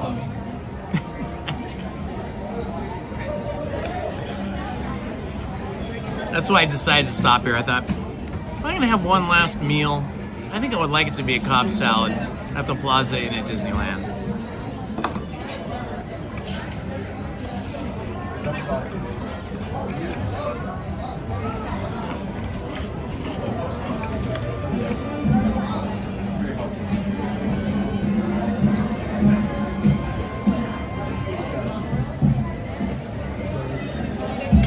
I can hear the Disneyland band off in the distance.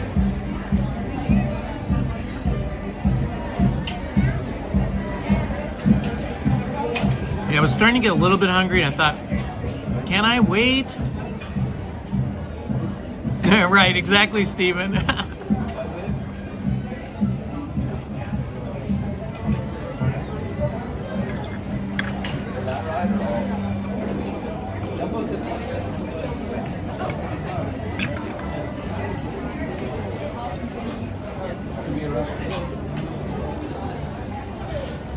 It's the old gallows humor.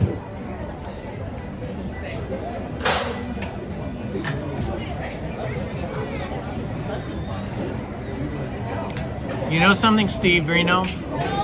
I've always wanted to go to the Brown Derby and I've never been there. There used to be one in Hollywood. I'm trying to remember if it was on Sunset Boulevard or somewhere out there. Was it? Yeah. And then I think the only one that's left is in Pasadena or Arcadia near the racetrack.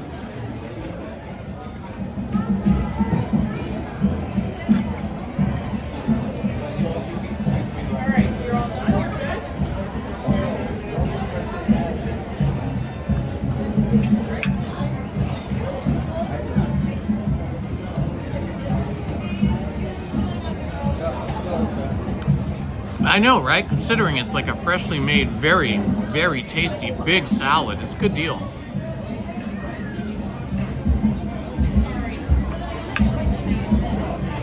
I think it's like $15.99, something like that.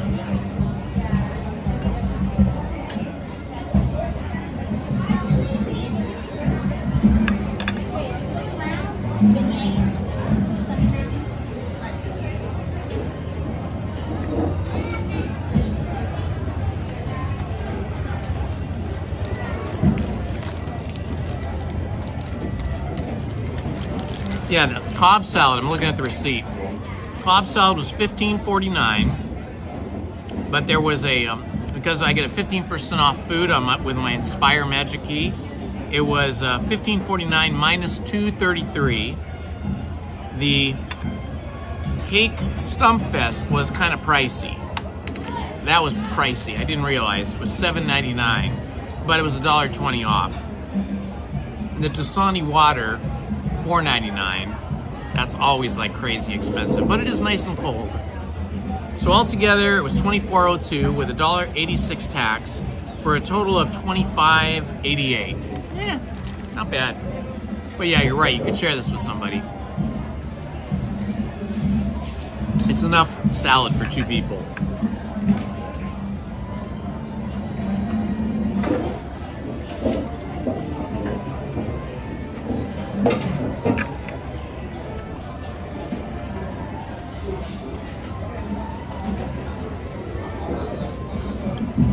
I will definitely not need to eat again until tomorrow afternoon.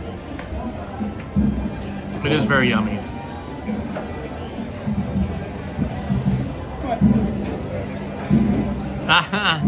TGTG 14. Yeah, that would be great, right?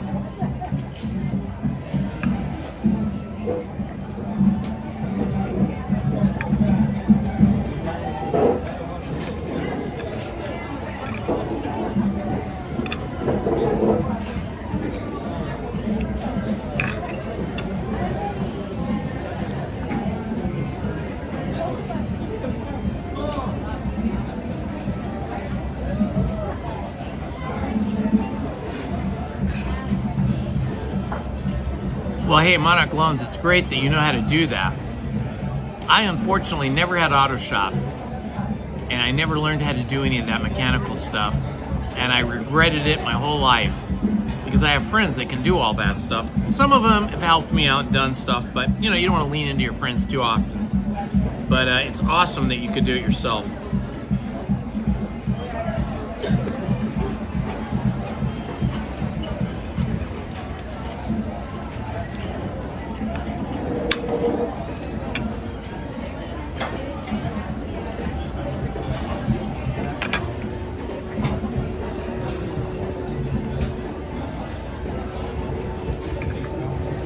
You have one of those special little spring compressors that compresses the spring so you can get the shock out.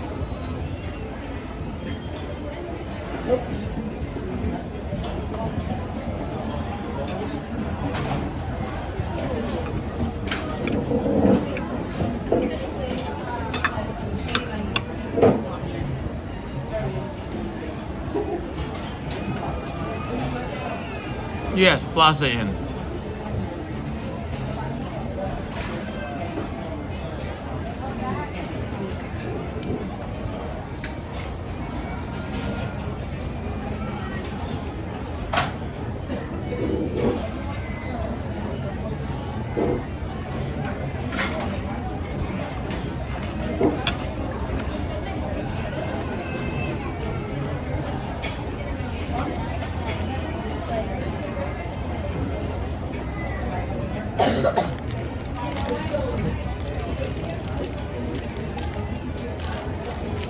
So yeah, my Imagine Key discount on food saved me $4.25 today.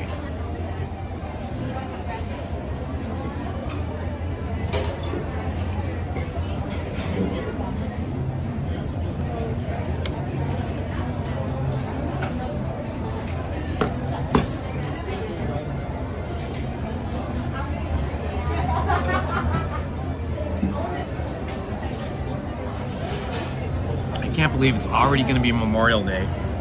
So crazy.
Who knows what the first Disney animated musical was named, the first Disney animated musical movie, and what was the last Disney animated musical movie? Not TV, but movie.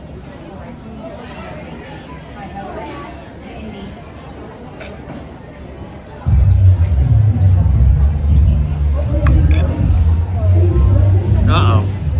Well, it sounds like we're gonna have a parade here in a minute.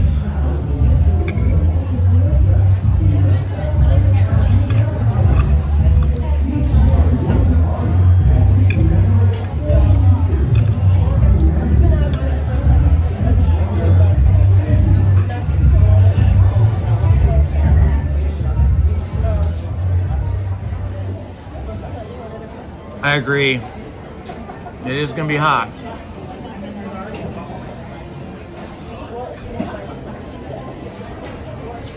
Hatbucks Ghost, thank you so much. The surgery is fantastic. It takes a few days to recover, and they put a stent in your kidneys to keep them, to keep the swelling from the surgery from sealing them off. So you gotta live with the stents in there for like about a week, and then they pull them out if everything's okay. The first 3 days is not so great, but afterwards, after you're all healed up, it's fantastic.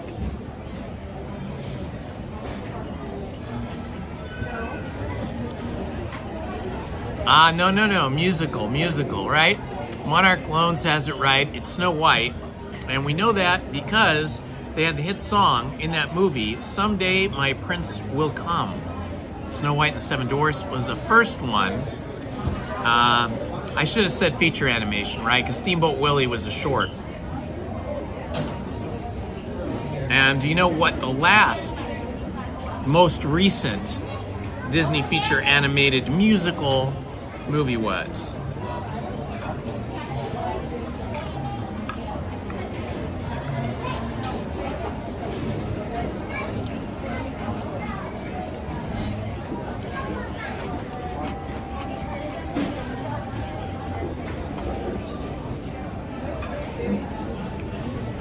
Not Newsies.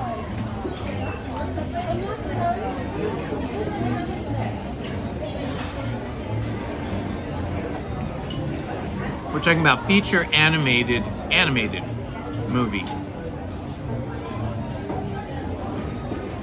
Hello, Mandalorian Tyler. Welcome back. Hello, Waffles O'Halloran. Was it Wish? Jeez, I don't know.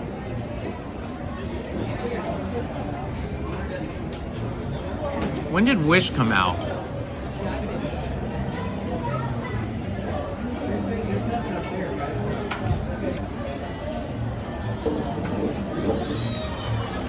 No, Tangled was 2010, so it's newer than that. Not sure about Wish though, because I'm trying to remember when Wish came out.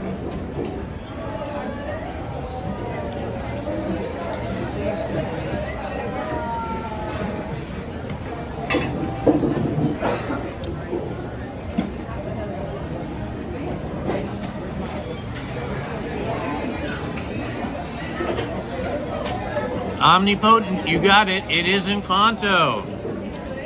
At least according to my sources, Encanto came out in 2021, and the hit song from that was "We Don't Talk About Bruno." So I think that is the most current one, but maybe there has been some after that, like Wish. I'm trying to remember when that came out and if it had significant musical elements. There might be some newer ones. I was thinking it was Encanto, but it could be a newer one. Here, let's go Rambo. This I'm just to go over my weight. Let's do this one. It's gonna go get you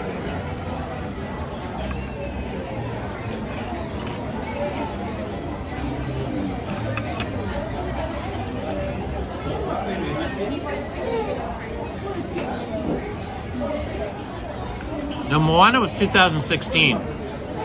So that's older than Frozen 2 and Encanto.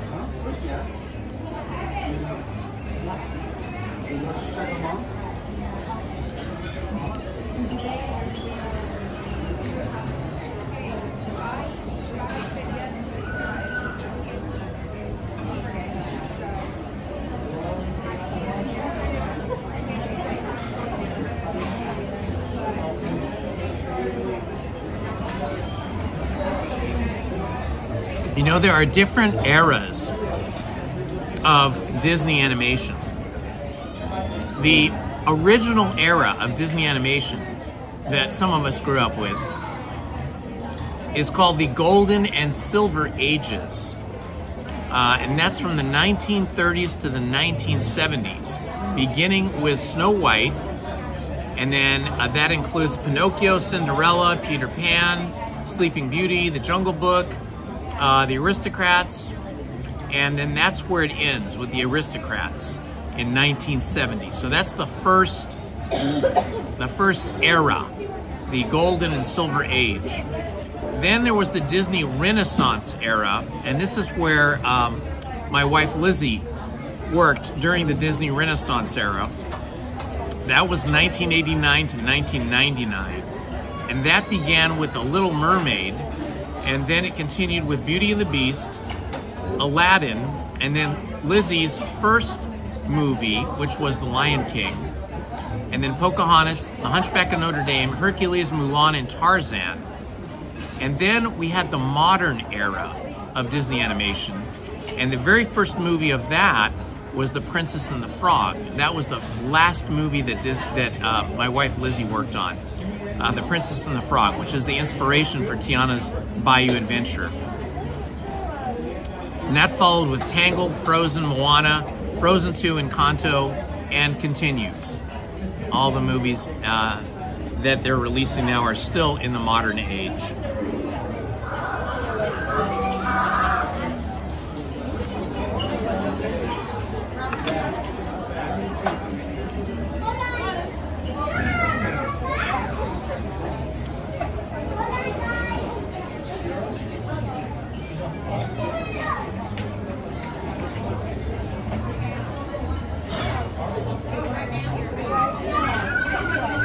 Fantasmic would have still been in the Golden and Silver Age. I didn't mention that one, but I can't remember what year that came out.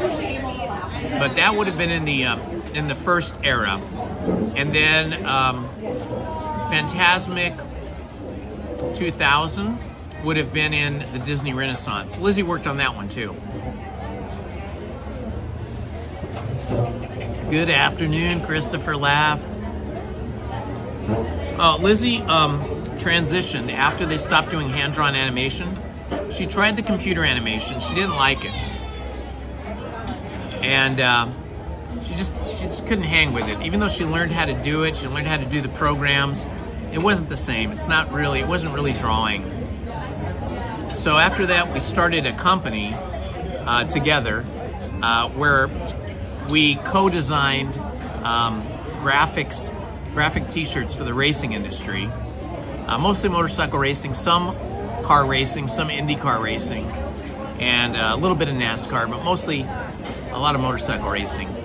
And we did that for a number of years while our kids were growing up, when they were very young.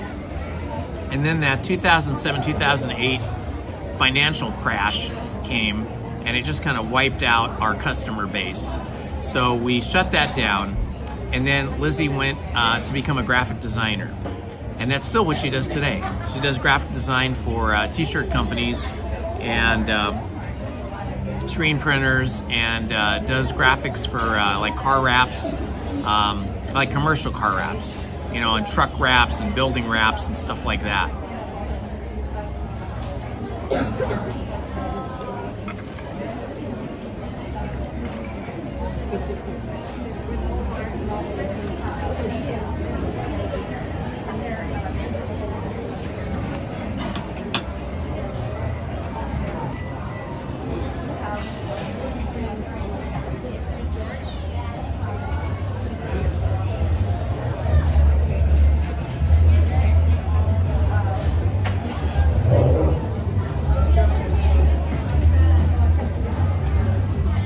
That's a good question, John Shipley. I do not know. Somebody can look that up. Somebody Google that. Who was the writer and director for Chitty Chitty Bang Bang? You know, that was one of my favorite childhood movies. To this day, I love Chitty Chitty Bang Bang. I just loved the whole thing of the flying car and how it looked all, at that time, I don't know what it would have been called, but now we would kind of call it steampunk, right? And I just love all the characters, the actors, the story, everything was great.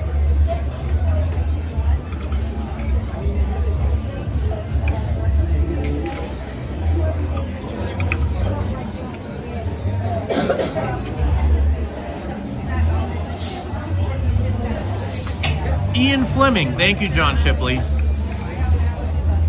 Wasn't Ian Fleming also the original creator of the James Bond 007 movies?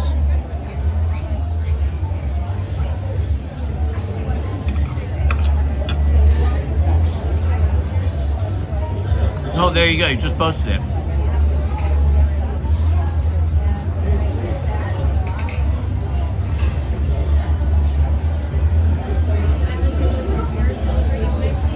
Yeah, from what I've seen in documentaries, Ian Fleming, the writer, during World War II and before, was actually a early spy for the British, for the UK, United Kingdom, and he actually did work for, I think, the OAS or the OAS. I think it was OAS. So he had actual experience with that whole spycraft world.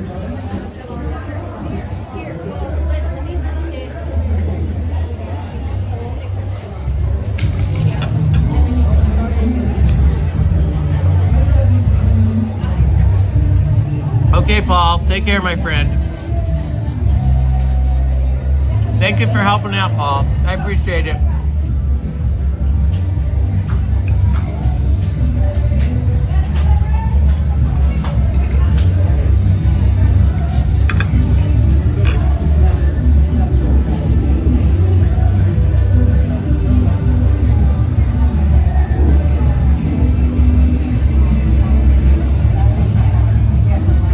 Tyler was also at Galaxy's Edge. Awesome.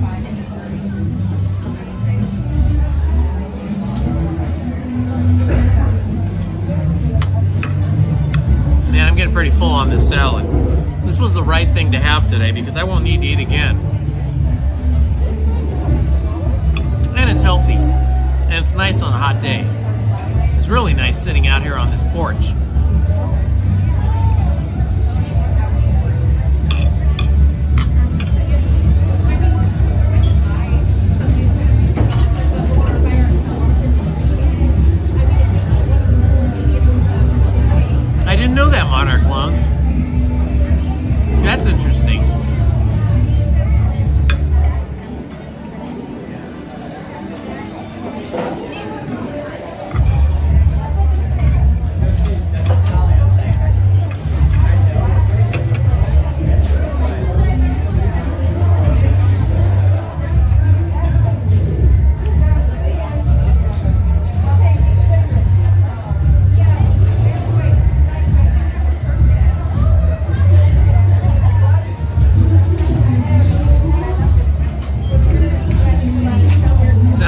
got the Celebrate Happy 70th Anniversary Cavalcade going.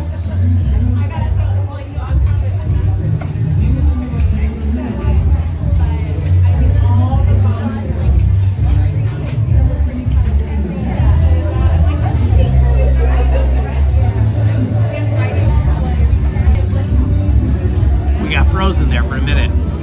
Do you know there was one actor that played James Bond who only did one film, and he was asked to continue with the franchise and make more films, but he made one film and he thought, nah, that's enough, I don't want to be James Bond anymore. His name was James Lazenby, and he starred in the film On Her Majesty's Secret Service, and he never wanted to be James Bond again after that one film. Most people like Sean Connery the best, or Daniel Craig. My personal favorite, probably because this is the actor that I grew up seeing as James Bond, my favorite was Roger Moore, because I felt like Roger Moore had the best sense of humor. You know, he didn't take himself too seriously as James Bond.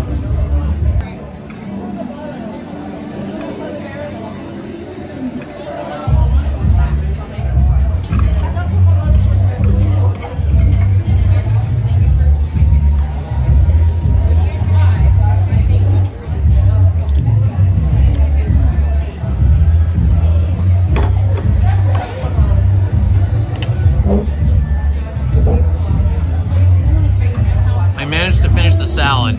Now it's time for this thing.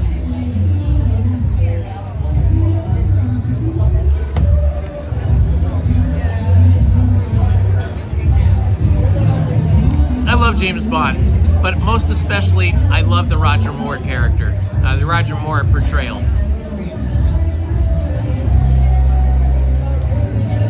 I have a birthday coming up. My birthday is on May 30th. Which was the original Memorial Day. For decades, it was always celebrated on my birthday.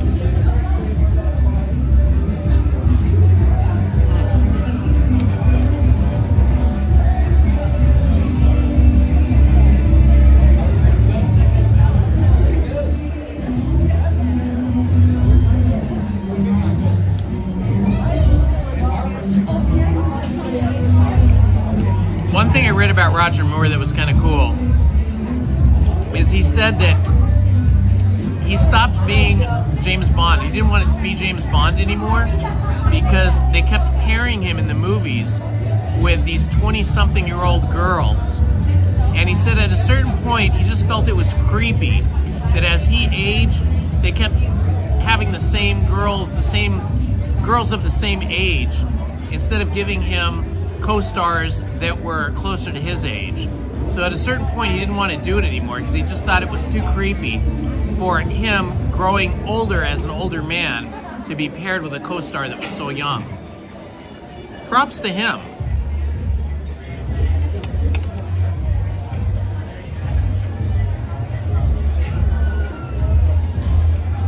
Hi, Akio Stewart.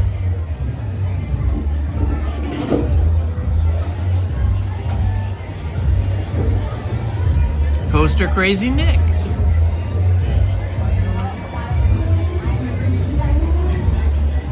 Ooh, Jacob Elordi would be a good James Bond. Yeah, I can see that, but Jacob Elordi's in everything now. I think Michael B. Jordan would be good too. Michael B. Jordan is a great actor. I first saw him on Friday Night Lights. Did anybody ever watch that TV series, Friday Night Lights? I think he was the quarterback. He was either the quarterback or the running back. Now I can't remember. But I remember he was really good. That whole series, Friday Night Lights, was great. He was just in the movie that won a bunch of awards about the vampires. What was that one called? Sinners? That was really good.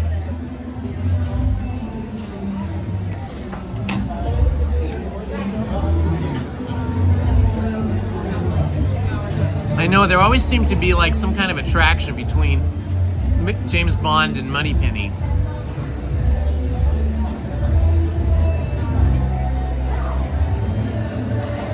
Coaster Cream, you're in the Coaster Crazy Nick is in the UK. Awesome.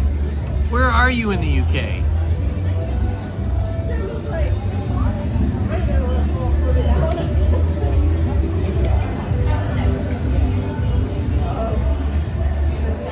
I love Danny DeVito, but I don't think he could be James Bond. I loved him in Twins with Arnold Schwarzenegger. I thought that was such a great idea.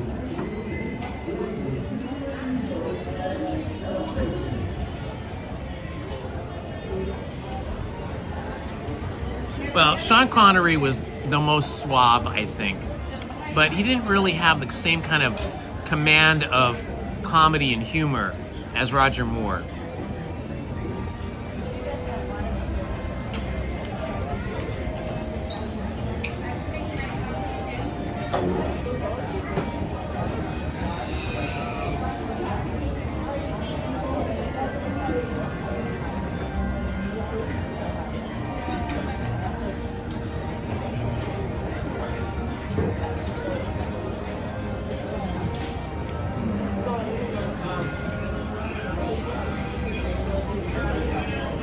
Now, Cary Grant would have been a great James Bond. Cary Grant, to me, there is nobody more suave in all of film history. When I was a kid, I loved watching every Cary Grant movie. I mean, if I could have swapped places for a day or a week or something, I would have wanted to swap with Cary Grant. I thought he was like the coolest guy. Like, for me, anyway, me personally, you don't have to agree, but I felt like he was the best example of a good, cool man, right? You know, somebody who was a great dresser. He was very suave, yet he had a great sense of humor. In the movies, anyway. Who knows what he was like in real life, but, you know, in the movies, I just loved him. Yeah, I can see that.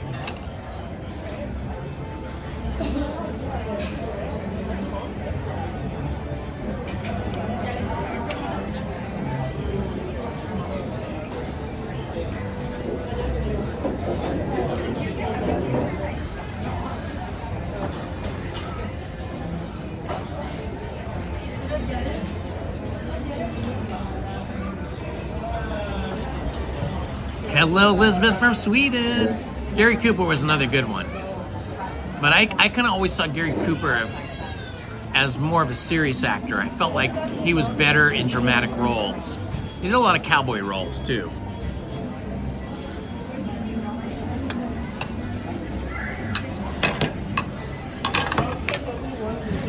That was fantastic.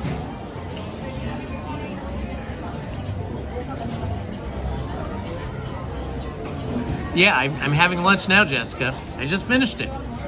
I'm at the Plaza Inn. I had the Cobb salad, which was amazing. I could barely finish it. And a chocolate and cream swirl cake that was great.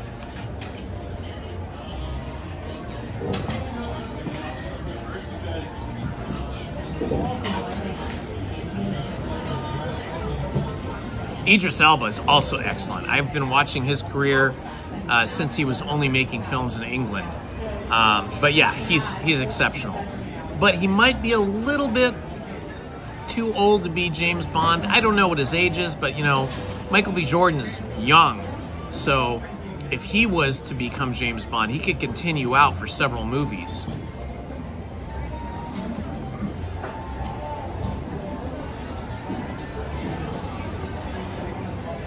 Prometheus.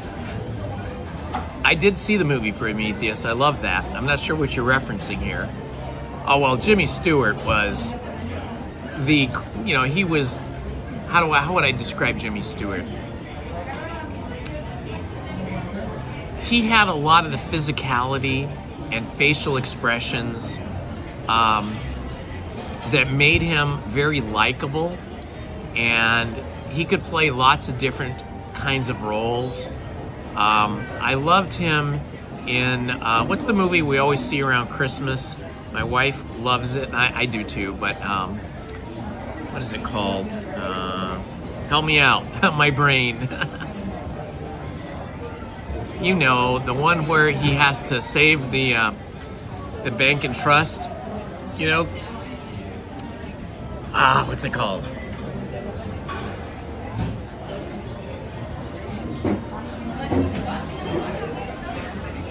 Oh, the captain regarding Prometheus. Okay, gotcha.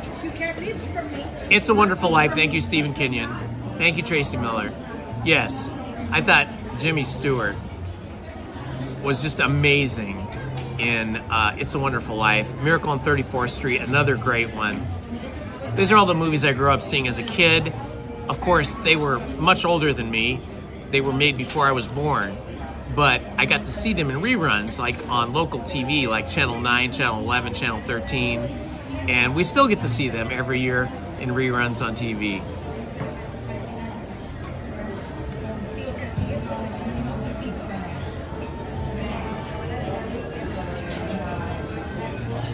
Aaron Taylor Johnson. Jesse, what has Aaron Taylor Johnson been in? I don't remember that actor by name, but I've probably seen that actor. What are they known for?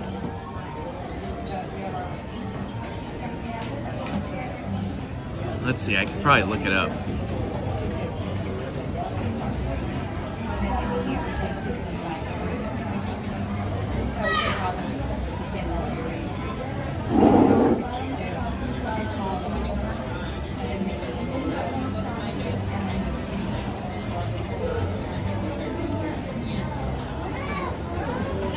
Oh, Bullet Train. Yeah, that was good.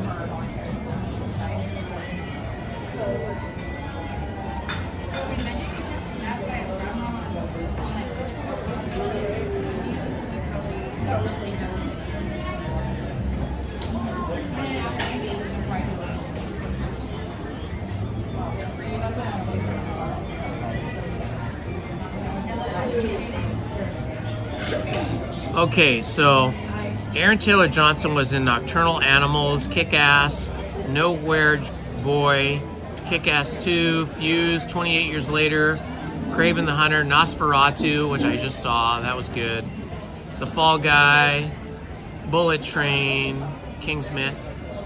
He's been in a lot of stuff, but I don't think people will instantly, I don't think people will instantly recognize his name. Like, if they need a big name actor that has big acting skills to draw people to the franchise, to the new movie, I don't know if that fellow, Aaron Taylor Johnson, would be the right guy, because a lot of people would just go, who's that? You know? Those movies that he's made, except for, well, even Nosferatu, they're all kind of genre films, and they're kind of smaller films. They're not big box office, but maybe that's what they want, though. Maybe they want somebody who's not yet a giant box office, well-known actor.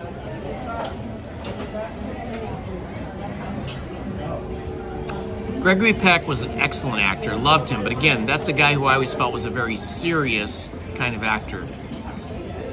Didn't he play Abraham Lincoln? Was that him? Well, Gerard Butler's great, but he's already a big action star in his own right with his own films. So I don't know if he'd want to step into that. Oh yeah, Empire of the Sun. That was a beautiful movie. Really good.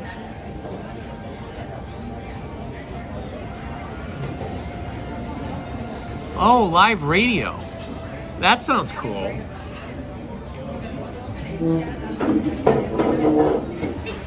I love Daniel Day. Oh, yeah, but that Daniel Day-Lewis played Lincoln now, but a long time ago, Stephen. There was another actor, and I thought it was Gregory Peck that played Abraham Lincoln, but the Daniel Day-Lewis was newer, more recent. Let's look this up.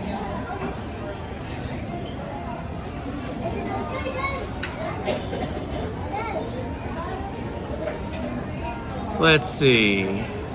To Kill a Mockingbird, Spellbound, Roman Holiday, The Boys from Brazil, Moby Dick, Portrait, Will Rogers. Did you know that Gregory Peck played Lee Heller in the 1991 movie Cape Fear. They're remaking Cape Fear for a third time. I just saw it I saw a preview yesterday.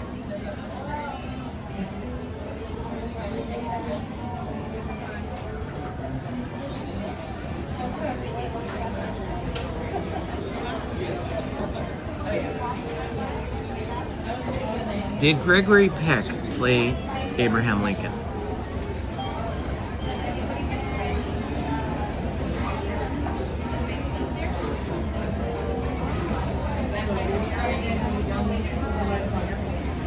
Okay, Gregory Peck played Abraham Lincoln in a TV miniseries in 1982, and the TV miniseries was called The Blue and Gray. The Blue and Gray.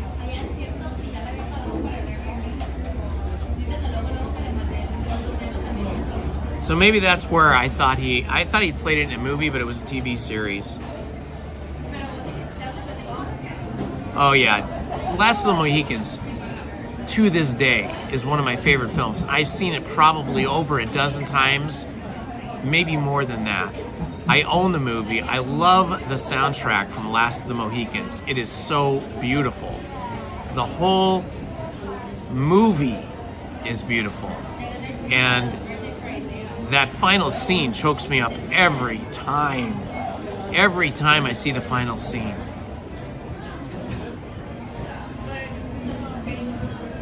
Can you imagine being the very last of your people, of your kind on Earth? Oh, man.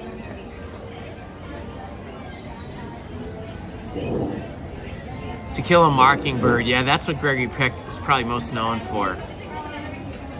I'll have to check out that Curtis Theater. That sounds interesting.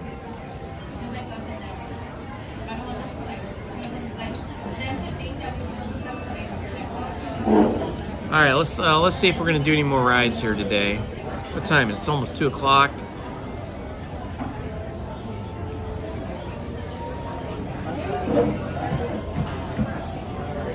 Let's look at the Disney app.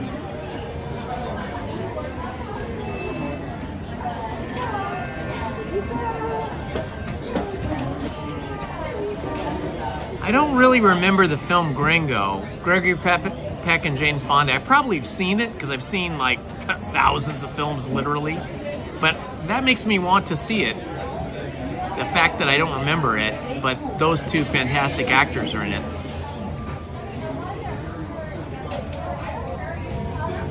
Yes. Yes, John Shipley. It was epic.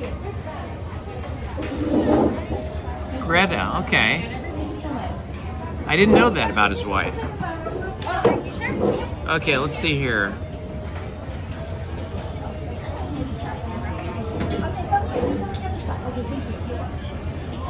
It's a good thing we went on Indiana Jones early. It's closed now. Haunted Mansion's at 50 minutes.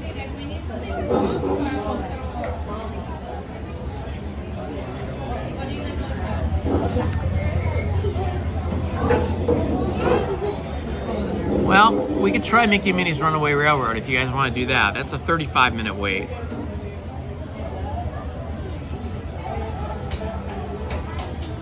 Oh, I did not know that. LP Rodriguez, that is a really cool thing to know. I did not know that. Two of my friends just moved down there to Palm Springs.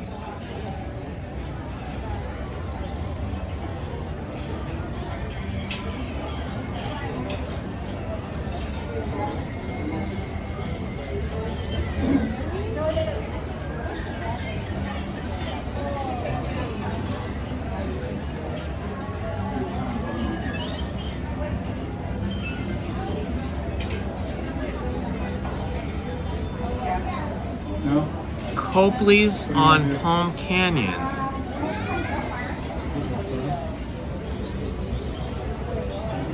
I did not know that. I just looked that up. That's so cool.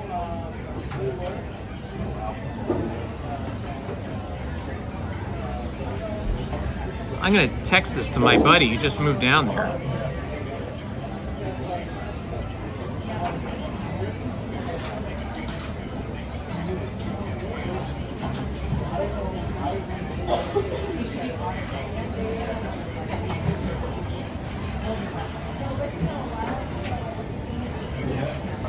That's a really cool thing. I'd go there. I'm right now, I'm texting my friend who just moved there to tell him about this.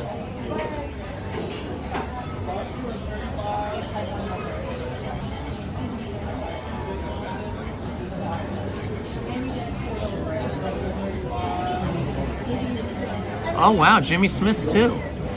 Oh, during the Mexican Revolution. Well, that'll be interesting to me. My mother's family immigrated to the USA because of the Mexican Revolution. 2 of her brothers were killed in the Mexican Revolution, and her parents and her brothers and sisters applied for immigration status here during the Mexican Revolution. They had a ranch, and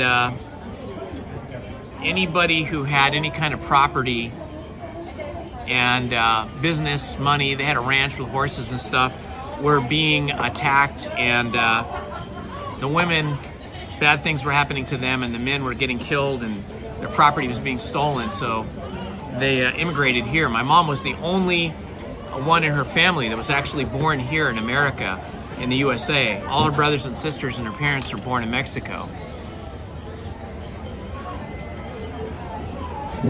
Ah, that was good.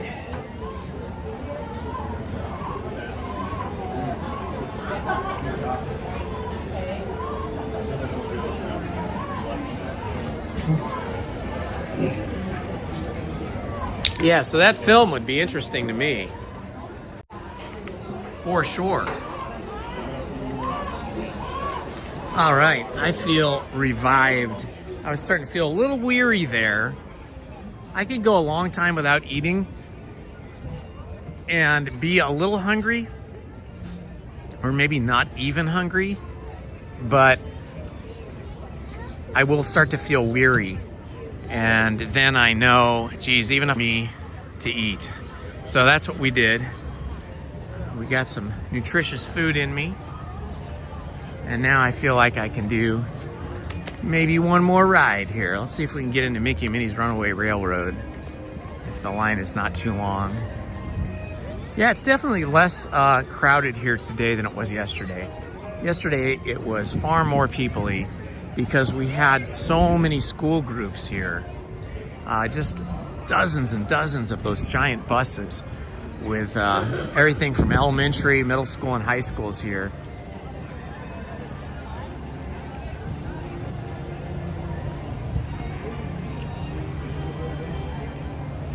I didn't know that about Colton. Do they still have horse property and a agricultural horse kind of community there in Colton?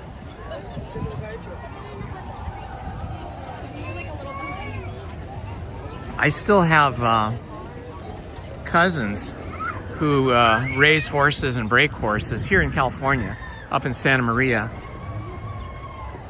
and do the rodeo and all that kind of stuff.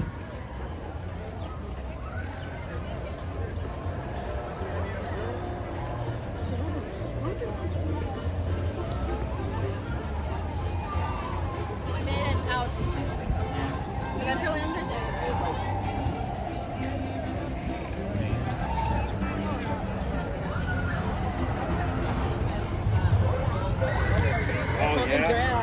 Yeah, in fact, my cousin Johnny Patino, his wife Alice Patino, is the mayor of Santa Maria, and she's been the mayor of Santa Maria for, gosh, as long as I can remember.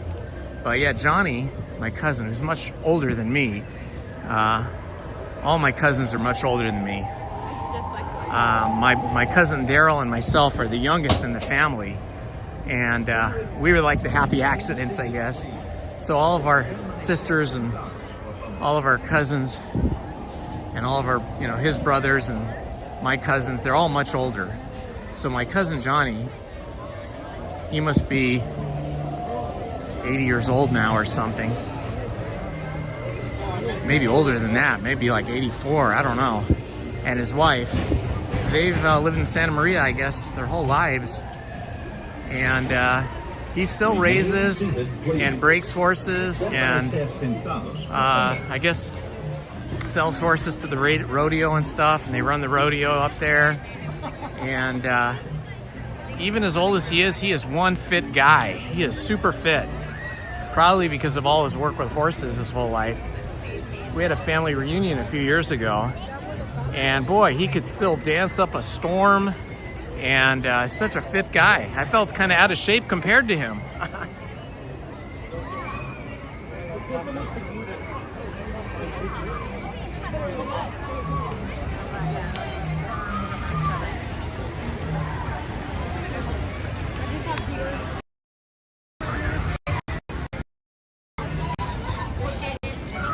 Oh boy, I feel stuffed. That salad was huge. And then eating the dessert afterwards, I feel like I'm carrying a big food baby in my tummy.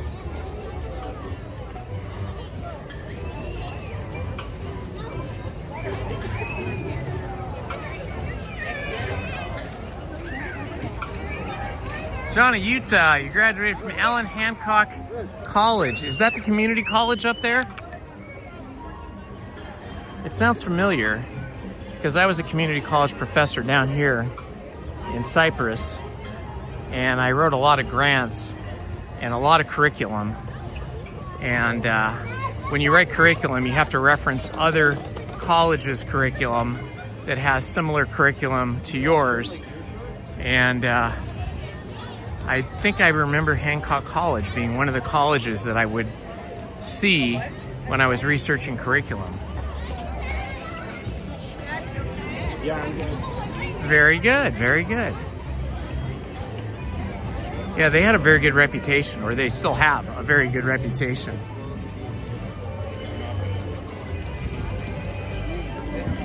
Woo, it's hot up here in this part of the park. After sitting there on that nice,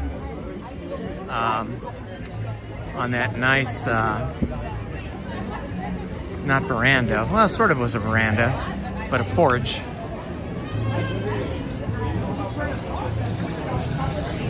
Oh boy, there's a lot of people coming in, but a lot of people going out too.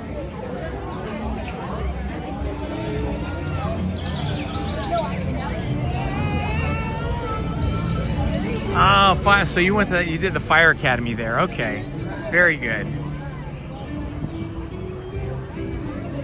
That's pretty cool. I don't think there's too many community colleges that have a fire academy, so that's pretty awesome.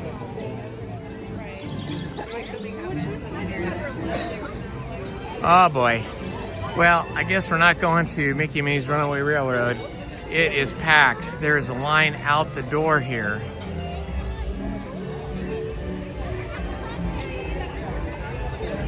Let's see what it says. Well, that's got to be at least an hour. It says 45 minutes, but there's no way that's 45 minutes if the line is all the way out here, because that means that they're also using the outdoor queue on the other side that we were in the other day. Hi guys, how's it going? Let's take a look and see what it's looking like over here at Roger Rabbit's Cartoon Spin. See if this is any quicker.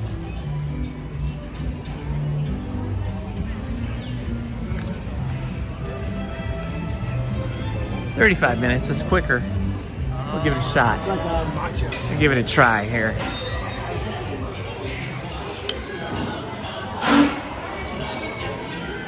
This is a special Toontown Can Company reminder for you non-toons. Our company Roger Rabbit's Cartoon Spin. Boy, it's dark in here, I'll say that. After being in the bright sunlight coming in here, I can't see anything.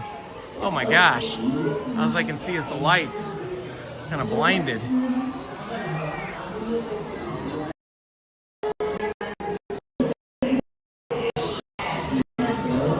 It is very difficult to see in here.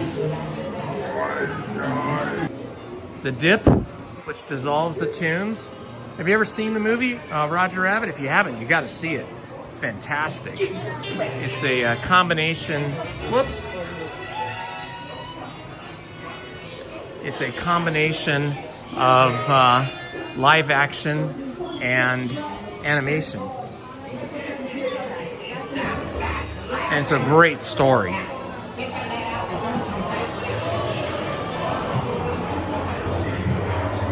Not too bad. We got through a lot of the line without even catching up with people.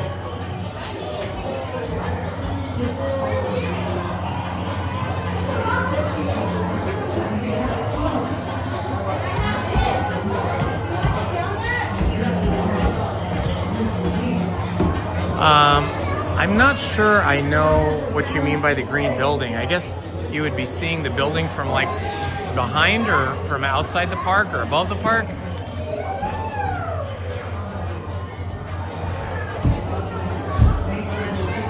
Oh, Travis Libby, I'm having a kidney stone removal in both kidneys tomorrow.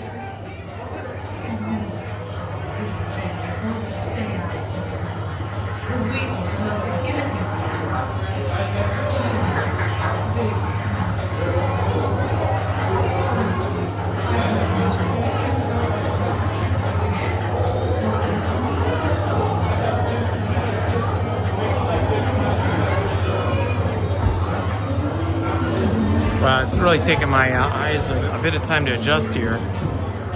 Whew. It feels extra dark in here. Partly because they use these red-orange lights too.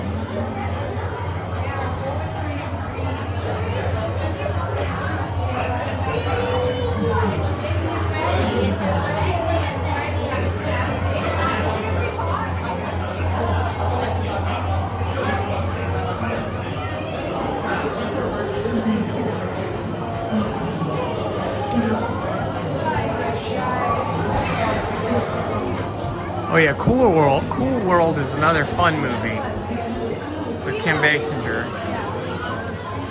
Same concept as Roger Rabbit, but in my opinion, not as good, not as cute.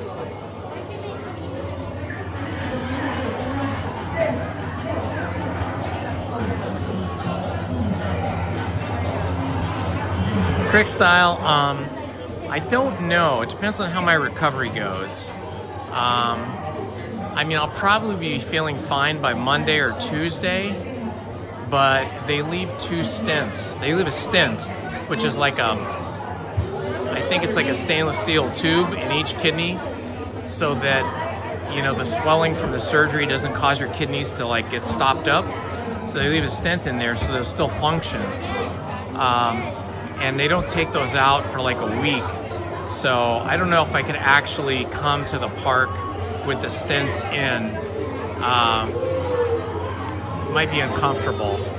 And I don't think I'm having my stents taken out until the 28th. So probably the earliest I'd be back here at the park would be the 28th. But I might try to do a little live stream from home for you guys and hang out and let you guys know I'm okay and chat with you guys. Have some fun. We can look at some videos that I've done here at Disneyland.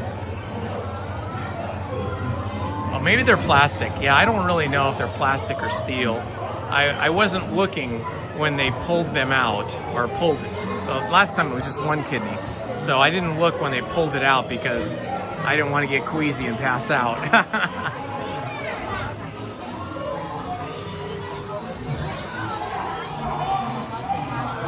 Welcome back, Mandalorian Tyler. Thanks, Travis Libby. I think I'll be fine. I've had this surgery twice before, and I was fine both times. It's just the recovery can take a little bit of time. Oh my God, no string? Oh, that would be horrible. That would be horrible if there was no string to pull the stent out. Wow, this is pretty quick. We're already up at the front here, pretty close to the front.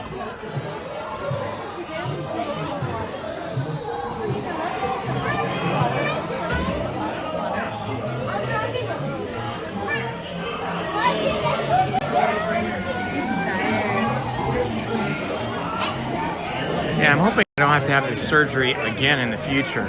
The doctor says that once your body learns how to make kidney stones, it can always make them again. So obviously this is going to be my 3rd surgery. I'm hoping that after this one, I won't have to have any more for the rest of my life, but we'll see.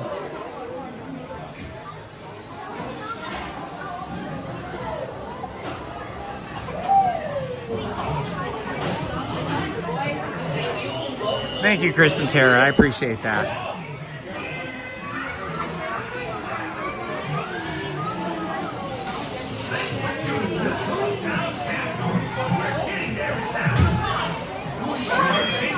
Wow, this line was very quick.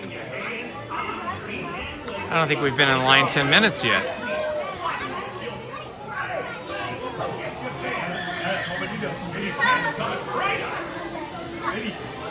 Ah, very good. You're gonna have chicken.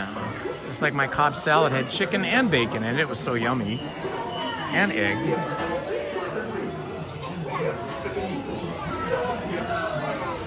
The old chicken legs.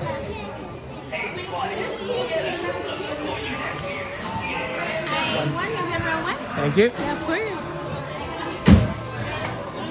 All right, this is a quick line. We got lucky. We've been lucky all day with the wait times. Except for Mickey and Minnie's Runaway Railroad. That thing is swamped. Thank you.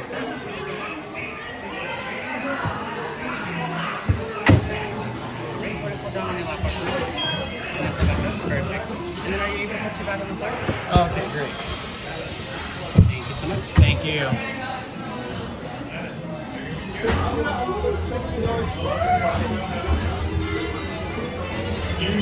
And away we go. Holy smokes, Roger! We've been there! He's pouring the dip, boy.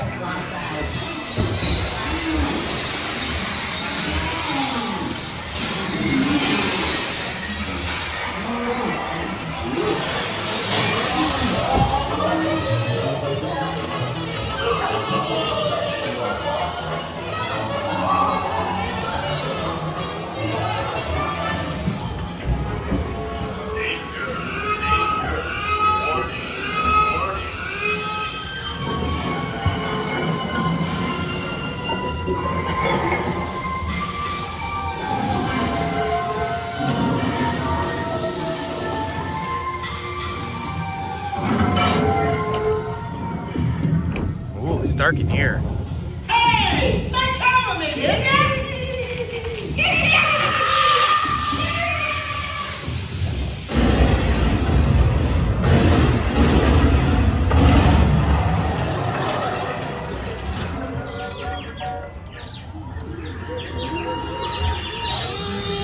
Kind of reminded me of Alice in Wonderland there.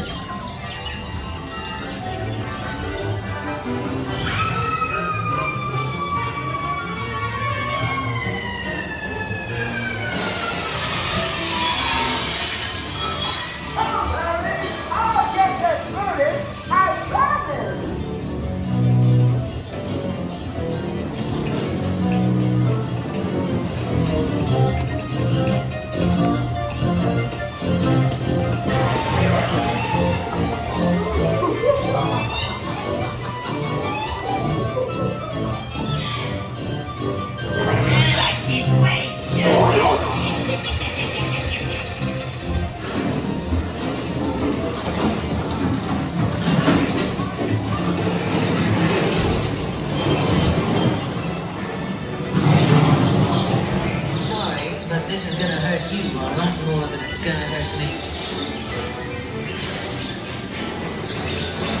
Tell me when to let go.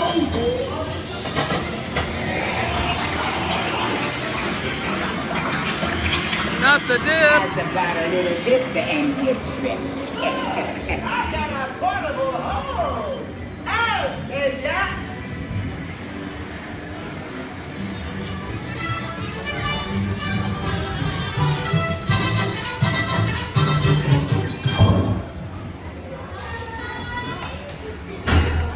Oh, well, that was fun.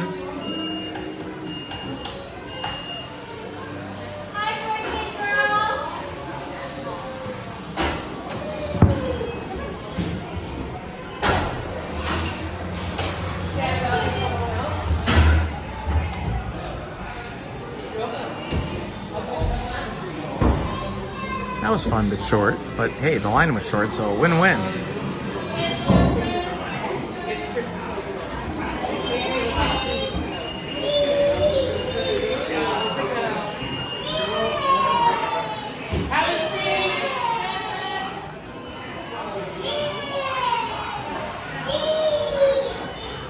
I think that little kid in the car behind me was very upset. Did not like that ride. But I loved it. remain seated. Your cab will begin moving in just a moment. Thank you, Krista. Appreciate that. Please remain seated. How you doing, Steve? Your cab will begin moving in just a moment. Please remain seated. Your cab will begin moving in just a moment.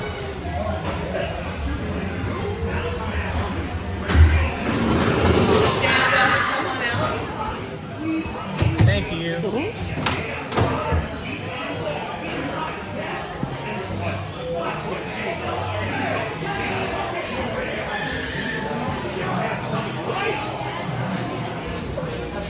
Thank you.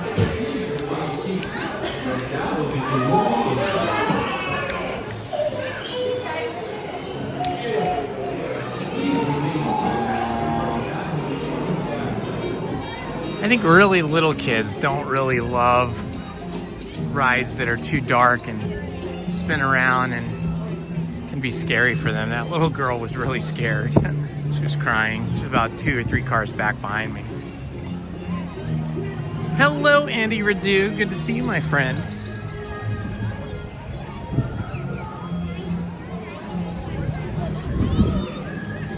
Oh man, that line for Mickey and Minnie's Runaway Railroad looks even longer than before, a few minutes ago. Oh well, we've done that before many times. We can skip it today.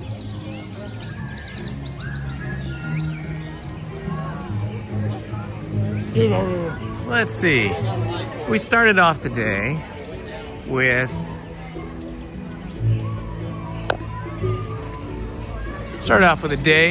the day with a trip down the Nile River on the Jungle Cruise, and then we braved the Temple of the Forbidden Eye with Indiana Jones, and then from there, what did we do after that? Boy, can't remember exactly what our third ride was.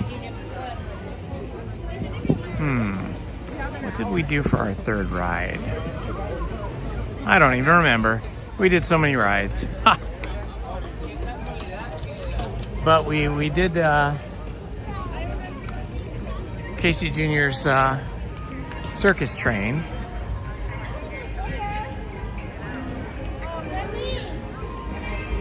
Boy, my memory's gone today. I can't even remember all the rides we did. No worries though.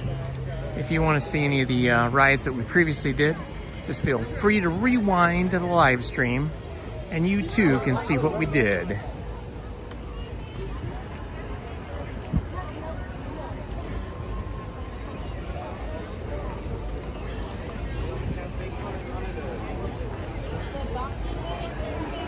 Oh yeah, Rise of the Resistance, thank you. Yeah, we got lucky. We got so lucky today. We got, you know, pretty close to being a walk-on on Rise of the Resistance. I think that took like, what, 10, 12 minutes to get to the front, something like that? Maybe a little bit longer, I don't remember really. Oh, and then we did, we tried to do Smugglers Run, but then we were not allowed to go in single rider, so we went up the standby line, and then they made a big PA announcement that it was going to take longer than normal, which means the ride was broken. So we left that, interacted with Princess Leia, saw Chewie, saw R2-D2, then we saw, it's feeling crowded now. All of a sudden we got into this part of the park. We saw Darth Vader, Stormtroopers, all that fun stuff. So we did a lot of stuff in Galaxy's Edge, actually.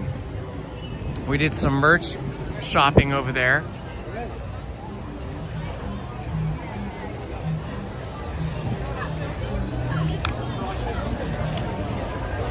Had a yummy lunch.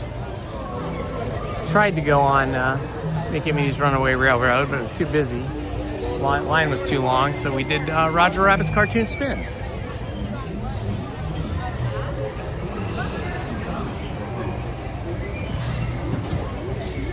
All right, Alice in Wonderland's line looks quite long. That was my next thought, but that looks pretty packed. I think, let's see, what time is it now? So it's after 12 noon, almost 2:30. It's gotten pretty busy. But the earlier part of the day was great. Galaxy's Edge was relatively quiet.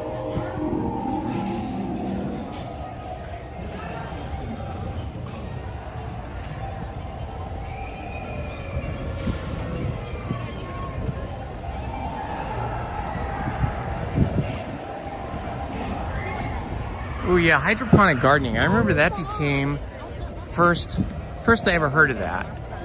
It sort of became popular with the hippie movement, just post-hippie movement, when some of the hippies started to find new ways to try to make healthy businesses.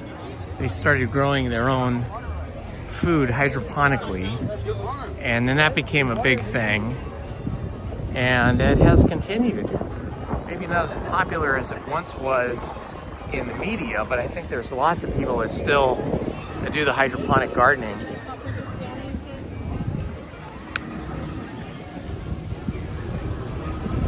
Hazel POV, thank you so much for the $1.99 super chat.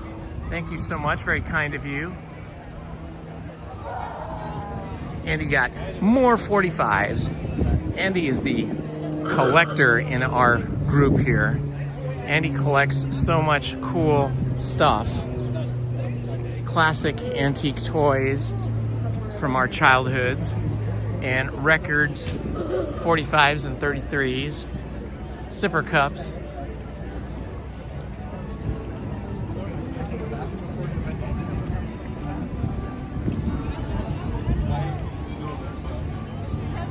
I had a really wonderful lunch over here at the Plaza Inn. Didn't do anything in Tomorrowland today. It's my favorite attraction over there. Astro Blaster is still closed as they're doing repainting.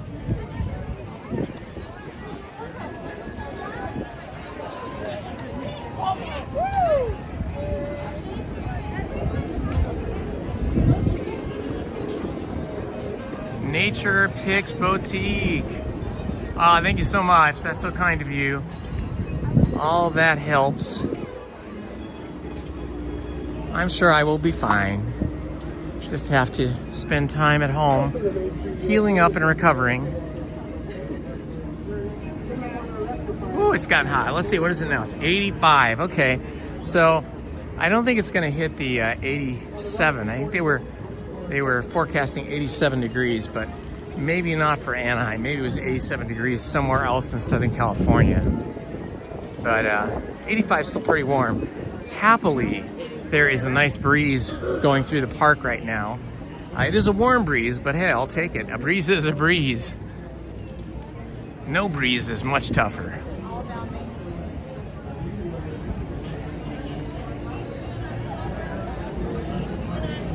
Who's playing piano? I don't know. So they haven't been playing the piano as much as they used to out here.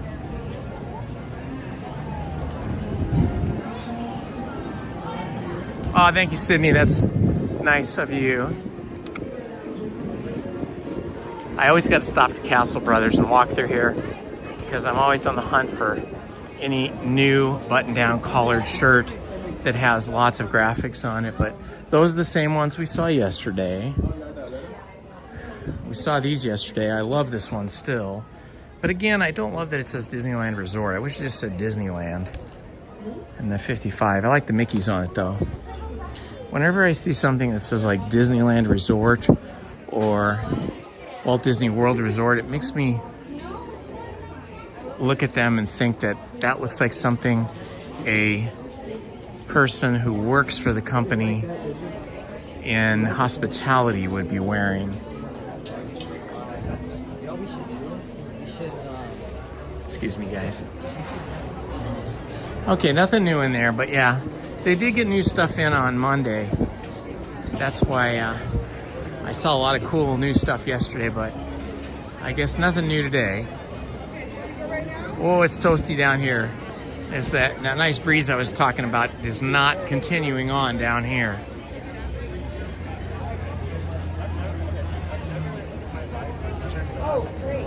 Hazel POV, I certainly will. I certainly will come back as soon as I can. As I was telling people while we were having lunch, I may, you know, do a live stream like on Monday from home, just to say hi to everybody, hang out with you guys for a while. We can watch some videos I shot in the past of Disneyland and California Adventure and chat and pretend we're live at Disneyland, but just to be able to catch up and let you guys know I'm all good. There's Steve. See, this is one of the few people that worked with Walt Disney, the guy driving the fire engine. Steve worked here at the park while Walt Disney was still alive, and he worked for Walt Disney and knew Walt Disney. That's how old Steve is. He's pretty old. And he still works here like 5 days a week. And that fire engine that he was driving is Walt's favorite vehicle. And it was the very last vehicle that Bob Gurr designed for the Disney park before it opened in 1955. It was actually like an afterthought. It was actually Bob Gurr that said to Walt, hey, you know what we don't have? We don't have a fire engine. Shouldn't we have a fire engine car at Disneyland? And Walt said, great idea. And so Bob Gurr got busy and designed it, and it became Walt Disney's very favorite vehicle. And he used to drive it around the park himself. Not every day, but once in a while. Ooh, hello, how are you? Excellent. All right, look at this pretty print here.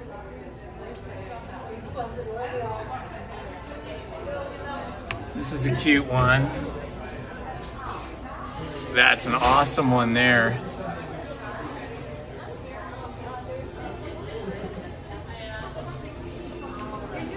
Judy, who had to go to physical therapy? John? What happened? Is that your husband? And was it his back or his neck? Or what's up with the physical therapy?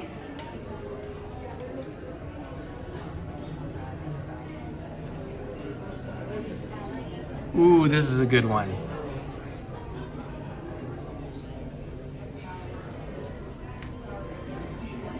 So many great characters in Nightmare Before Christmas. Oh, these are beautiful. Wow, these are new. There's always something new here in the art gallery, Disneyana. These are beautiful paintings. They're probably like oil paintings of the different princesses. Well, it's all the same princess, actually. But then we have Princess Jasmine. Look at the movement in the hair and her clothes. Oh my gosh, that's spectacular. That is fantastic. Oh, look, here's all the different princesses.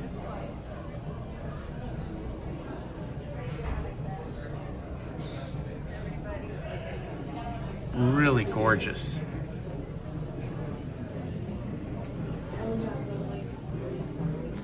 I like that they're making smaller prints now. Like, I don't have much wall space in my house, and we have like giant movie posters from all the films Lizzie worked on, and we just cannot display them. They're too big because we don't have much wall space. Mostly our house is like glass windows and smaller wall sections that are not really appropriate for images even as big as this. So I like that they're making smaller prints now. Oh, look at the Dumbo. The Dumbo looks so cool. I love it, all in pastels. It's like, it goes really well with the actual ride theme colors. Nice.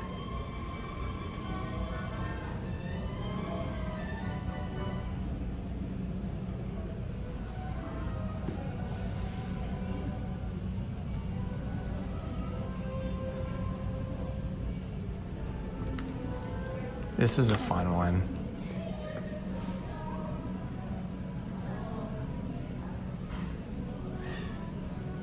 It's like barbecue at Goofy's house. And I've seen this before, it's beautiful. This is an original piece, $8,000. So not a lithograph, not a giclée print, but an actual original for $8,000.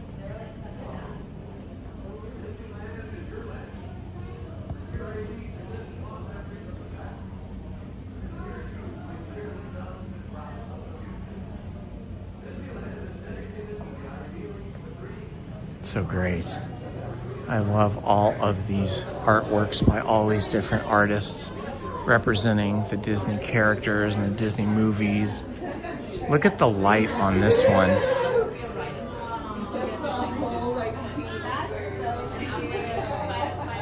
Look at the way the light glows from the top of the heads of the horses and from the carriage.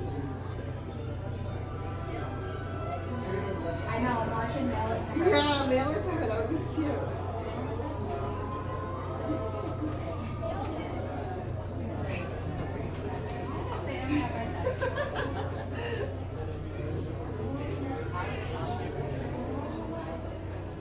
And here's one of the sketch artists' workstations here, where he's got the traditional animation disc.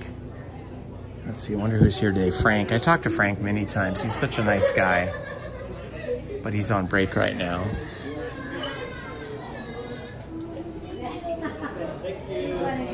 Talk about country bears and our love for country bears.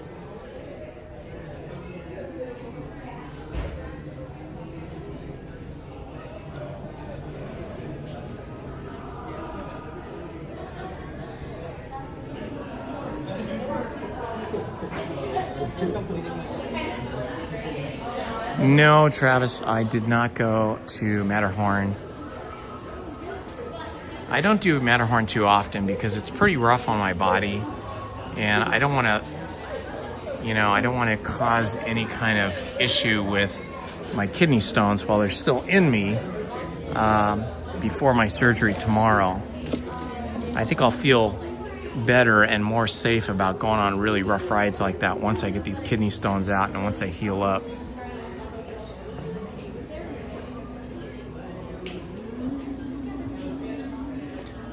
Behold, boundless realm of supernatural Madame Leota. Ooh, this is a good Haunted Mansion poster, like a little mini poster. Nice. Excuse me.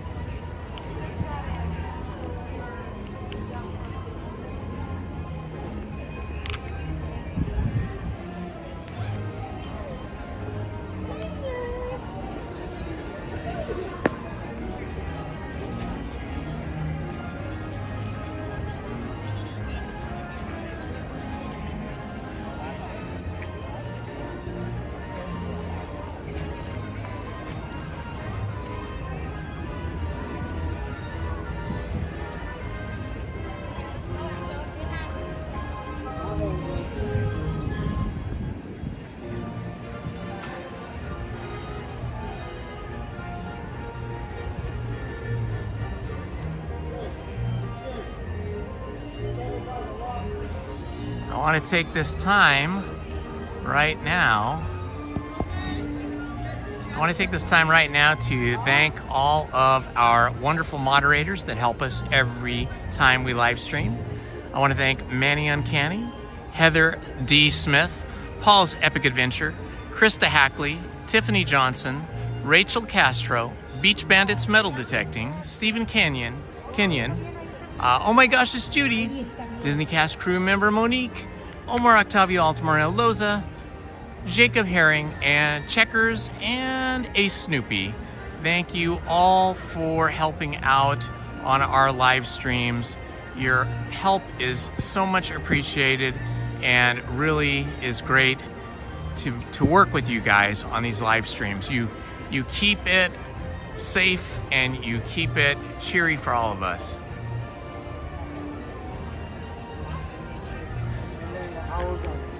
All right, my friends, we've been live streaming almost 6 hours, and it's been a joy to be with you guys and to share my day with you, and for you to share your day and your words with me.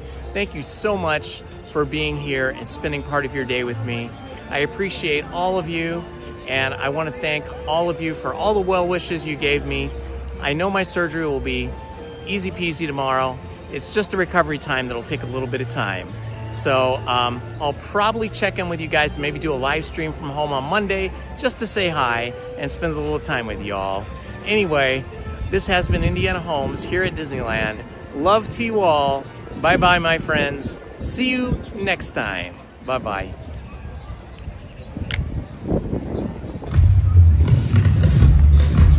Hey everybody! In just a few minutes, Mickey Mouse and many of his best pals will